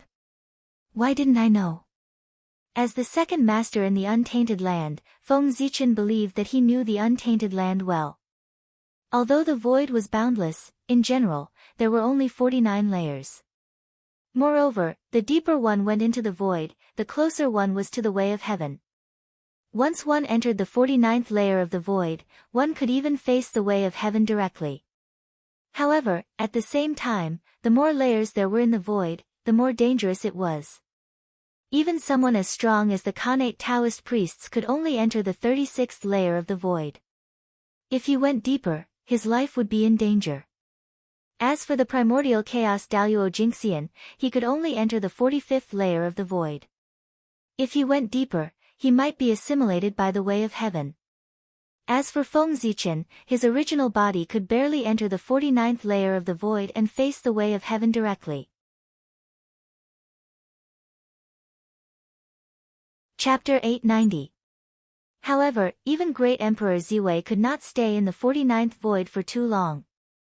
If he stayed for too long, he would be summoned by the heavenly path and become a part of the heavenly path. The 49th void formed the entirety of the void of the untainted land. The so-called three realms had always been in these 49th void. However, now, under the guidance of the world tree's roots, Feng Zichen was constantly going deeper into the void. He had already surpassed the 49th void and arrived at a deeper void. However, how was this possible? There were only 49 voids in the untainted land. This was already the limit. One could directly face the heavenly path. How could there be a deeper void than this? No one answered Feng Zichen's question. The roots of the world tree seemed to have sensed something and continued to go deeper into the void. It was also at this moment that Feng Zichen realized that he might no longer be in the untainted land but somewhere else. There were only 49 voids in the untainted land. Beyond this level, it could only mean that Feng Zichen had already left the untainted land. So, where was this place? What was chaos? It meant that all things had not been born, and yin and yang had not been separated. It was chaos. There was no up and down, no past and present. In other words, the great chaos outside the realm was chaos. There was no passage of time and space at all. Right now, Feng Zichen was still continuing to go deeper into the void. It could be seen that he was not in the great chaos outside the realm. After thinking for a long time, Feng Zichen still could not figure it out. So, he simply stopped thinking about it. Since he was already here, he might as well make the best of it. As long as he reached the place, all his doubts at this time would be solved. Time passed bit by bit. Feng Zichen also followed the roots of the world tree and continued to go deeper into the void. At first, Feng Zichen could still see traces of the power of the void. But later, even the power of the void began to thin.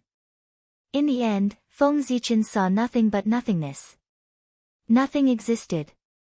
After an unknown period of time, at a certain moment, a ray of light suddenly appeared in front of Feng Zichen's eyes.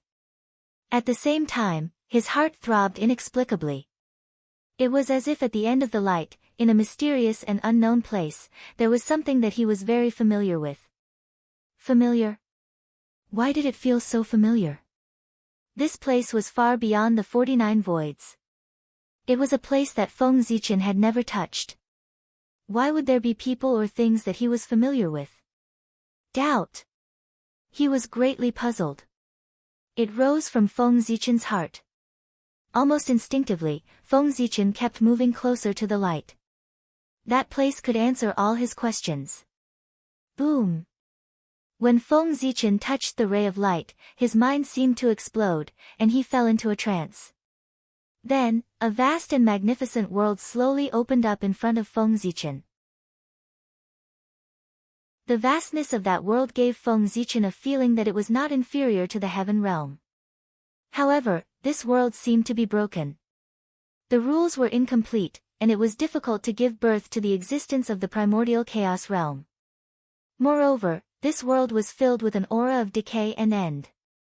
It was as if this world had experienced the end of the world and had reached the end of the world. However, for some unknown reason, this world did not completely go to destruction and was unexpectedly preserved. However, although the world was not completely destroyed, the aura of the end of the universe and the decay of all things did not disappear. Under this influence, many unknown variables were born in this broken world. For example, the aura of decay did not have much effect on mortals and low-level cultivators. However, for existences of higher realms, such as the Tao Lord and the Taoist priests, the impact was great. During the process of cultivation, one had to be careful at all times. One must not attract the aura of decay into one's body. Otherwise, one's great Tao would be polluted and one would be seriously injured. In serious cases, one's great Tao would decay and one would directly die. As for existences above the Taoist priests, such as the Great Divinity and the primordial chaos Daoyuo Jingxian, they were really finished. Even if they did not take the initiative to cultivate, the aura of decay and decay would take the initiative to find them and constantly corrode their great Tao, causing them to walk towards destruction. Fortunately, this world did not have the conditions to give birth to the primordial chaos Daoyuo Jingxian. Otherwise, they would be corroded to death by the aura of decay sooner or later. How aggrieved would they be to die? In short, in this world, the stronger one was, the faster one would die. On the other hand, low-level cultivators were completely unaffected. The aura of decay and decay that filled this world came from an unknown origin. Its power was frightening. Feng Zichen did not come into contact with them. He just glanced at them from afar and felt a sense of fear. It was as if he was contaminated by the aura of decay, he would die. It would not be a long sleep, but a true death. All traces would be completely erased, and he would not be able to be resurrected. This was not an illusion. Feng Zichen's premonition told him so. Good Lord, even the Daoyuo Taoist priests could be completely killed. The quality of this aura of decay was so high that it was a little scary. Feng Zichen even suspected that this aura of decay could even completely kill the primordial chaos Daoyuo Jingxian. This was a little scary. Feng Zichen was not surprised that it could kill the primordial Taoist priests. After all, the primordial Taoist priests were said to be immortal, but in the end, the immortality of the Taoist priests was only based on heaven and earth. If heaven and earth were completely destroyed, the primordial Taoist priests would also die. Only the primordial chaos Daoyuo Jingxian, who had transcended above, could live forever. Therefore, Feng Zichen was not surprised that the primordial Taoist priests had completely fallen. However, the primordial chaos Daoyuo Jingxian was one with the primordial chaos. He had transcended above and had reached the true immortal realm. How could he fall? Even the great god Pangu could make a primordial chaos Daoyuo Jingxian unable to be resurrected, but he could not make a primordial chaos Daoyuo Jingxian truly die. For the primordial chaos Daoyuo Jingxian, there was no concept of life and death. The two had long been mixed into one. Since there was no life and death, how could there be death? However, the strange thing was that the aura of decay gave Feng Zichen the feeling that it could make the primordial chaos Daoyuo Jingxian completely die. It was really strange. Puzzled, Feng Zichen tried to release his spiritual sense and tried to come into contact with this world. He wanted to see why this world was not destroyed. That aura of decay could even kill the primordial chaos Daoyuo Jingxian, which showed how terrifying it was. Even so, the world before Feng Zichen's eyes was filled with this kind of destructive power, but it was not destroyed. Instead, it existed perfectly fine. This situation gave Feng Zichen a feeling that it was even stranger than the aura of decay that could kill the primordial chaos Daoyuo Jingxian. It did not make sense. Since that power could kill the primordial chaos Daoyuo Jingxian, its quality must be extremely high. Destroying a world was not easy. It could be done easily. After all, destroying a world was much easier than killing the primordial chaos Daoyuo Jingxian. However, the current situation was that under that destructive power, the primordial chaos Daoyuo Jingxian had died, but the world was safe and sound.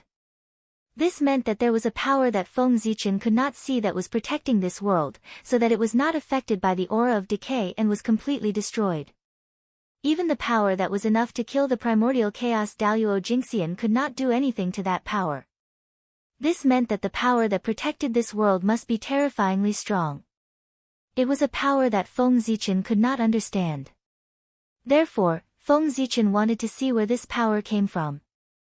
If he could get his hands on it, it might bring him unimaginable fortune. Thinking of this, Feng Zichen's spiritual sense quietly swept out and swept toward the nameless world. He carefully bypassed the aura of decay that was wandering in the void. This power was so terrifying that even Feng Zichen did not dare to let it get close to him. Outside the nameless world, Feng Zichen's spiritual sense, with the help of the roots of the world tree, quietly opened a small passage in the boundary wall and entered. At this time, he had to thank the world tree. Without the world tree, even if Feng Zichen found this world, he would not be able to enter. Judging from the current situation of this world, it obviously did not belong to the untainted land. This was because Feng Zichen did not sense any aura related to Pangu in this world. This was a completely unfamiliar world. Even the way the rules operated was completely different from the untainted land. Since this world did not belong to the untainted land, Feng Zichen was an outsider to this world. In layman's terms, Feng Zichen from the outside world was an extraterrestrial demon and was not welcomed by this world. If he rashly barged in, he would definitely be targeted by the will of this world and expose himself. However, with the world tree, everything was different. The world tree had the ability to communicate with all worlds. No matter which world it was, it would not have any defenses against it. It could easily enter. Thanks to the world tree, Feng Zichen could also silently sneak into this world. After entering this nameless world, Feng Zichen did not wander around.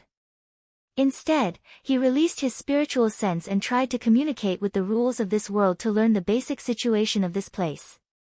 Asking for directions was something that only low-level cultivators would do.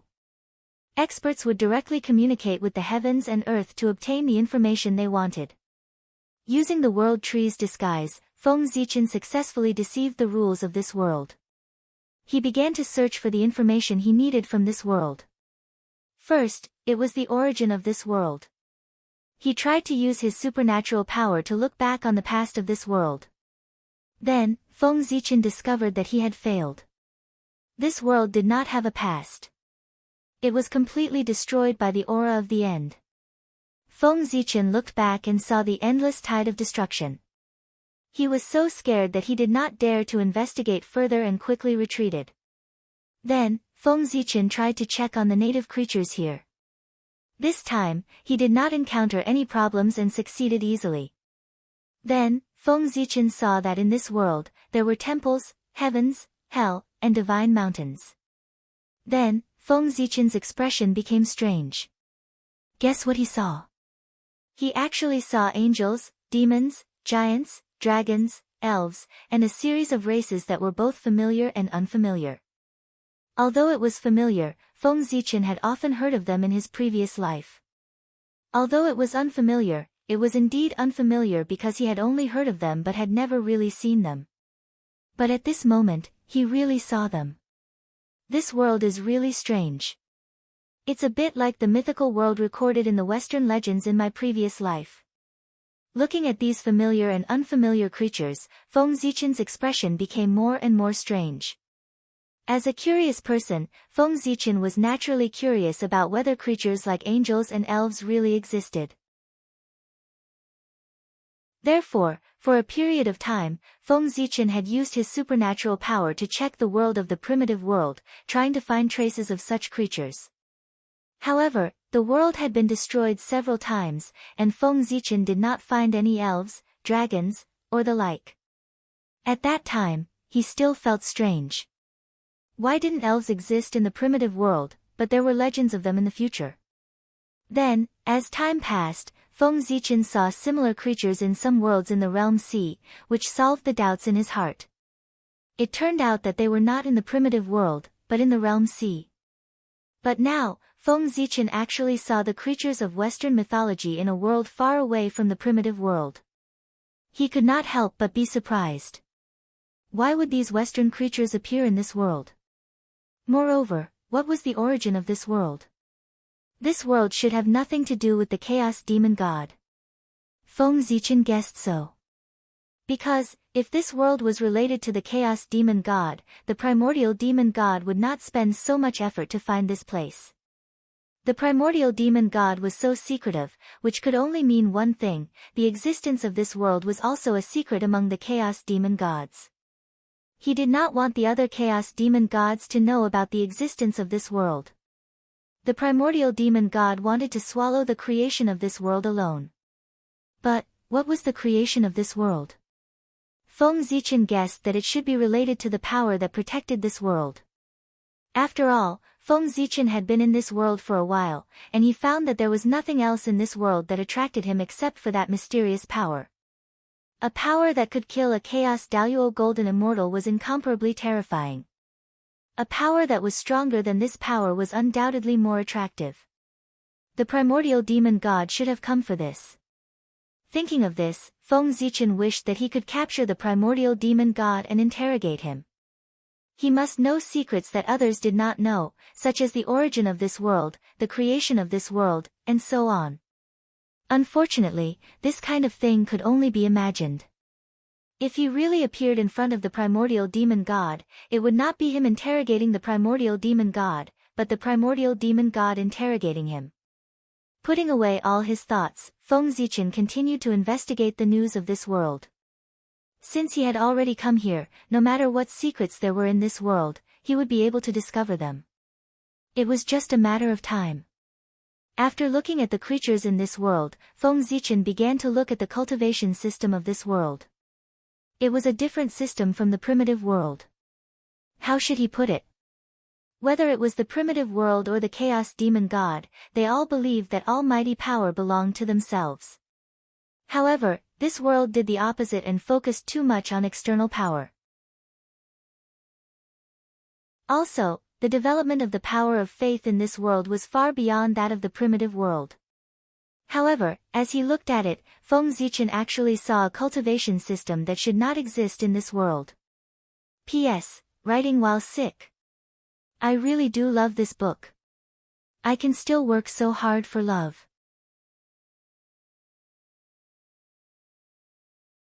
Chapter 891. The Way of Gods and Demons. This was the cultivation system created by Feng Zichen himself. How could it be? Puzzled, Feng Zichen continued to look down and saw three familiar faces. Feng Jia, Jiang Xiong, and Jiang Hui. They were Feng Zichen's three disciples. No wonder I couldn't find them no matter how hard I tried. It turns out that they were here and left the untainted land long ago. At this time, Feng Zichen's doubts were all solved. He also learned the whereabouts of his three disciples, who were lost in this unknown world. Who is it? Between heaven and earth, there was a sudden roar. Immediately, the power of heaven and earth rolled over like a wave and rushed toward Feng Zichen. It was Feng Zichen who accidentally found the whereabouts of his disciples.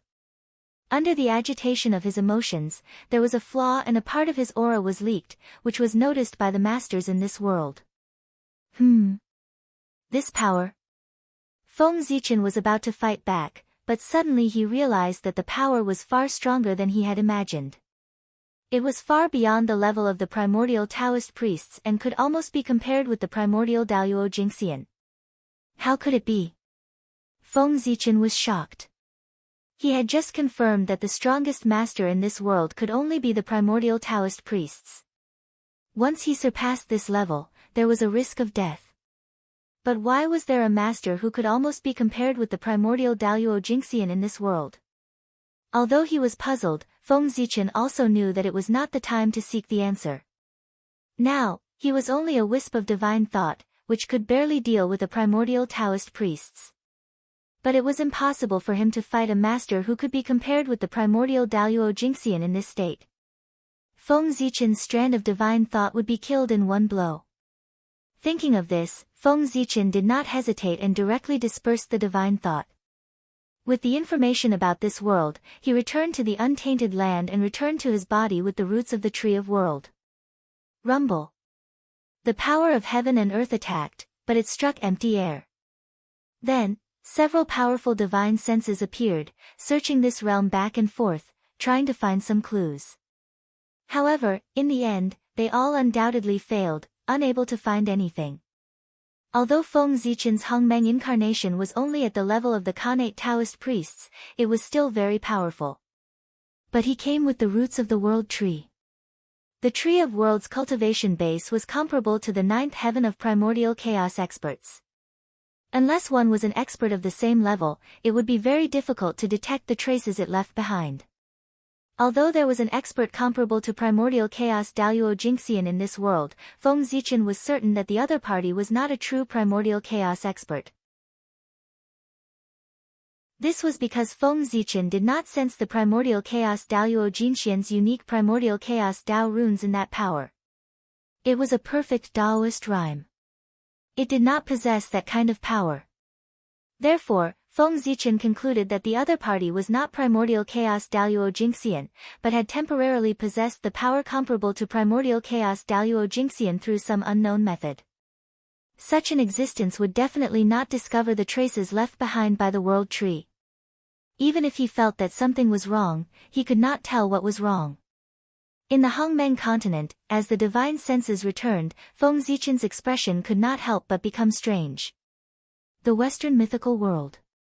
I didn't expect there to be such a world in this world. In addition, I don't know how Feng Jia and the other two got to that world. This realm is hidden so well. If not for the help of the world tree, even I would not have been able to detect the traces of this realm. I don't know how they found this place and got lost in it.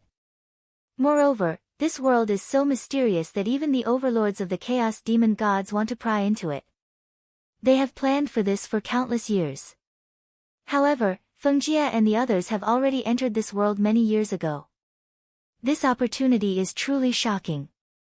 Thinking of what he had seen in the other realm, Feng Zichen pondered silently. First of all, he was sure that the Khanate Taoist priests were the limit of that realm. There were definitely Khanate masters who were stronger than him, but they were all dead. Secondly, although the person who attacked Feng Zichen had the power of primordial chaos, he was still in the realm of the Khanate Taoist priests. Otherwise, Feng Zichen would not have left so easily just now. This meant that there was still a secret method in that realm that could increase one's strength. This is troublesome. Thinking of this, Feng Zichen could not help but sigh.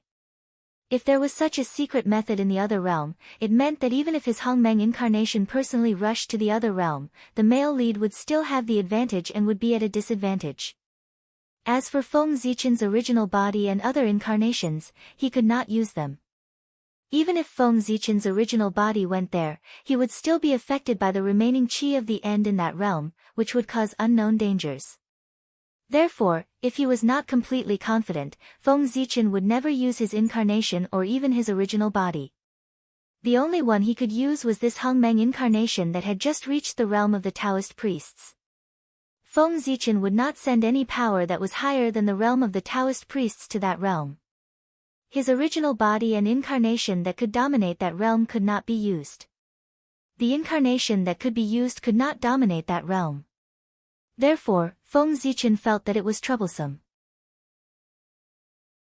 After thinking about it, Feng Zichen decided to temporarily forget about going to that realm.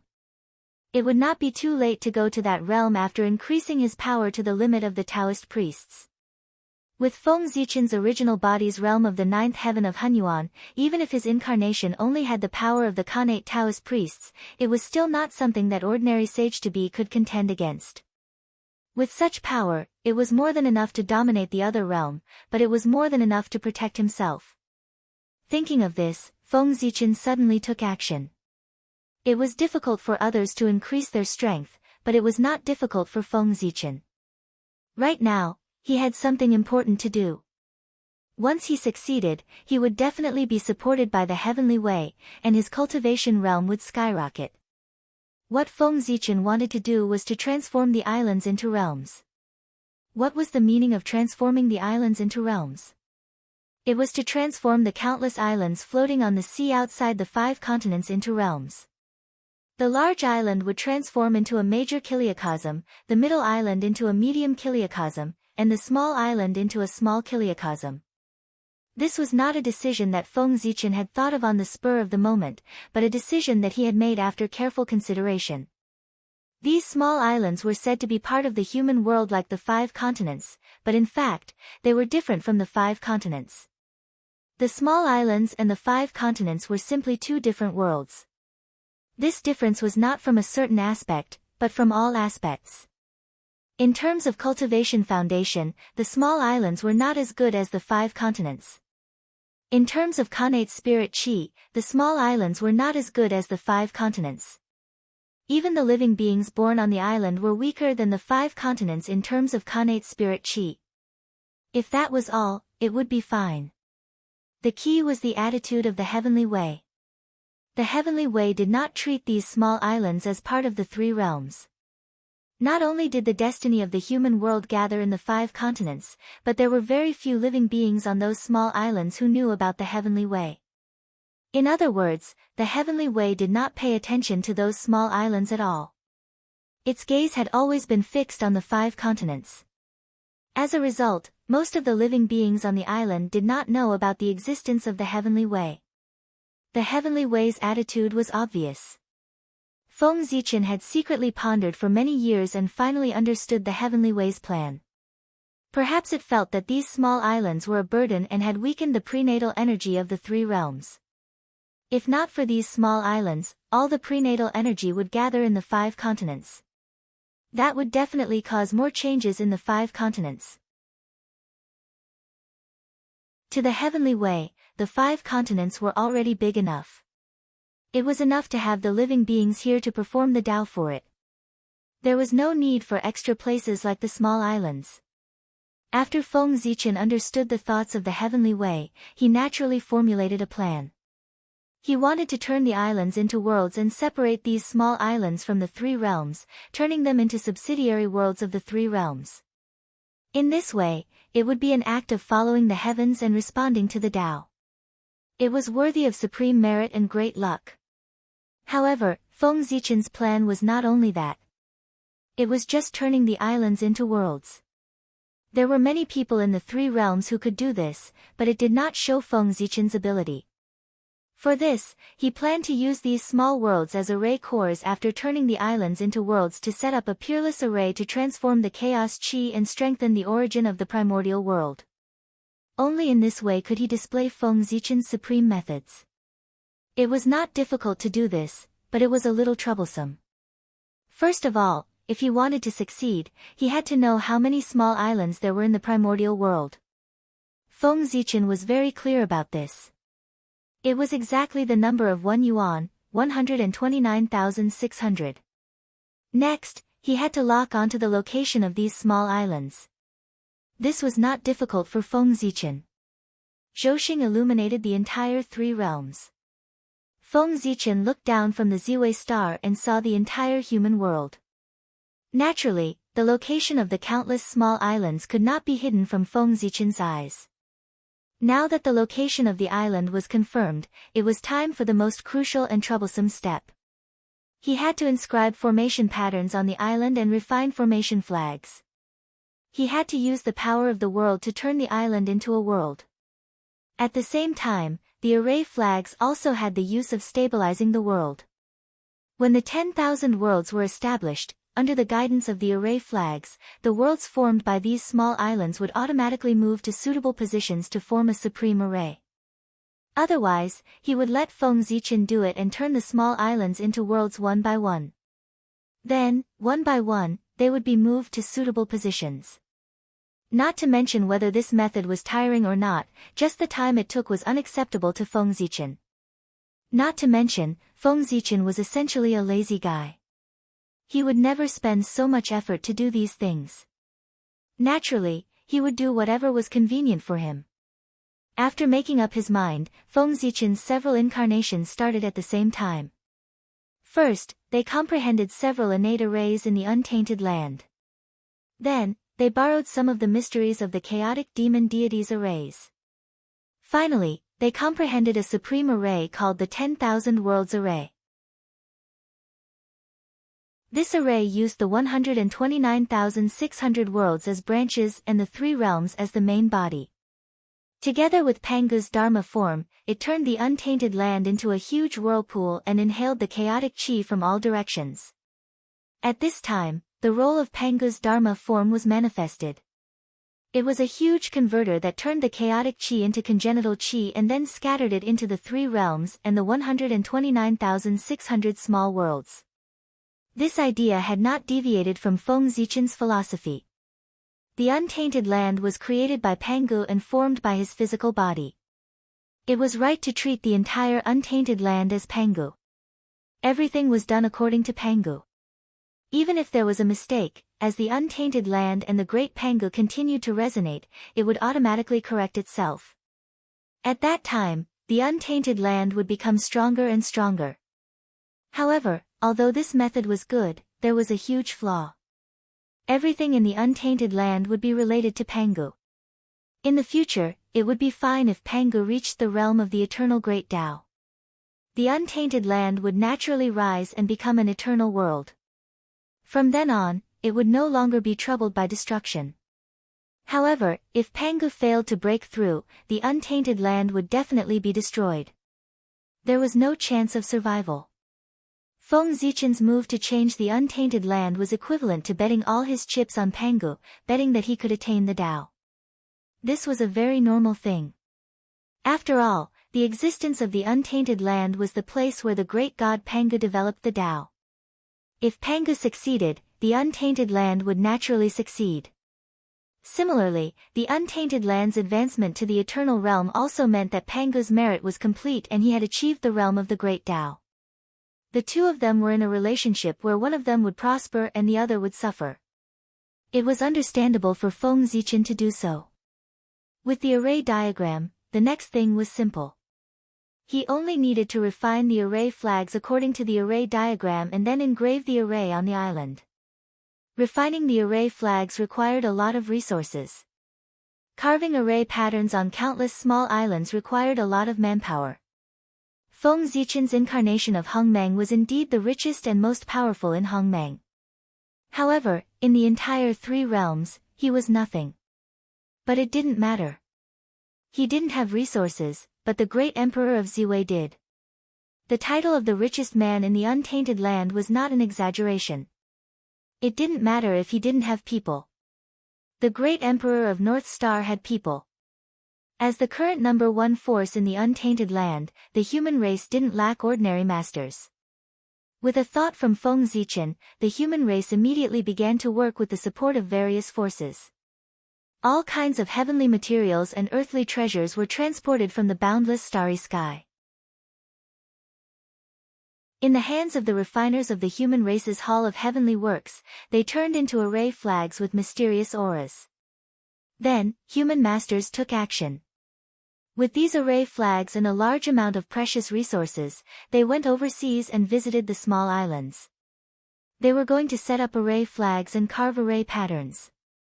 Once all the islands were set up with formation flags and engraved with formation patterns, Feng Zichen would have a chance to put his plan to good use. At that time, the untainted land would undergo another shocking change. Although it couldn't be compared to the birth of the three realms, from a long-term perspective, this change would bring about greater significance.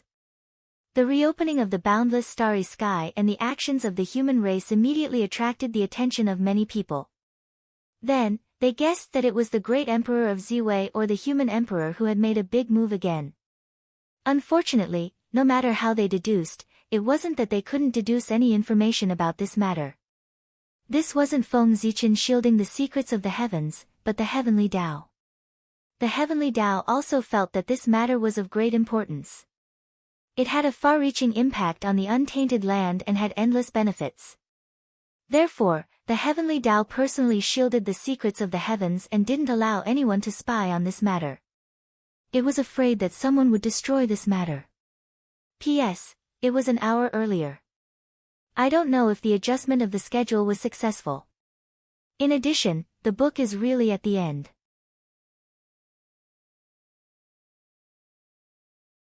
Chapter 892. On the Hongmeng continent, Feng Zichen lived and commanded. he included the small islands into the array formation system he had built. At the same time, he was also trying to communicate with the heavenly Tao and leave marks on the small islands to open up a passage for ascension. Once the small island transformed into a world, its upper limit would be lowered. In the minor kiliacosm, the strongest person was only a celestial immortal.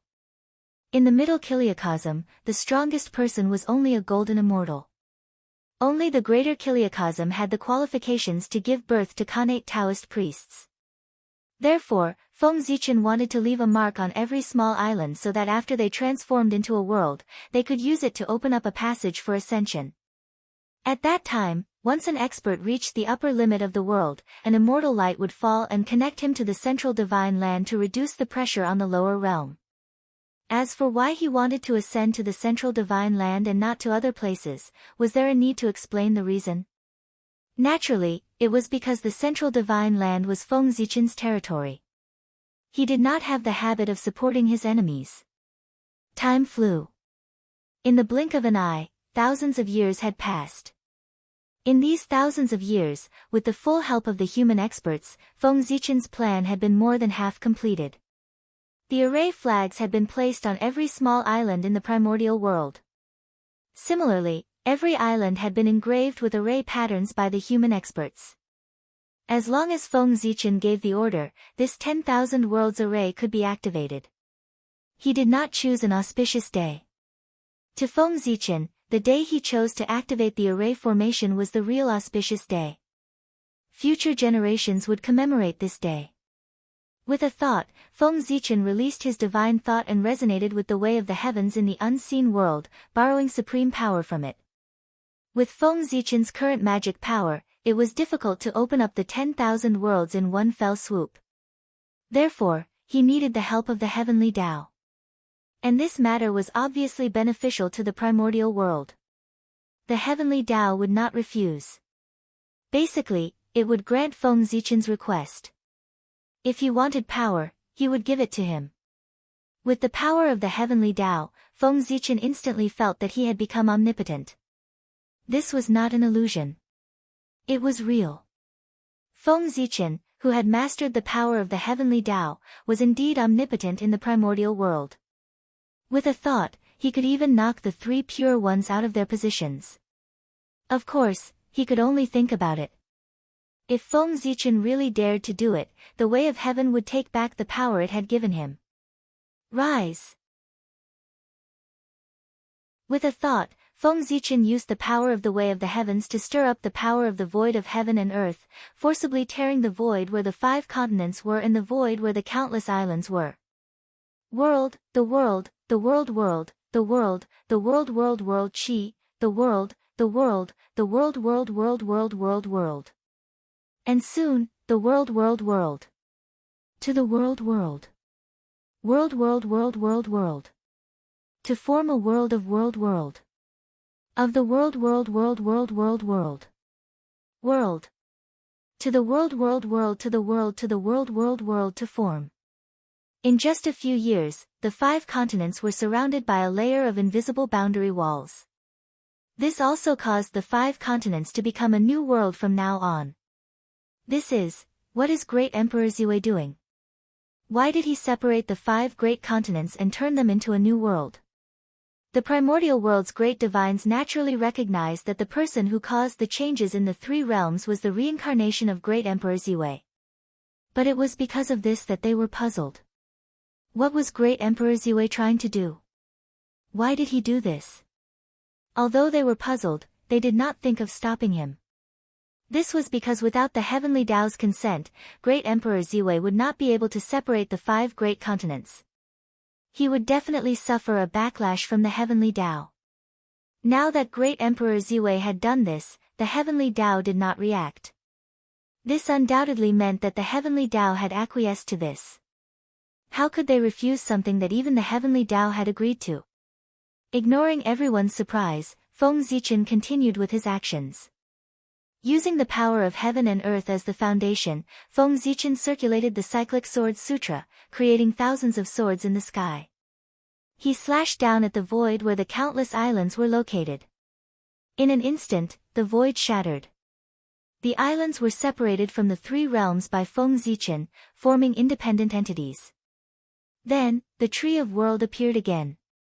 Majestic world origin chi spewed out and began to repair the void fragments.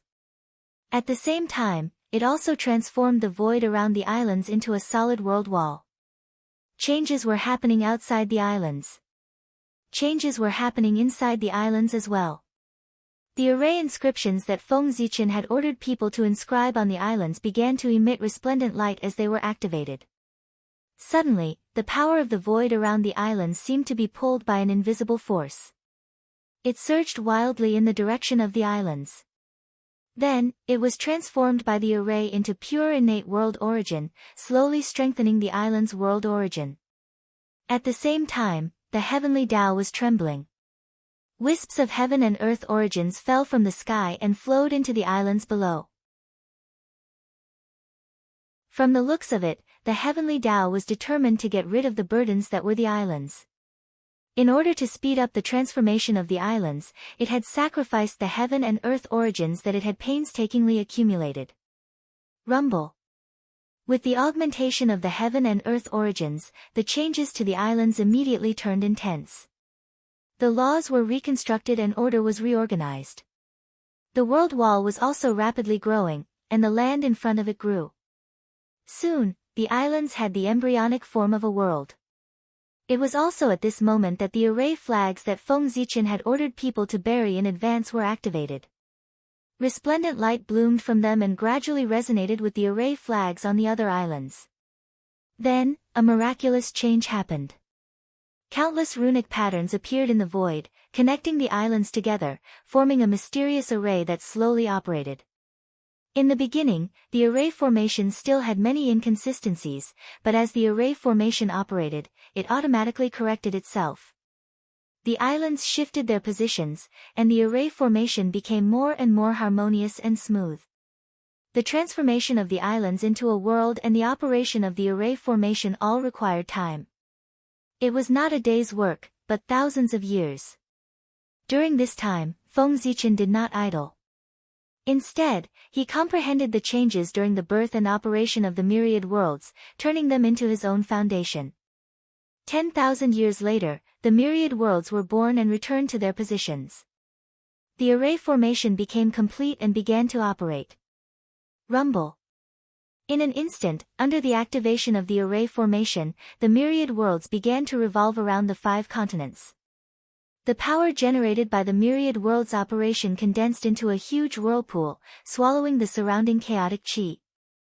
Silently, Pangu's Dharma form appeared and used its magic to transform the chaotic chi into innate world origin chi. First, it scattered into the 3 realms, then into the myriad worlds.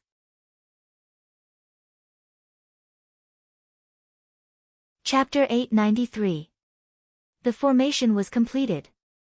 In other words, Feng Zichen's plan to surround and protect the untainted land had succeeded. At this moment, the invisible power of heaven and earth blessed Feng Zichen, causing his realm to skyrocket. This was a gift from heaven and earth to Feng Zichen. Heaven and earth blessed him with everything it had to help him cultivate. The Taoist priests were at the early stage, middle stage, late stage, and complete stage. Soon, Feng Zichen's realm was about to break into the Sage-to-be realm. But at this moment, thinking of the unknown Western world, Feng Zichen forced himself to wake up from his enlightenment. He transferred the power of heaven and earth to the Emperor Star, his main body. He couldn't break through to the Sage-to-be realm. Otherwise, he wouldn't be able to enter the unknown Western mythical world. After the power of heaven and earth left his body, Feng Zichen suddenly felt relaxed. His realm also didn't continue to increase. On the other side, Feng Zichen's main body in the boundless starry sky was blessed by the power of heaven and earth. The long-lost balance between the chi of Hongmeng and the power of the Great Path was finally broken. Along with the power of heaven and earth, there was also a part of the chaotic chi that the untainted land plundered from the chaos outside the realm. How could Feng Zichen compare the amount of chaotic chi that a world breathed? It was simply too much. After devouring the chaotic chi, the amount of Hongmeng chi increased at a speed visible to the naked eye. Soon, it overshadowed the power of the Great Path and began to slowly nibble away at it. At the same time, as the power of the Great Path weakened, Feng Zichen was liberated more of his power. In other words, he already had the power to control the operation of the boundless starry sky. In the next moment, the boundless starry sky operated with a loud bang. A powerful suction force was emitted, pulling the heaven realm to operate as well. It fell from the east to the west. At the same time, in the netherworld, the ghost emperor of Fengdu suddenly made a move. He used his authority as the master of the Yin court to pull the netherworld upward. If one were to treat the three realms as a sphere, then the heaven realm and the netherworld would be the upper and lower sides of the sphere, while the 5 great continents would be inside the sphere, surrounded by the heaven realm and the netherworld. At this moment, the heaven realm was falling down and the netherworld realm was rising up. The 5 continents were affected and began to flip over. The entire 3 realms flipped over, then flipped over again. Yes, Feng Zichen was treating the 3 realms as a ball and making it spin from top to bottom. The heavenly realm was formed by the clear qi of the heavens, and it was in harmony with yang. The nether realm was formed from the accumulation of innate turbid qi. As the 2 spun, it was like the rotation of yin and yang. It drew upon the power of the grand Tao and gave rise to endless changes. In an instant, with the cooperation of the 3 realms, the amount of chaotic qi that the 10,000 worlds great array absorbed from the outer realms skyrocketed by several times. Even more chaotic energy surged over. First, it was refined by Pangu's Dharma idol, turning into pure chaotic energy.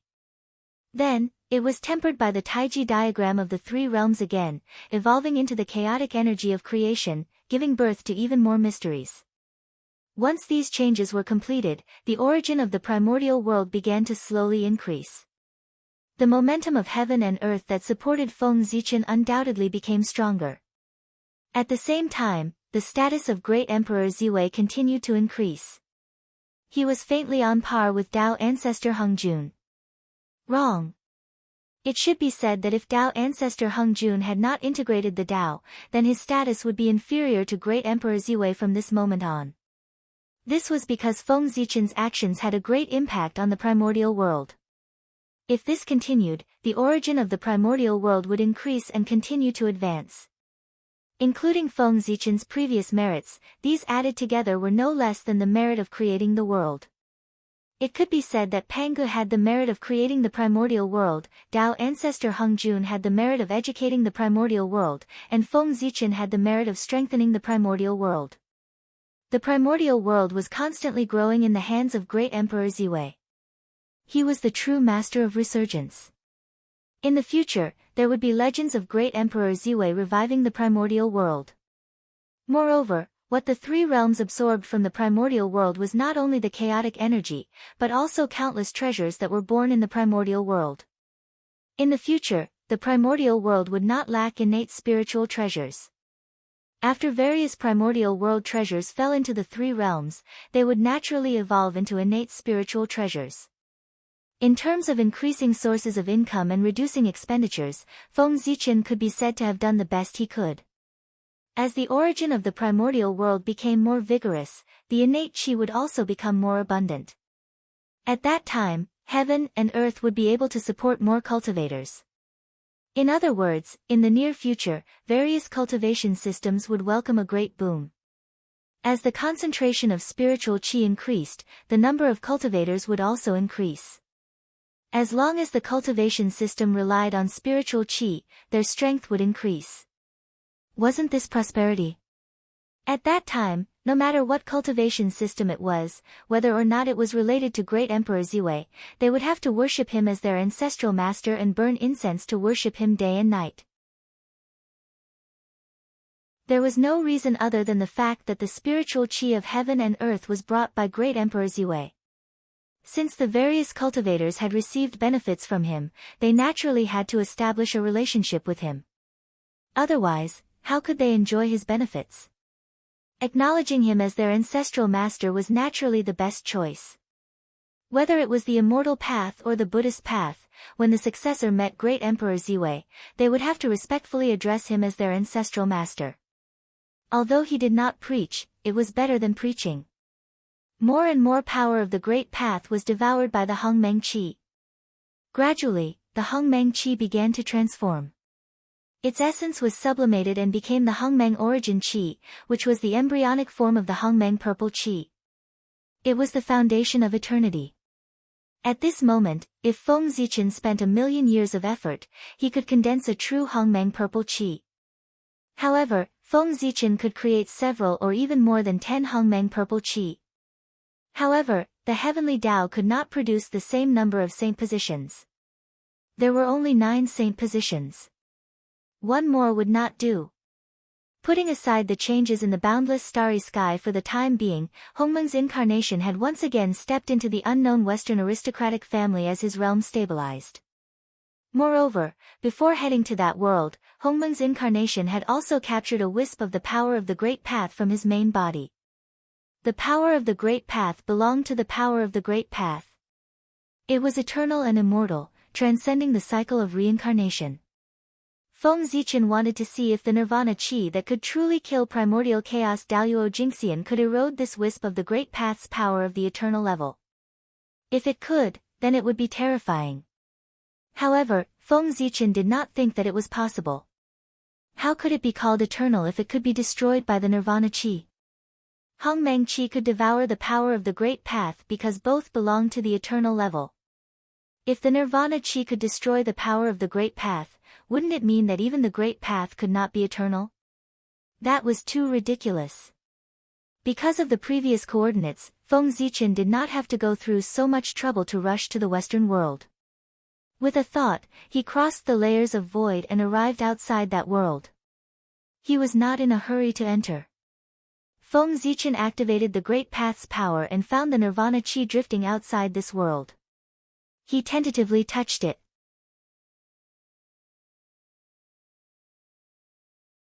Chapter 894. The moment it came into contact with the Qi of Demise, the dermic power that Feng Zichen used to draw in the Great Path power was directly annihilated by a powerful Nirvana power. At the same time, the Nirvana power intended to follow the connection between the dermic power and Feng Zichen's body and spread into his body. This action frightened Feng Zichen so much that he immediately cut off the connection between himself and the dermic power. The Great Path power remained where it was. No matter how the Qi of Demise eroded it, it could not shake it in the slightest. Seeing this scene, Feng Zichen thought to himself, as expected, the final Qi was unable to do anything to the power of the Great Path. With a thought, Feng Zichen tried to use his own power to analyze the Qi of Demise. However, no matter what power he used, it would be annihilated by the Qi of Demise. Whether it was ancestral Qi, origin Qi, or even infinite power, they were like ants in front of the Qi of Demise. It was difficult to contend against it. However, the transformed Hongmeng Qi made Feng Zichen's eyes light up. Although it still could not block the erosion of the Qi of Demise, it could resist it for a while. In order to annihilate the Hongmeng Qi, the Qi of Demise had consumed a lot of power. This meant that the transformed Hongmeng Qi's essence was very close to the Qi of Demise. With this discovery, Feng Zichen used the Hongmeng Qi as the foundation to analyze the Qi of Demise bit by bit. After a few months, Feng Zichen finally gained something. He finally figured out the origin of the Qi of Demise. It was a power that could turn everything into nothingness. The so-called world was a cycle of reincarnation. From nothingness to existence, and from existence to nothingness. This was reincarnation. All living things, including the chaos demon gods, could not escape from reincarnation. Only the Great Path could transcend it and jump out of this cycle of reincarnation from existence to nothingness and from nothingness to existence and exist forever. The power of the end was the power that turned everything into nothingness. This discovery reminded Feng Zichen of a legend among the chaos demon gods. All living things in the world had their own tribulations. Living beings had tribulations, magic treasures had tribulations, worlds had tribulations, and so did the primal chaos. There would be a day when the world would be destroyed, and so would the chaos. This tribulation was known as the immeasurable tribulation in the primordial world. In the primal chaos, it was known as the epoch calamity. Of course, some chaos fiend celestials called it the samsara calamity. Under the tribulation of reincarnation, all things became void. The outer realm's chaos collapsed and returned to a state of nothingness. Everything, karma, and life within the chaos would be reduced to nothingness. Everything would return to the state of nothingness. This was the true return to the source. Other than the eternal and indestructible Great Tao, nothing could escape from this. Unless one transcended the cycle of reincarnation and achieved eternity. Pangu wanted to prove the Great Tao because he didn't want to die under the samsara tribulation.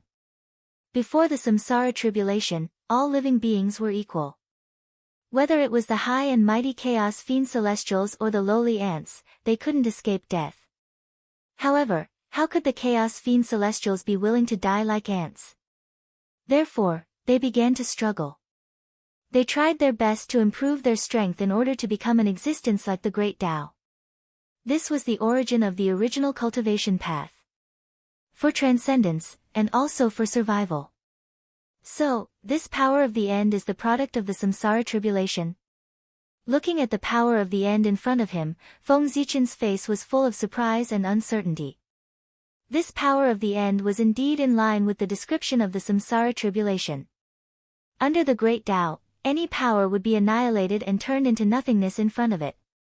However, if this was the product of the samsara tribulation, why didn't it annihilate the Western world in front of it and turn it into nothingness? Thinking of this, Feng Zichen was stunned. Then, ecstasy appeared on his face. He understood everything. He finally knew why the primal chaos fiend celestials were secretly spying on this place. Because this world indeed contained great fortune that was related to eternity. There was only one possibility for something that could not be destroyed by the samsara tribulation, and that was that it contained eternal matter, making it difficult for the power of the end to annihilate it. If Feng Zichen guessed correctly, this world that he had never heard of should be a relic left behind from the previous samsara. In the previous samsara, this world should have been incomparably powerful and had already touched the level of eternity. However, before this world could truly transform into an eternal world, the samsara tribulation erupted. This world, like the chaos, walked towards annihilation and turned into nothingness. However, this world was extraordinary after all. It had already nurtured part of the eternal matter, so this world was not completely destroyed. There were still some fragments that survived the samsara realm and came to the next samsara. Then, endless years passed. For some reason, this world unexpectedly had a connection with the untainted land and began to slowly move in the direction of the untainted land. As for Feng Zichen's disciples, Feng Jia and the other two, perhaps by coincidence, were accidentally swept into this world and their whereabouts were unknown. As for the primal chaos fiend celestials, they should have gotten the news of this world from somewhere, so they wanted to sneak into this world through the untainted land and plunder the fortune here. Unfortunately, at the last moment, the primal chaos fiend celestials' plan had an accident. The fortune that he had discovered was robbed by Feng Zichen. Fate was really unpredictable. Eternity. Looking at the world in front of him, Feng Zichen's eyes gradually became firm. He wanted this world. The fortune that belonged to eternity could only belong to him. Eternity, even Pangu was pursuing it. How could Feng Zichen not be tempted? Taking advantage of the fact that no one had discovered this world, he had to get this world as soon as possible. Otherwise, when the news of this world leaked out and more people discovered it, Feng Zichen might not be able to compete with the primal chaos fiend celestials. Fortuitous opportunities were not something that belonged to whoever discovered them. Instead, it would only belong to whoever got their hands on it. However, although he was in a hurry to get this world, Feng Zichen did not rashly enter it. He still had to study the Qi of termination. Otherwise, if he was tricked by someone and fell into the Qi of termination, he would lose a layer of skin even if he did not die. This world had been with the Qi of termination for so long. Feng Zichen did not believe that the creatures in this world had not developed a method to use the Qi of termination. The Qi of termination could even kill primal chaos Daluo Jingxian. It could be said to be a great killing weapon. Who could resist the temptation of such a killing weapon? Even if they knew it was dangerous, there were still many people who were willing to take the risk. What Feng Zichen needed to do now was to use the transformed Hongmeng Qi to adapt to the Qi of termination so that it would have the ability to compete with the Qi of termination. At the same time, in the boundless starry sky of the untainted land, Feng Zichen's original body began to condense Hongmeng Qi at all costs. He was refining Hongmeng Purple Qi to help Hongmeng. Hongmeng Purple Qi was the foundation of the Great Way and also the origin of Hongmeng. It was a power on the same level as the power of the Great Way. If Feng Zichen had a Hongmeng Purple Qi, he would not be afraid of the Qi of termination in this world. Time passed bit by bit. 10 years later, under the repeated condensation of the Qi of termination, the quality of the Hongmeng Qi in Feng Zichen's body became higher and higher. As the purple Qi circulated, there was a faint burst of purple light. It was extremely mysterious. Such a Hongmeng Qi was no longer afraid of the corrosion of the Qi of termination. Moreover, if the quantity of Hongmeng Qi was more than 10 times that of the Qi of termination, Feng Zichen was even confident that he could devour the Qi of termination. Although the quality of the Qi of termination was high, Feng Zichen's Hongmeng Qi had devoured the power of the Great Way. Its quality was not low either.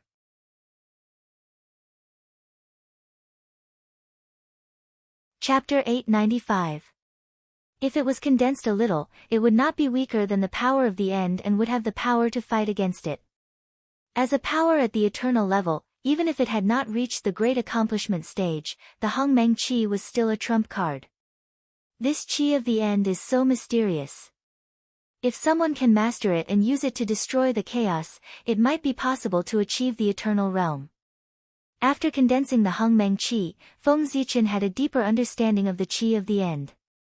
He felt that this was also a way to reach the eternal realm. He could imagine a scene. In the depths of the endless chaos, there was a supreme deity who set off the nirvana tribulation and destroyed the entire chaos. In this scene where everything turned into nothingness, only he existed eternally and was not affected by the tribulation. Wasn't this a manifestation of eternity? Thinking of this, Feng Zichen's mind became more and more picturesque. Then, he suddenly realized that perhaps, in a place he did not know, there was indeed such an expert. Every time the end of an era came, the nirvana tribulation would be set off. The more he thought about it, the more Feng Zichen felt that it was very possible. At the same time, another bold guess appeared in his mind. After reincarnation, was there really no one who completely understood the reincarnation Great Way and jumped out of reincarnation to achieve the eternal realm? Perhaps, as early as that unknown era, there was already someone who controlled reincarnation and lived eternally. Of course, this was all Feng Zichen's guess. It might not be true. After coming back to his senses, Feng Zichen collected his thoughts and turned to walk into the world. Whether or not someone achieved the eternal realm, it had nothing to do with him. It was more important for him to take care of himself. Decay, dead silence, no hope. Feng Zichen came in a hurry last time and did not carefully sense this world. Now that he carefully sensed it, he found that the world was filled with the aura of decay, giving people a feeling of lethargy. It was like a group of old men who were about to die and would not live long. Sigh, this world seems to have survived the reincarnation tribulation, but it has paid an unimaginable price for it. It has exhausted all its potential and is on the verge of collapse, with no possibility of recovery. Now, the reason why this realm still existed was because of the eternal substance in the realm. Once the eternal substance disappeared, this realm would be destroyed and completely disappear. The further in he went, the more Feng Zichen discovered that the situation in this world was shocking. The final Qi affected every aspect of this world. In this world, the lifespan of a mortal was extremely short. Basically, it was only 60 to 70 years. The lifespan of a cultivator was not as long as Feng Zichen imagined. Celestial immortals only had a lifespan of 5,000 years, Xian immortals could live for 50,000 years, and golden immortals could not live forever, only having a lifespan of 560,000 years. Dao Lord Tai could live forever, but he couldn't touch the chi of the end. Otherwise, he would still die. Moreover, many connate Daos in this world had been corroded by the final chi and could not be cultivated. If one were to forcefully cultivate these innate Daos, the higher one's cultivation level, the faster one would die. This was a piece of good news. The fewer connate Daos that could be cultivated in this world, the more it meant that this world's cultivation world was narrower and could not produce any experts. But at the same time, Feng Zichen also discovered a piece of bad news. This world was moving unswervingly toward the untainted land at an extremely slow speed. This was truly a calamity. The final chi was indestructible.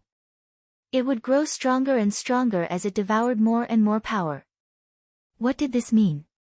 It meant that if this world was really connected to the untainted land, then the final chi of this world would surge toward the untainted land and devour the entire untainted land, causing the untainted land to end up like this world. This world was a huge source of pollution. It could turn other worlds into the same state as it was. Therefore, these worlds could not be allowed to get close to the untainted land. This world had to be destroyed. Otherwise, even if the untainted land was not destroyed, it would enter the age of Dharma ending. Suddenly, Feng Zichen thought of the earth in his previous life. Wasn't it the age of Dharma ending? No, the age of Dharma ending. Originally, Feng Zichen thought that it was the result of the natural degeneration of the untainted land.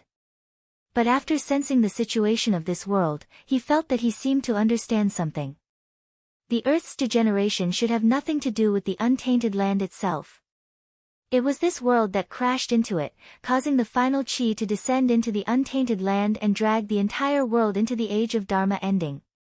And because the untainted land shared the pressure, the living beings of this world were freed. They called themselves the God race and settled down in the untainted land. It was a very reasonable guess. Feng Zichen felt that he had most likely touched the truth of the decline of the untainted land in his previous life. It was related to this world. After all, there had been no major calamities in the untainted land since the journey to the west. Moreover, the journey to the west was a deal between the saints. It might affect the human race, but it did not affect the untainted land. If that was the case, why did the untainted land decline inexplicably after the journey to the west? The answer was here. After the journey to the west, this world crashed into it. First, it destroyed the 3,000 worlds that were still being nurtured. Then, after accumulating enough power, it swallowed the untainted land. This world was a source of disaster. For the future of the untainted land, it could not be left alive. He thought about how he had worked so hard to create the untainted land into what it was today. Moreover, he was about to obtain the position of Celestial Emperor that he had planned for countless years. Under such circumstances, if the untainted land was dragged into the abyss by this world, Feng Zichen would definitely go crazy. Therefore, this world had to be destroyed. No one could stop his determination to destroy the world. Originally, Feng Zichen was still thinking about how he would deal with himself if he refined the eternal matter of this world and caused the destruction of this world. But now, Feng Zichen was not worried about this at all. What was the use of keeping a world that was the source of disaster? Moreover, any world that was unfavorable to the untainted land should be destroyed. This was not a matter of right or wrong, but a matter of standpoint. Being born in the untainted land, one had to have such a standpoint. Anyone who was unfavorable to the untainted land should be destroyed. Feng Zichen was thinking as he hurried forward. Soon, he arrived in front of a city. This was a city with the characteristics of the human clan. It was set up with an innate formation that connected the heavenly cycle star power and the earth veins in all directions. At first glance, one could tell that this was a method that Feng Zichen often used when he was young. Compared with the traditional style of this world, it was out of place. Zichen City. This was the name of this city. Well, it had the same name as Feng Zichen. Obviously, this city was related to Feng Zichen. It was a city that was established by his 3 disciples. It was named Zichen to commemorate Feng Zichen.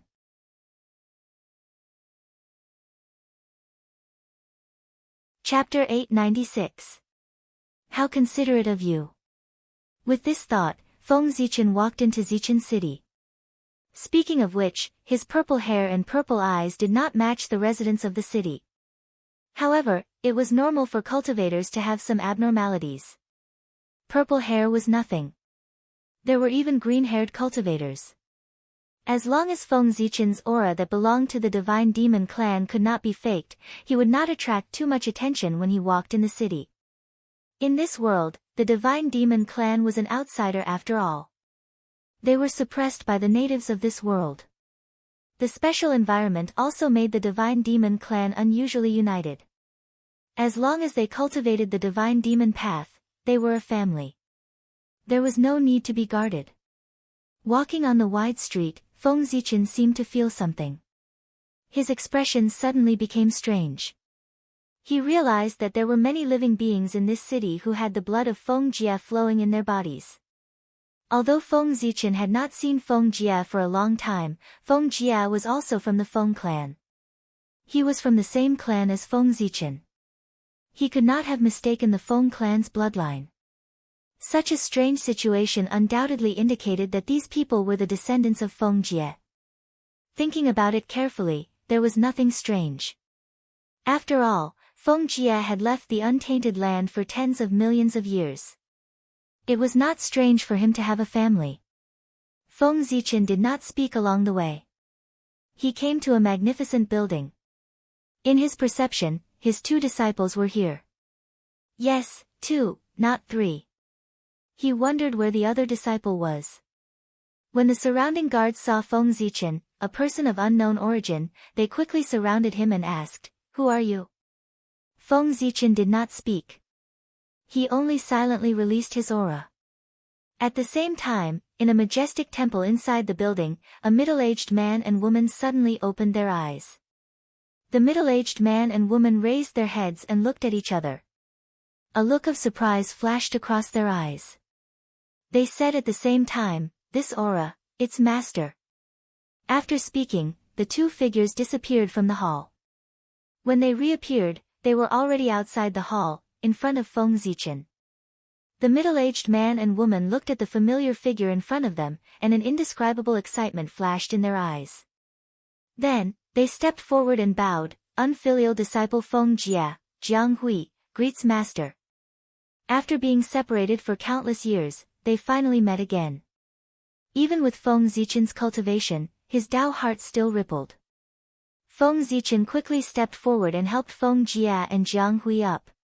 He said with some self-blame, "It has been hard on you all these years." Feng Jie and Jiang Hui were indeed suffering. This could be seen from their appearances. The 2 of them had already reached the realm of the primordial Taoist priests. Logically speaking, they should be able to stay young forever. Looking at their appearance, they looked older than Feng Zichen, which was a sign of mental and physical exhaustion. The appearance of a cultivator was related to his mentality. When his Tao heart was old, he would also be old, no longer as vigorous as when he was young. Feng Jie and Jiang Hui were like this. They were clearly overwhelmed by life. After exchanging greetings with the 2, Feng Zichen suddenly asked, "Where's Jiang Xiong? Why don't I see him?" Hearing this, Jiang Hui's eyes turned red. She said with some self-blame, "It's all my fault. In order to save me, my brother was plotted against by the Angel Clan's Holy King. He had an accident and is now recuperating in the Temple of Life." "Oh." Feng Zichen nodded and didn't say anything. But in his heart, he had sentenced the Angel Holy King to death. Daring to hurt his disciple, he was really courting death. Then, Feng Zichen asked about the 2's recent situation. As he guessed, the 3 of them were accidentally involved in the Realm Sea. Then, they finally reached the realm of the Taoist priests in the Realm Sea and were about to return to the untainted land. But who would have thought that on the way across the void, they would accidentally lose their way? When they found the way out, the 3 of them had already arrived here in a daze and couldn't find their way back. It's my fault that I came in a hurry and didn't bring anything. Otherwise, I would definitely give you a big gift. But I'll remember it for now. When I return to the untainted land, I will give you a big gift. Looking at Feng Jia and Jiang Hui in front of him, Feng Zichen said with some regret. Feng Jia was indeed married. He married Jiang Hui, and the witness was Jiang Xiong. After going through so many difficulties and dangers, the two of them finally came together. It was also a beautiful story. But it was a pity that Feng Zichen came in a hurry and didn't bring anything. He couldn't give his two disciples a wedding gift. The two of them hurriedly said, "It's already a sin that we didn't tell Master that we got married. How dare we ask for a gift?" Pointing at Feng Jia, Feng Zichen said with a smile, "It's not urgent. Let's talk about it when we return to the untainted land." The two of them didn't ask when they would return to the untainted land, because when they saw Feng Zichen, they knew that it was inevitable that they would return to the untainted land. Then, the two of them called their several children over and paid respects to Feng Zichen, their grandmaster. Feng Jia and Jiang Hui had a total of 3 children, all of whom were outstanding. The eldest son had already reached the realm of Taoist priests. Such talent was first class in the untainted land. The other 2 sons were not bad either. Although they hadn't reached the realm of primordial Taoist priests, they were not far away. If they returned to the untainted land, they would be able to prove their Taoism after some practice. As for Feng Jia and Jiang Hui, they had already reached the realm of perfection of Taoist priests. If it weren't for the restriction of this world, they would have entered the realm of sage to be. Glancing at the 3 sons of Feng Jia, Feng Zichen praised them, "They are all good children. Even in the whole human tribe, there are few who can be compared with them." Speaking of this, Feng Zichen's tone changed, and he said helplessly, "It's a pity that I didn't bring anything with me this time. I can't even take out a greeting gift." This was really Feng Zichen's mistake. His incarnation had been focused on cultivation, and he didn't care much about worldly things. Therefore, he had nothing but the Hongmeng sword in his hand. The third son said, I don't dare.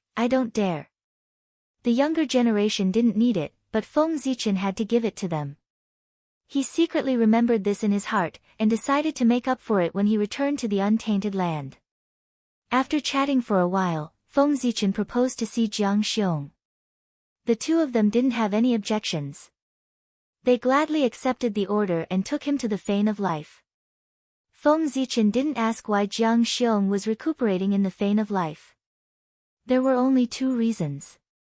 One was that Jiang Xiong had an old relationship with the Fane of Life. The other was that Feng Jia had paid a huge price. But looking at Feng Jia, Feng Zichen estimated that the second possibility was unlikely. It should be the first one, that Jiang Xiong had something to do with someone in the Fane of Life. The Fane of Life? When he heard this name, the first thing that came to his mind was the Goddess of Life. There were many stories. Feng Zichen was not a gossipy person. If Feng Jia and the others didn't say, he didn't ask. This kind of thing, after a long time, he would naturally know.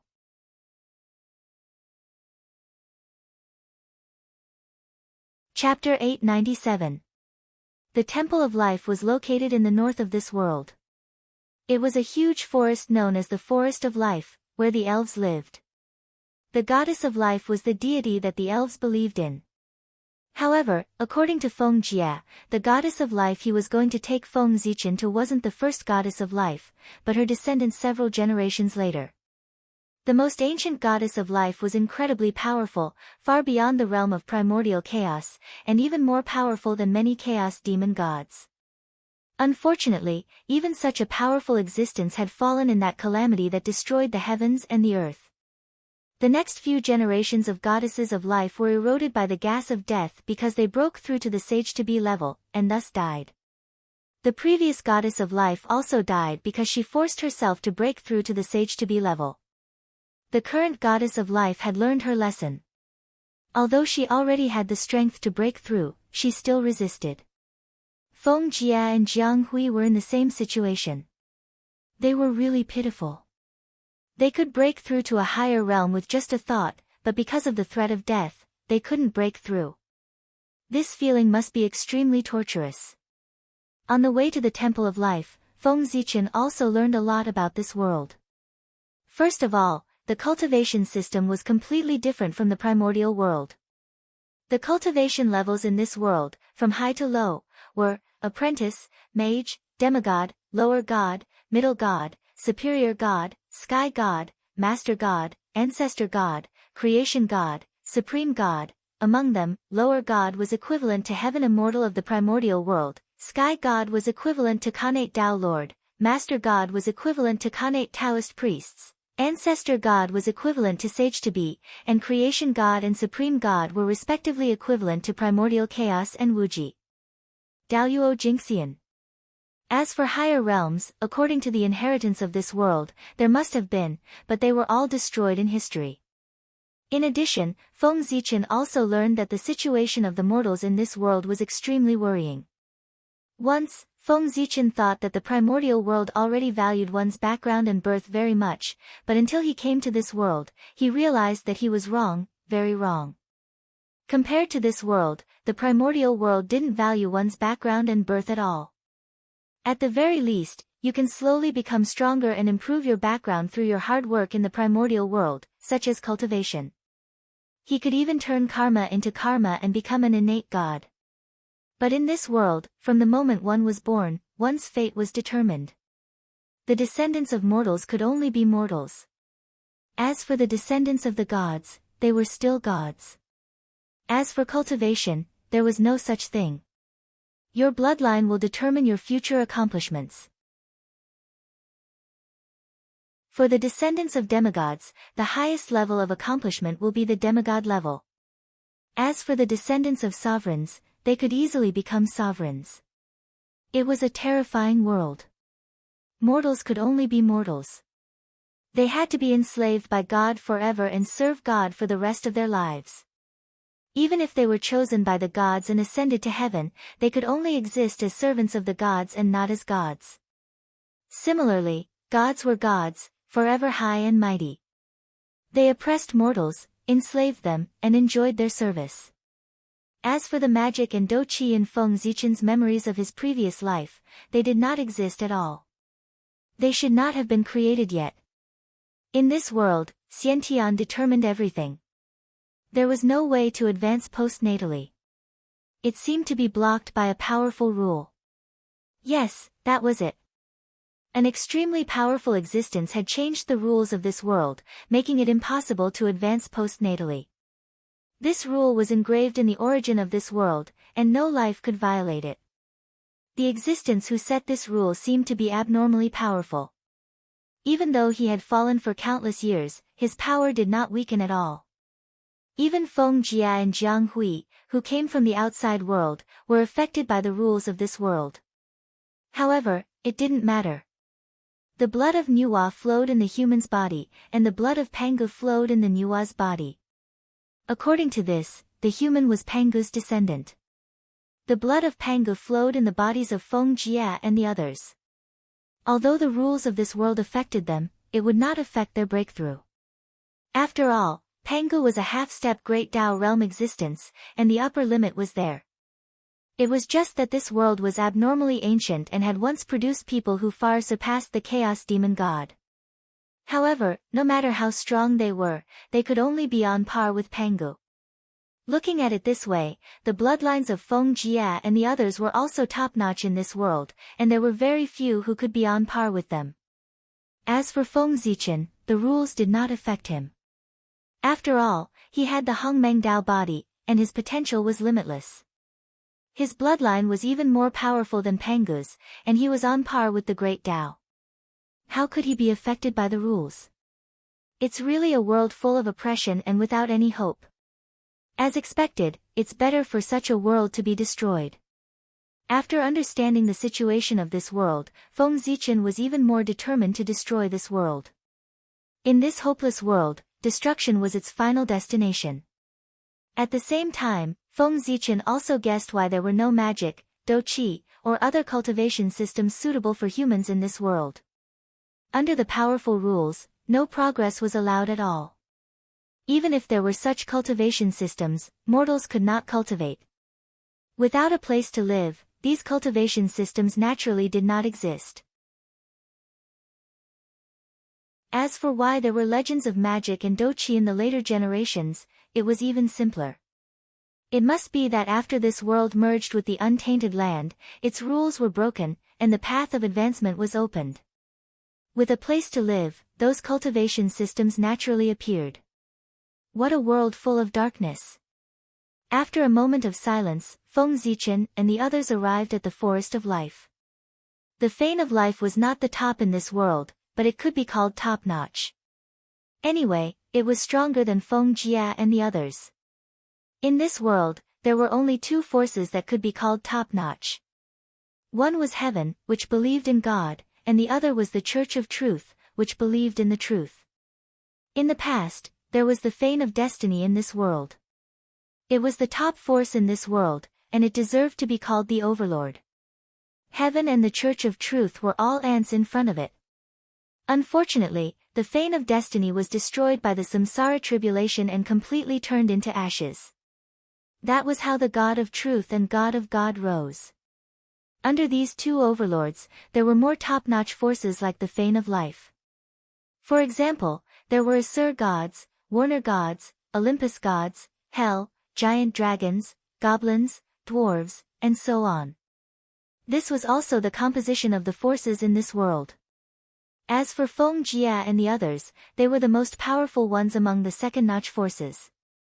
After all, they were outsiders. Not only did they have few people, but they also lacked a foundation. Feng Zichen and the others did not mean to hide their identities. Therefore, as soon as they approached the Forest of Life, the Goddess of Life in the Fane of Life had already sensed their arrival. She walked out of the Fane of Life and came to greet them in person. In the Forest of Life, Feng Zichen also saw the legendary creatures. They were indeed as beautiful as the legends said. If Feng Zichen had just come to the primeval world, he might have lost his composure when he saw such a beautiful elf. But now, beauty could no longer shake his heart. Not to mention, in Feng Zichen's heart, the beauties of the elf race were not even as good as the beauties of the Shura race, let alone the goddesses of the primeval world. Like the elf race, the Shura race was also full of beauties. None of the women of the Shura race were ugly. Of course, only the female Shura. There was no need to mention the male Shura. After waiting for a while, a beautiful goddess with long green hair and prominent facial features came to Feng Zichen and the others. She was a typical Western beauty. As soon as they met, the goddess gave Jiang Hui a warm hug. "My friend, have you come to see me again?" It was obvious that Jiang Hui found it difficult to accept her enthusiasm. After the two exchanged greetings, Jiang Hui pulled her to Feng Zichen and introduced her to him. "This is my teacher, and also my brother's teacher. He came from our hometown." Then Jiang Hui introduced her to Feng Zichen. "Master, this is Qin. She is a good friend of my brother and I." After introducing their identities, Jiang Hui also told him her purpose of coming. She wanted to see Jiang Xiong. After a while of greetings, Feng Zichen finally entered the Fane of Life and saw Jiang Xiong in a secret place. It was a lake composed entirely of the Spring of Life. Jiang Xiong was lying in it, using the life essence to suppress his deteriorating body. However, the effect of this was not very good. This could be seen from Jiang Xiong's appearance. The young man who used to be in high spirits was now old. He looked like a centenarian, and there was a decaying smell on his body. This was a sign that he was about to fall. Feng Zichen already knew how Jiang Xiong was injured. To be precise, Jiang Xiong was not injured. He only chose to break through to the Sage-to-be realm to save Jiang Hui. In this way, he successfully killed a strong enemy, but because of the breakthrough, he was eroded by the gas of the end and gradually decayed. The Spring of Life in the Fane of Life had a suppressive effect on the gas of the end. Therefore, Jiang Hui sent Jiang Xiong here. A secret method to seal his life? Seeing Jiang Xiong's motionless appearance, Feng Zichen naturally recognized that he had used a secret method to seal his true spirit to avoid the erosion of the gas of the end. Under this secret method, Jiang Xiong looked like a rotten tree. In fact, with the spring of life, he could definitely survive for tens of millions of years. The price was that he would fall into a deep sleep as if he was completely dead. Stupid idea. Feng Zichen commented on Jiang Xiong's choice. If he encountered such a situation, his first choice would be to abandon his physical body, true spirit, cultivation, and even everything, leaving only one thought. By doing so, he could escape with his life, but his cultivation would be gone, and he would have to cultivate from the beginning. The so-called Daluo Jingxian was a joke in front of the gas of the end. He was someone who could even extinguish one's cultivation. He could even kill the primordial chaos Daluo Jingxian. So what if he dropped his realm? However, although cultivation was important, it was obviously not as important as life. He could cultivate again if his cultivation was gone, but if he lost his life, it would really be gone. Therefore, Feng Zichen said that Jiang Xiong was stupid and did not know how to choose. This was easy for him to say. How could he give up billions of years of cultivation so easily? Jiang Xiong, wake up. Feng Zichen stepped forward gently and used a magical power to wake Jiang Xiong up. The next moment, the sleeping Jiang Xiong opened his eyes. At first, he was confused for a moment. Then, he saw Feng Zichen. Excitement flashed in his eyes. Jiang Xiong struggled to get up and saluted Feng Zichen.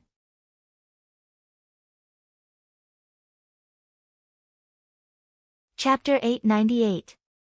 Feng Zichen stepped forward and held Jiang Xiong down. Don't move.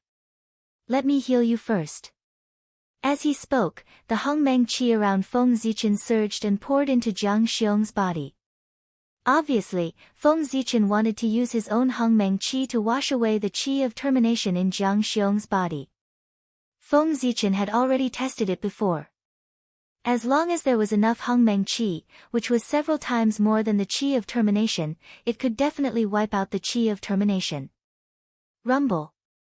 Hongmeng qi surged out of Feng Zichen's body. It was like a great river, mighty and endless. It washed over Jiang Xiong's body again and again, wiping out the qi of termination in his body. However, although the momentum was great, the effect was not obvious. Jiang Xiong was already in the realm of sage to be. He was one level higher than Feng Zichen's Hongmeng incarnation. Therefore, the spiritual power in Jiang Xiong's body was far more vast than Feng Zichen had imagined. His plan to use the amount of Hongmeng qi to wipe out the qi of termination in Jiang Xiong's body was obviously not going to work. This was because the qi of termination in Jiang Xiong's body was much more than Feng Zichen had imagined. It was far more vast than the Hongmeng qi in Feng Zichen's body. Fortunately, although there was a lot of qi of termination, it was a rootless source. Every bit that was wiped out was a bit less. However, Feng Zichen's Hongmeng qi was endless. As time passed, it could always wipe out the qi of termination. Time flew. In the blink of an eye, 3 years had passed. 3 years was enough for Feng Zichen to wipe out part of the qi of termination in Jiang Xiong's body. Jiang Xiong's spirit had recovered a bit. Feng Zichen was very dissatisfied with this. If this continued, it would take him at least thousands or even tens of thousands of years to completely wipe out the qi of termination in Jiang Xiong's body. How could he have so much time to waste here?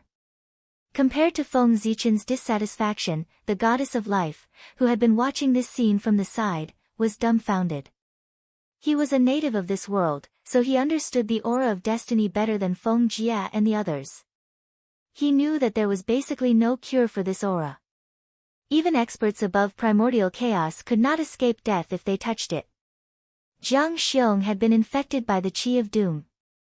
It could be said that he would definitely die. It was only a matter of time. But for some reason, he didn't want to see Jiang Xiong die, so he brought him into the spring of life to prolong his life. It was only to prolong Jiang Xiong's life, not to save him. It was clear that the heavenly life goddess no longer held any hope that Jiang Xiong could survive. But just now, what did he see? Under the treatment of Jiang Xiong's mysterious master, the qi of destiny in Jiang Xiong's body was slowly decreasing. Oh my God! Ancestor God of Life, there's actually someone in this world who can suppress the aura of doom. This scene brought great shock to the heavenly life goddess. It was as if her long-held understanding had been completely shattered. Unlike the heavenly life goddess, Feng Jia and Jiang Hui didn't think too much. They were simply happy that Jiang Xiong could be saved. After some time, Feng Zichen felt that this couldn't go on. With a thought, he suddenly took out the Hongmeng purple qi that he had specially condensed before coming to this realm. At the time, Feng Zichen had condensed the Hongmeng purple qi just for insurance and peace of mind. He hadn't expected that this thing could save his disciple's life. Although the aura of destiny was strong, it was still no match for the Hongmeng purple qi. As long as the Hongmeng purple qi was integrated into Jiang Xiong's body, he would immediately be able to resolve his crisis. You got lucky. Glancing at Jiang Xiong, Feng Zichen took out the Hongmeng purple qi and was about to refine it into Jiang Xiong's body. However, when Jiang Xiong saw the Hongmeng purple qi, his expression changed drastically. He frantically struggled and shouted, "Master, you can't. This is the Hongmeng purple qi, the foundation of the Great Path. It's related to the opportunity to become a saint. How can you use such a precious treasure on your disciple?" Absolutely not. Knowing the preciousness of the Hongmeng purple qi, how could Jiang Xiong dare to accept this opportunity that could allow him to become a saint? This was the most precious treasure that all powerful people in the untainted land dreamed of. It was the key to becoming a saint. How could such a precious treasure be given to others? Thinking about it, even with his master's means and wisdom, he had paid an unimaginable price to obtain this Hongmeng purple qi. The more this was the case, the more Jiang Xiong could not accept this Hongmeng purple qi. This was the opportunity for his master to become a saint. It could not be wasted on him. Feng Zichen did not know that Jiang Xiong had already imagined a fierce battle for the Hongmeng qi. He was afraid that the untainted land would be destroyed. On the side, Feng Jia and Jiang Hui were shocked when they saw Feng Zichen take out the Hongmeng purple qi to save Jiang Xiong. Immediately, their expressions changed drastically and they became extremely conflicted. They were worried about Jiang Xiong's safety, but they did not want to see Feng Zichen lose a Hongmeng purple qi. They were really conflicted to the extreme. As for the goddess of life, although she did not know the origin of the Hongmeng purple qi, she knew that it was an unimaginable treasure when she saw their expressions. At the same time, she also knew that it was a treasure that could deal with the qi of the end. Looking at the expressions of the three, Feng Zichen knew what they were thinking. He was both gratified and amused. Perhaps in their eyes, their master had not yet become a saint. Right, how could a saint leave the untainted land so easily? Feng Zichen smiled and patted Jiang Xiong. He stopped him and said, "Brat, you have already cultivated to the sage-to-be realm. Are you still in the Taoist priest's realm when you become your master?" "I have already cultivated to the origin Tao fruit countless years ago. This Hongmeng purple qi is no longer useful to me. It is a good thing for you." Then, ignoring Jiang Xiong's resistance, Feng Zichen forcibly refined the Hongmeng purple qi into Jiang Xiong's body. It was worthy of the name of the great Tao. As soon as the Hongmeng purple qi entered Jiang Xiong's body, Jiang Xiong's state began to change visibly. His body became young again, and the qi of the end dissipated rapidly. A few months later, Jiang Xiong was cured of his illness and came back to life. Furthermore, it was 30% stronger than before. It was a pity that the Hongmeng purple qi had been consumed by more than half. Without exchanging pleasantries with the recovered Jiang Xiong, Feng Zichen followed the goddess of life to the forbidden area of the Fane of Life. It was a wonderful world. Here, he saw the goddesses of life of the past who had long been declared dead. This was probably the biggest secret of the Fane of Life. As for why they asked Feng Zichen to come, it was most likely related to Jiang Xiong's recovery. An expert who could deal with the qi of the end was worthy of their meeting. Because although they did not die, their situation was obviously not good. They were all in a state of suspended animation. If Feng Zichen had not disturbed them, they would not have woken up at all. Eternal matter. As soon as he entered the forbidden area of the Fane of Life, Feng Zichen knew why these goddesses of life who should have died did not die.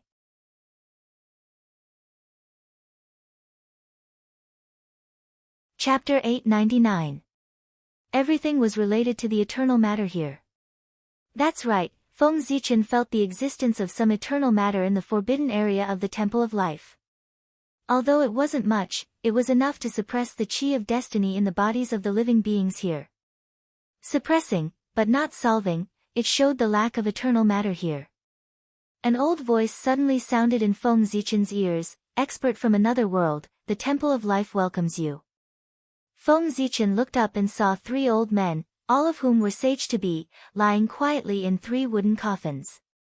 Those wooden coffins, instead of responding to the voice that suddenly appeared, Feng Zichen focused his gaze on the 3 wooden coffins. The eternal matter here was emitted from the wooden coffins. The world tree. That's right, the 3 wooden coffins were made of the branches of the world tree. Feng Zichen had been with the world tree all year round, so he couldn't be wrong about its aura. It wasn't the world tree of this reincarnation, but the one from the previous reincarnation. Its strength was far superior to Feng Zichen's world tree. Even if it couldn't be compared to Pangu, it wasn't far behind, as it had also reached the half-step eternal realm. But such an existence still fell in the reincarnation tribulation. His eyes flickered for a moment, and Feng Zichen finally recovered from the shock. He greeted the 3 people in the coffins, "Poor Wei, Pangu, Zichen clan, from the Eldritch world. Greetings, fellow Taoists." Feng Zichen was not surprised that the 3 of them were able to see through his background. His aura was incompatible with this world. Anyone who wasn't blind could see that he wasn't from this world. The Eldritch world, a world I've never heard of. After sighing, the old voice continued, "When fellow cultivator Zichen came in, he focused his gaze on the ancestral tree. There was a sense of familiarity in his eyes. Could it be that you know the ancestral tree?" Feng Zichen nodded and replied, "It is indeed familiar. There is a divine tree in the primordial era that is very similar to your world ancestral tree. However, cultivators in my world call it the world tree." World tree.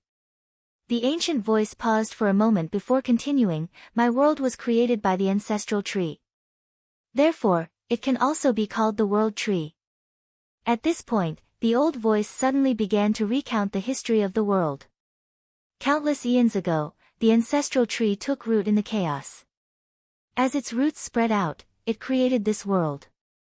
As the ancestral tree grew, this world grew larger and larger. The founder of the Temple of Life, the first god of life, was a being born of the ancestral wood. Most of the founders of the other clans were the same. They were all born of the ancestral tree. However, there were some creatures that were exceptions. They were born in the chaos and first lived under the ancestral tree. However, as this world was created, they naturally became the creatures of this world. There was no impatience on Feng Zichen's face. Instead, he was interested as he listened to the history of this world. These were all things that he did not know. It was also the past of the previous reincarnation. Of course, he was curious. After an unknown period of time, the old voice finally finished talking about the history of this world and stopped. At the same time, a gaze fell on Feng Zichen, as if anticipating something. Just as Feng Zichen was curious about the history of this world, the people of this world were also curious about the history of the Eldritch world. There was nothing to hide. Feng Zichen said directly, "Compared to your world, the Eldritch world does not have such a long history. It was born in this samsara tribulation and was formed by the great god Pangu splitting the chaos." Splitting the chaos? The voice was a little excited. He exclaimed, "What a terrifying expert! He can even split the chaos." Nodding, Feng Zichen said in agreement, the great god Pangu is indeed very strong. He can be called the most powerful person in the chaos. He is the strongest existence under the great Tao. He is one step away from entering the eternal realm. This was clearly telling the other party that there was a supreme expert in the eldritch world. If he had any thoughts that he should not have, he should get rid of them as soon as possible. Hearing this, the other party was speechless for a long time. After a long while, he said, with such an expert in the eldritch world, can he solve the hidden dangers of our world? Feng Zichen shook his head and said, no, your world has been destroyed long ago. It is just relying on the eternal substance to barely survive. Unless the great Tao personally intervenes, it is useless for anyone to come. The other party was not disappointed. Obviously, he already knew the answer. He just continued to ask, then, do you have the ability to solve the hidden dangers in our bodies? This time, Feng Zichen did not disappoint them. He nodded and said, if you pay a huge price, you can indeed get rid of the hidden dangers in your bodies. You should have seen it just now. It is the power that the poor Wei used to save her disciple. It is called the Hongmeng Purple Qi. It is the foundation of the great Tao. It is the most precious treasure in the world. Even the Qi of the end cannot damage it at all. After chatting for a long time, they finally got to the point.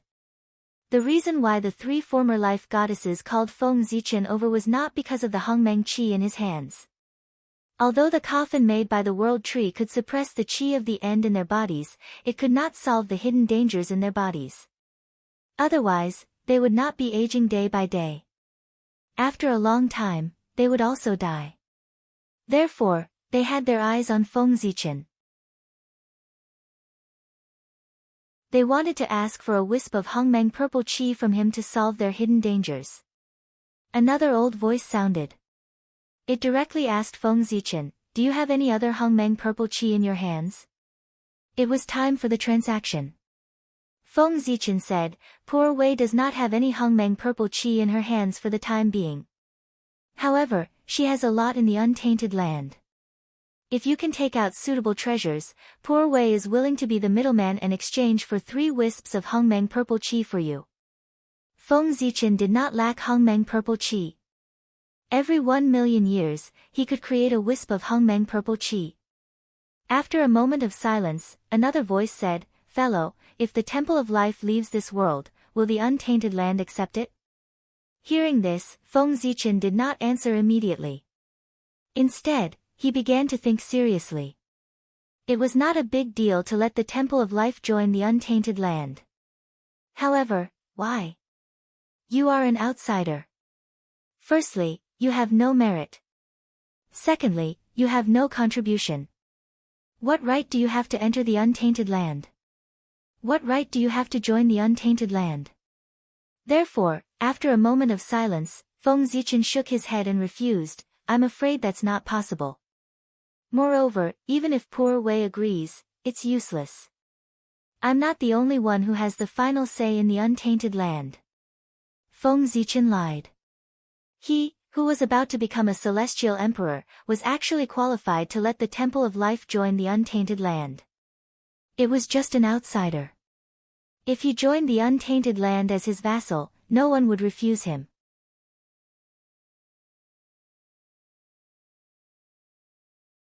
Chapter 900. However, Feng Zichen had no reason to do so. At least, the fane of life was not worth it. The 3 people were not surprised by Feng Zichen's refusal. They continued, Qin and your disciple, Jiang Xiong, are in love with each other. If they get married, you and I will be in-laws. In this way, can you let the fane of life go to untainted land? The 3 people had a good plan.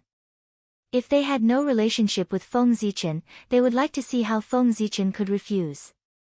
Feng Zichen smiled and said, it's right to help in-laws. After all, they are a family. But don't you think it's too much for you to have a family? Speaking of this, Feng Zichen said seriously, it's okay to take care of in-laws, but there is a limit. If Qin and my disciple get married, they can be regarded as people of untainted land.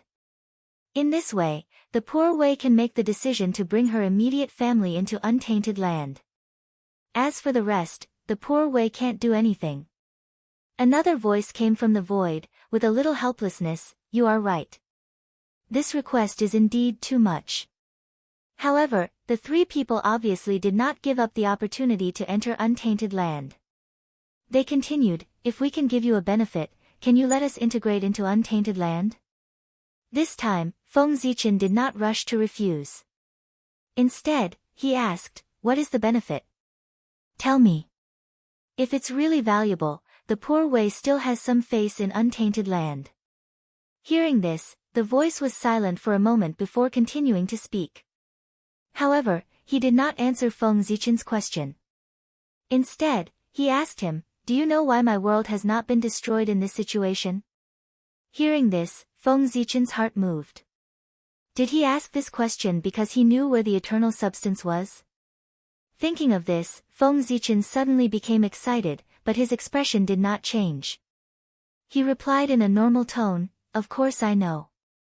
Your world should have eternal matter.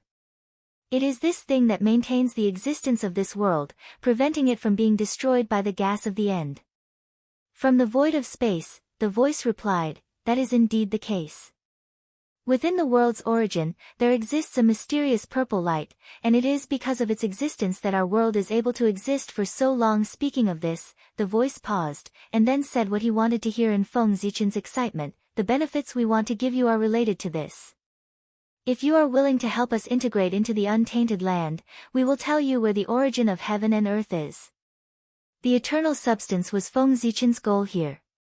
The life goddess was willing to make a deal with him with the whereabouts of the eternal substance. One could imagine how excited Feng Zichen was.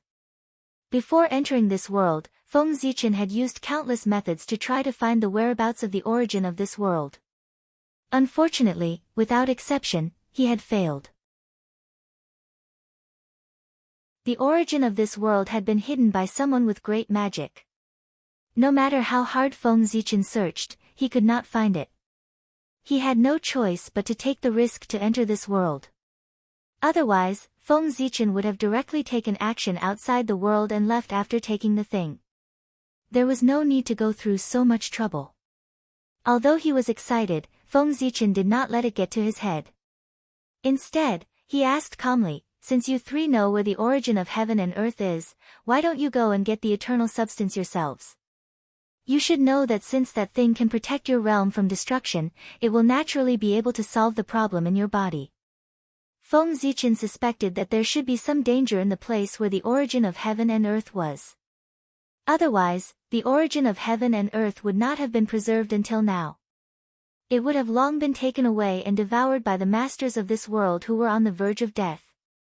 The three life goddesses did not hide anything and said bluntly, "The place where the origin of heaven and earth is located is indeed a bit dangerous. However, that is only for the cultivators of our world. It may not be so for you." Then, the three of them told Feng Zichen why they could not go to the origin of heaven and earth. First, those who were contaminated by the qi of the end could not get close to the origin of heaven and earth. If they forced themselves to get close, they would definitely be killed by the power of heaven and earth. Although this world was not going to survive, it had once been glorious. Under the full power of heaven and earth, no one in this world could stop it. Second, and the most important, was that there was a vast and boundless nirvana ocean in the periphery of the origin of heaven and earth. The experts of this world might still have a way to dodge the former, but the latter, that vast and boundless nirvana ocean, was something that no one could pass through. Throughout the history of the world, countless people had gone to the Sea of Nirvana to fight against the heavens before they died, wanting to fight for a future. Unfortunately, they all failed and died in the Sea of Nirvana, mercilessly annihilated there. The Nirvana Ocean. If there was enough Hongmeng purple qi, Feng Zichen was confident that he could pass through. Perhaps he could not use the Hongmeng purple qi. He could try using Pangu's power. After all, the great god Pangu was a half-step into the eternal realm. His power more or less had a trace of the eternal nature. Perhaps he could block the Nirvana Ocean for a while. However, although he was confident, Feng Zichen did not show it on his face. He frowned and said, if it's just this information, although valuable, it's not enough for the Shrine of Life to move to the untainted land? In addition, even if the three of you don't tell poor Wei the whereabouts of the origin of heaven and earth, as long as she is given time, she can also find the whereabouts of the origin of heaven and earth.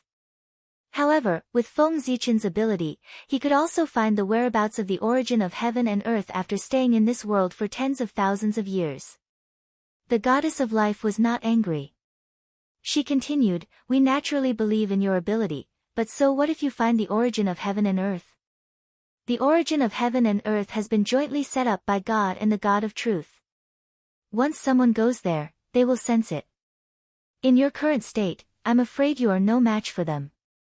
The Temple of Life, on the other hand, has a special channel that allows us to enter the origin of heaven and earth without alerting them. So, are you still not willing to cooperate with us? To be honest, Feng Zichen was tempted. The God of Truth and God of God were the strongest in this world. He had used some unknown means to mobilize the power of heaven and earth in this world, and thus had the power comparable to the primordial chaos Daluo Jingxian. In Feng Zichen's current state, if he encountered them, he would definitely be defeated. Therefore, Feng Zichen basically agreed to the Goddess of Life's request, but he still had a question. After thinking for a while, Feng Zichen said, poor Wei still has a question. If you can solve it, I will agree to your request. The Goddess of Life replied solemnly, what question? Please tell me.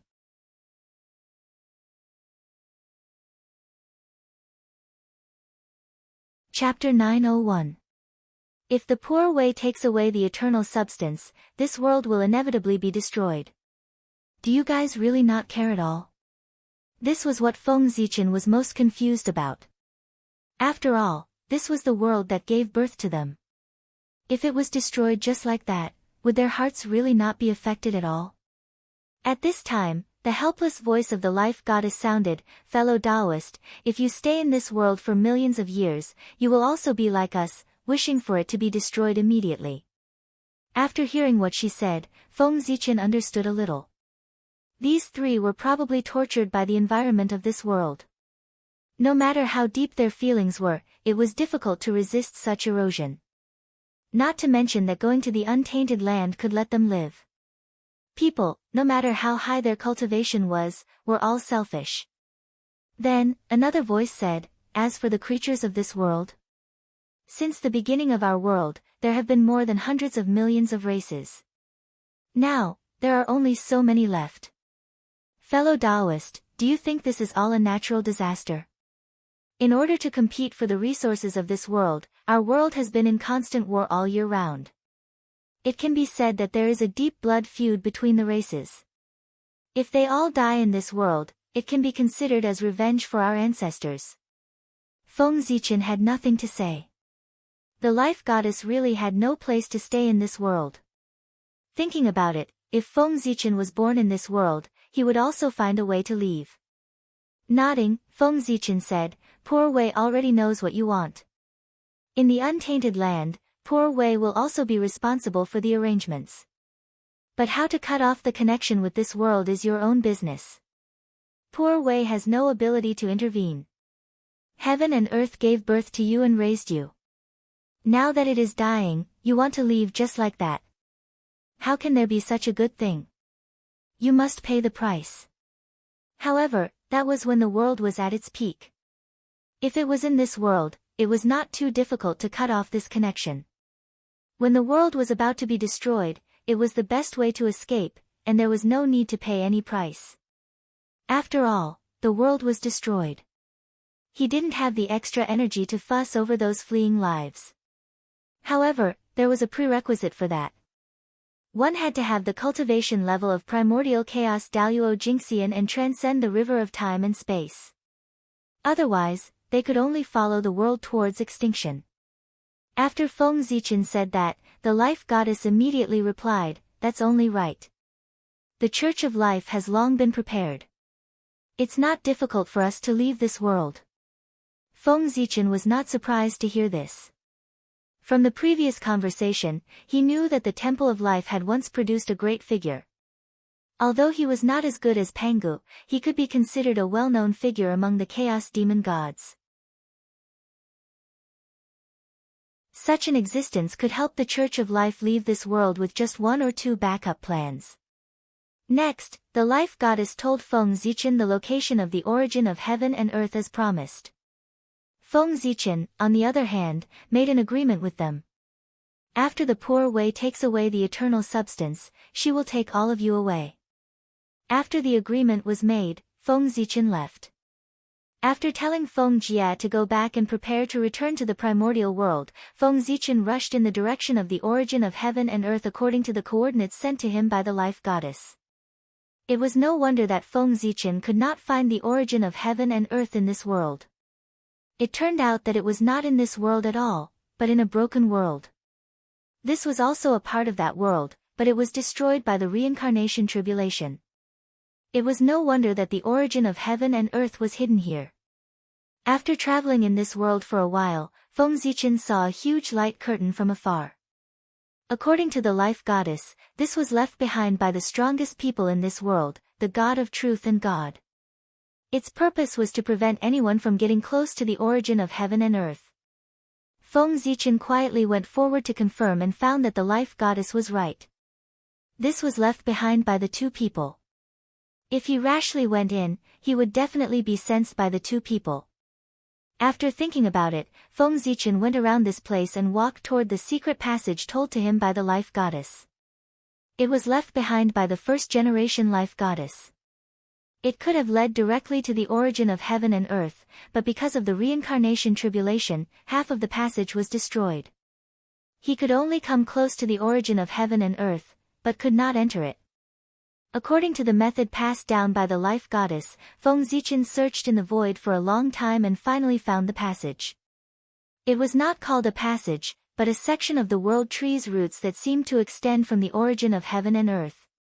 Yes, the origin of heaven and earth in this world was the world tree's roots. After all, this world was derived from the world tree, so the origin of heaven and earth should be the world tree. Using the wood escape technique, Feng Zichen merged with the world tree's roots and flew in the direction it extended from. Whoosh! In an instant, Feng Zichen had already traveled hundreds of thousands of miles. Soon, he arrived at the end of the world tree's roots, in front of a vast nirvana ocean. He could see that at the end of the nirvana ocean, a vast mass of colorful light was blooming with bright light. It was like the sun, shining in all directions. That was where the origin of heaven and earth of this world was. Faintly, Feng Zichen saw strands of purple flowing light in the depths of the colorful light mass, exuding an indescribable charm. Without a doubt, that was the eternal matter. It was a power that was higher than the Hongmeng purple gas and was comparable to the origin of Great Tao. As for the origin of chaos, it was worthless like dirt in front of him. Very good, the Life Goddess did not lie to me. At this moment, Feng Zichen really felt that this trip to the Temple of Life was not in vain. If he did not go to the Temple of Life, how could he find such a secret passage and come here quietly? Indeed, Feng Zichen was confident that even without the help of the Temple of Life, he could still obtain the eternal matter of this world. However, if that was the case, he would have to collide with the strongest in this world, and who knew how much trouble would occur. He would not be like now, quietly coming here to take away the eternal matter, which would save him a lot of trouble. No one liked to use 100% of their strength for something that could be done with 10% of their strength. Now, the eternal matter was right in front of him. The only obstacle was the nirvana ocean in front of him. The nirvana force passed by silently and destroyed all matter, causing the world to return to a state of nothingness. With such power, Feng Zichen was sure that if he fell into it, he would be annihilated by the nirvana force after a few minutes at most. Not daring to take the risk, Feng Zichen secretly used a divine ability to contact his main body and asked him to continue creating the Hongmeng purple gas. At the same time, he sent over a Panga's power. That was the power of Panga's Dharma form that was formed with the three realms as the foundation. You're tuning into the Blissful Bookshelf YouTube channel. We're so grateful for your support, and don't forget to subscribe to join us on this incredible journey through captivating stories. Your generosity through donations truly makes a world of difference, as it's the primary source of revenue that allows me to expand and enhance this channel for you. Thank you from the bottom of my heart for being a part of this adventure.